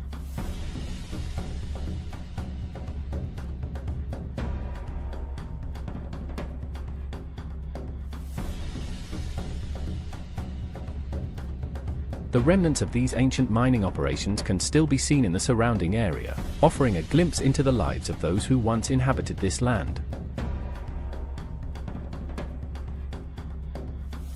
The village of Lesnovo, one of the oldest settlements in the region, is nestled within the crater itself, offering a unique blend of natural beauty and human habitation. Nearby, the Lesnovo Monastery, a significant religious and cultural site, stands as a testament to the enduring spirit of faith and devotion. Its stunning frescoes and intricate architecture offer a glimpse into the region's rich spiritual heritage.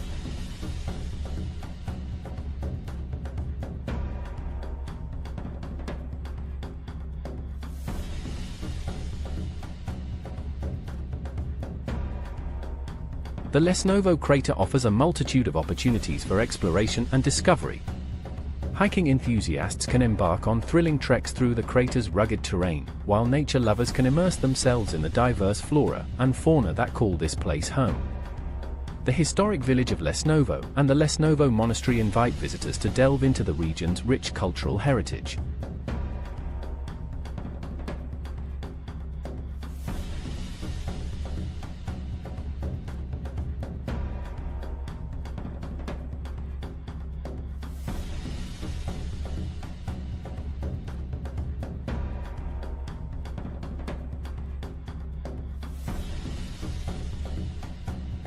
The caves in the ancient volcanic rocks were used by humans from the prehistoric times until the Middle Ages. There are still known caves from Christian monks from centuries ago that can be visited even today.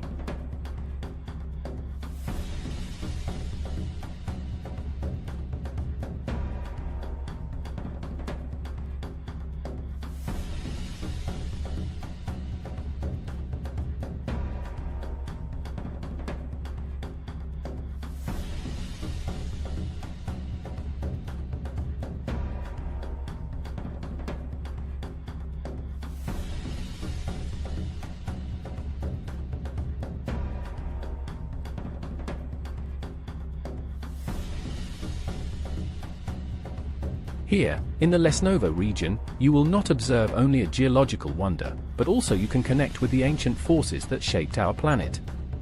This window to the past continues to inspire awe and wonder, reminding us of the Earth's enduring power and the delicate balance of nature.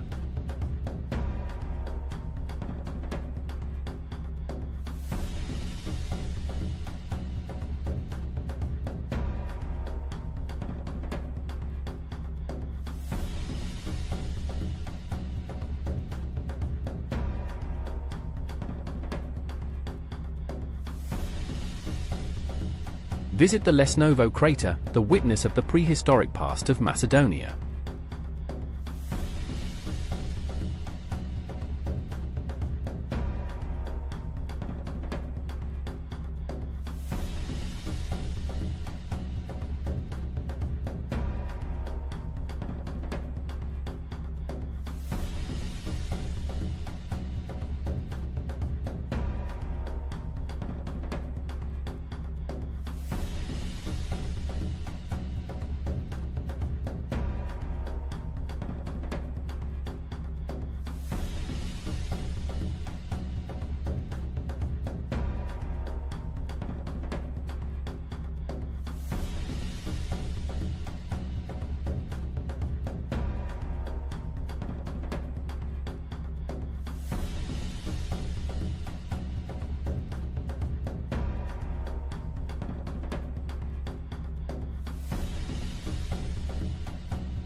The Republic of Macedonia, a land steeped in history, offers a captivating tapestry of ancient heritage.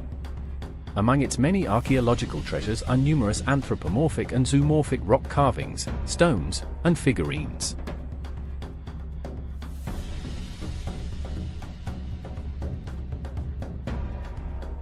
These remnants of the past, often shrouded in mystery, provide invaluable clues about the beliefs, rituals, and artistic expressions of our ancestors.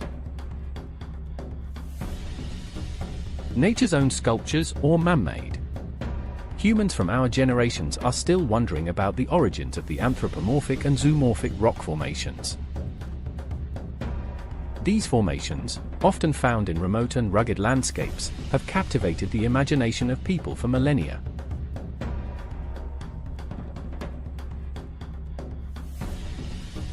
Some have been interpreted as deities, ancestors, or guardians of the land. Beyond the wonders of nature, the prehistoric population in present Republic of Macedonia had skilled artists who created deliberate anthropomorphic carvings. These range from simple, stylized figures to more complex and detailed sculptures.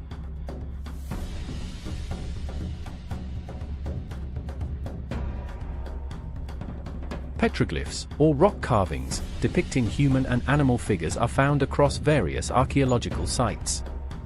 The human-like figures, often shown in dynamic poses, may represent shamans, deities, or simply everyday people. Zoomorphic art, which focuses on animal forms, is equally prevalent in Macedonia's prehistoric record. Animals, both real and mythical, were often imbued with symbolic significance, representing power, fertility, and spiritual connection. These representations may have served as hunting talismans, fertility symbols, or simply as artistic expressions.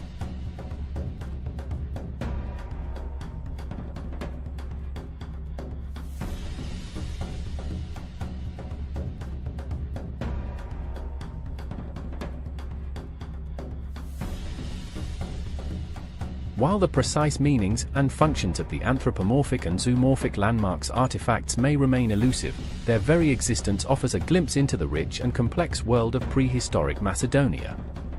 They remind us of the deep connection that our ancestors had with the natural world and the spiritual significance they attributed to various creatures and natural phenomena.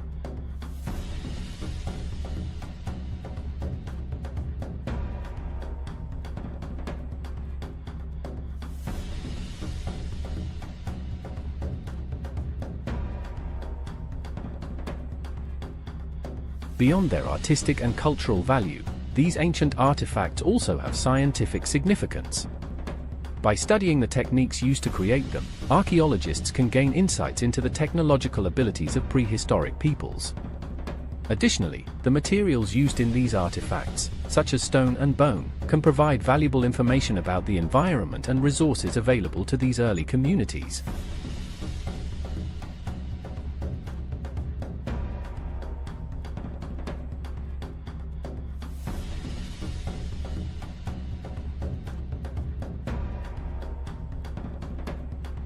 In recent years, these ancient sites have become increasingly popular among tourists.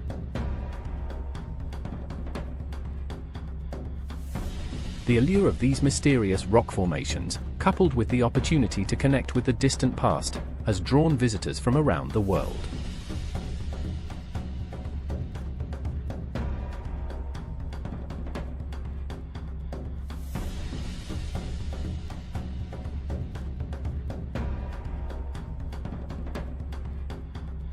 As more people discover the hidden treasures of Macedonia's prehistoric heritage, it is essential to balance the desire for tourism with the need to protect these fragile sites.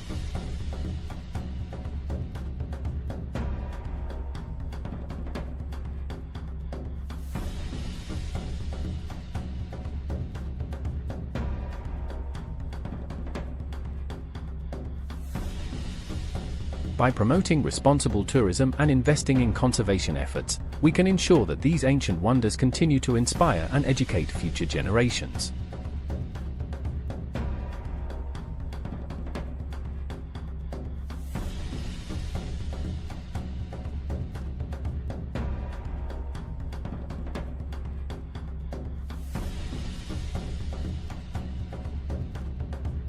Whether natural phenomena or man-made sculptures, the numerous anthropomorphic and zoomorphic rocks and stones in Republic of Macedonia will attract even more visitors and researchers in the following years. Book yourself a tour and feel the Macedonian sceneries and the prehistoric heritage of this sacred land.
A tourist attraction is a place, site, event, or feature that draws the interest and attention of travelers, visitors, or tourists. The tourist attractions are typically considered appealing, interesting, or unique in some way, prompting people to visit and experience them.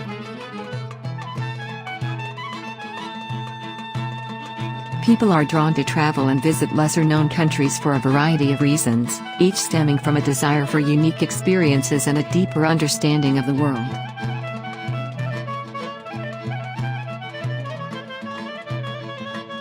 Deep inside Europe, nestled between towering mountains and shimmering lakes, lies a hidden gem that has long remained a well-kept secret among the travelers who seek the extraordinary.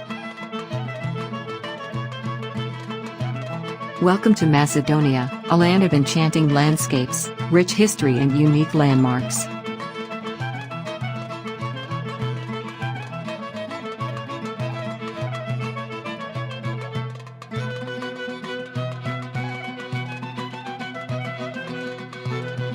As we embark on this journey, we invite you to discover why Macedonia has risen from obscurity to become an increasingly sought-after destination for travelers around the globe.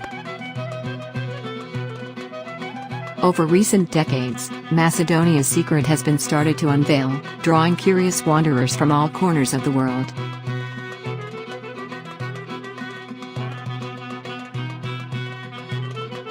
The question arises, why has this hidden gem captured the hearts of so many?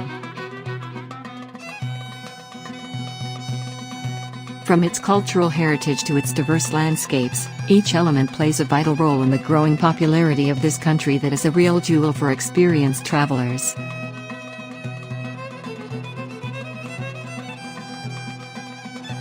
Here, history whispers through ancient ruins, while the shores of serene lakes and rivers reflect the country's soul.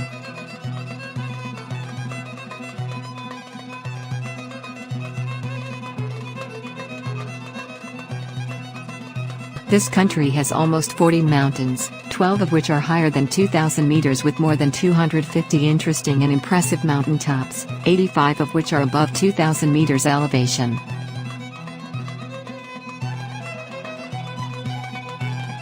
Two of the world's oldest lakes are in Macedonia, the lakes of Ohrid and Prespa. The Ohrid Lake is actually the oldest lake in Europe and deepest lake on Balkan Peninsula. On the other side of Macedonia is the Doiron Lake, one of the smallest lakes in Europe.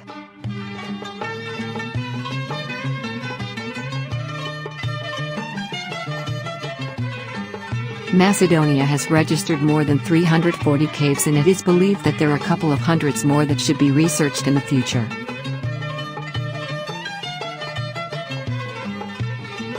Macedonia amuses not only with its natural beauties, but also with the important cultural heritage from all known eras and epochs of human existence.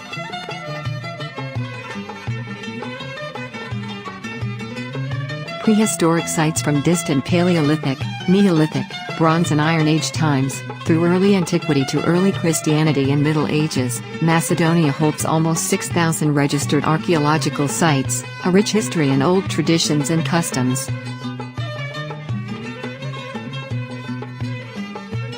This country is an open-air museum and a challenge for the tourists that are looking to know more about the cultural heritage.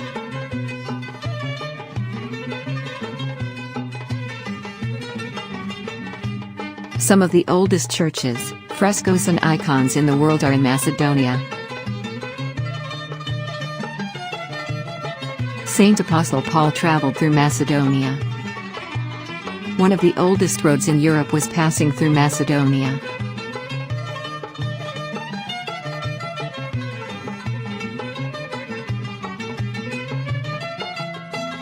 The first Slavic Christian monastery and the oldest university in Europe were in Macedonia.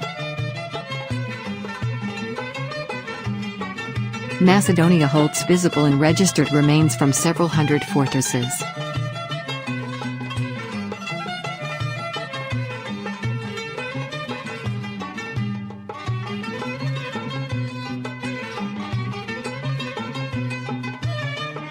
The architecture of old bridges and towers in Macedonia is a heritage that amuses not only the visitors, but scientists and movie makers also.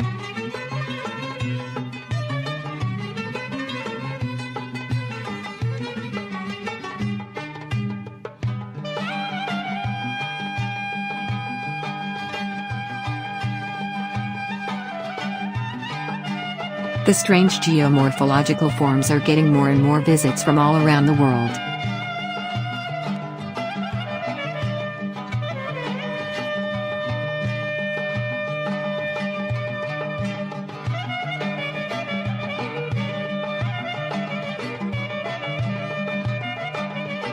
The hospitality of Macedonians is well known, and their traditions inspired many people to visit Macedonia again and recommend it to others. Macedonia's magnetic charm lies not only in its iconic landmarks but in the intangible sense of wonder it ignites within you. As you traverse its enchanting terrain, you'll realize that Macedonia is not just a destination, it's an invitation to discover the unknown, to embrace diversity, and to create memories that will forever linger in your heart.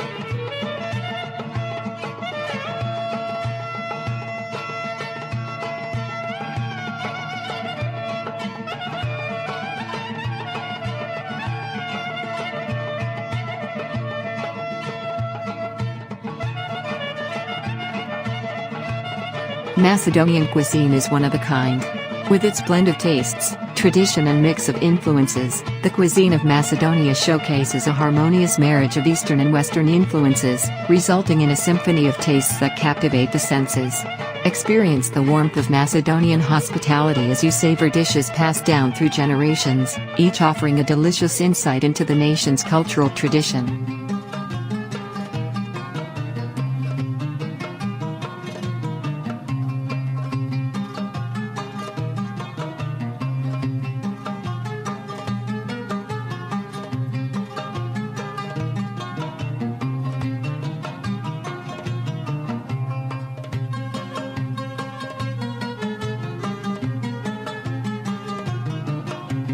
Macedonia. This enchanting land boasts a fusion of ancient history and vibrant culture that beckons the curious traveler. Embark on a journey where time-honored traditions harmonize with modern aspirations, creating an immersive experience unlike any other.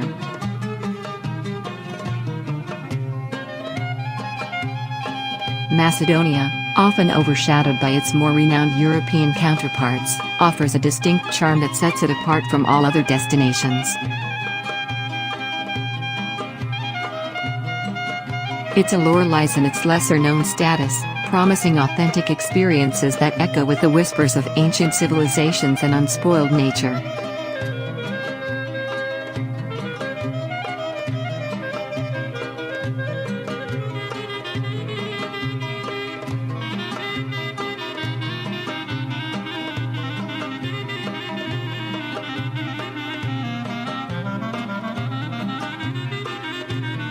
Macedonia's status as a hidden gem beckons those who seek to escape the ordinary and delve into the extraordinary.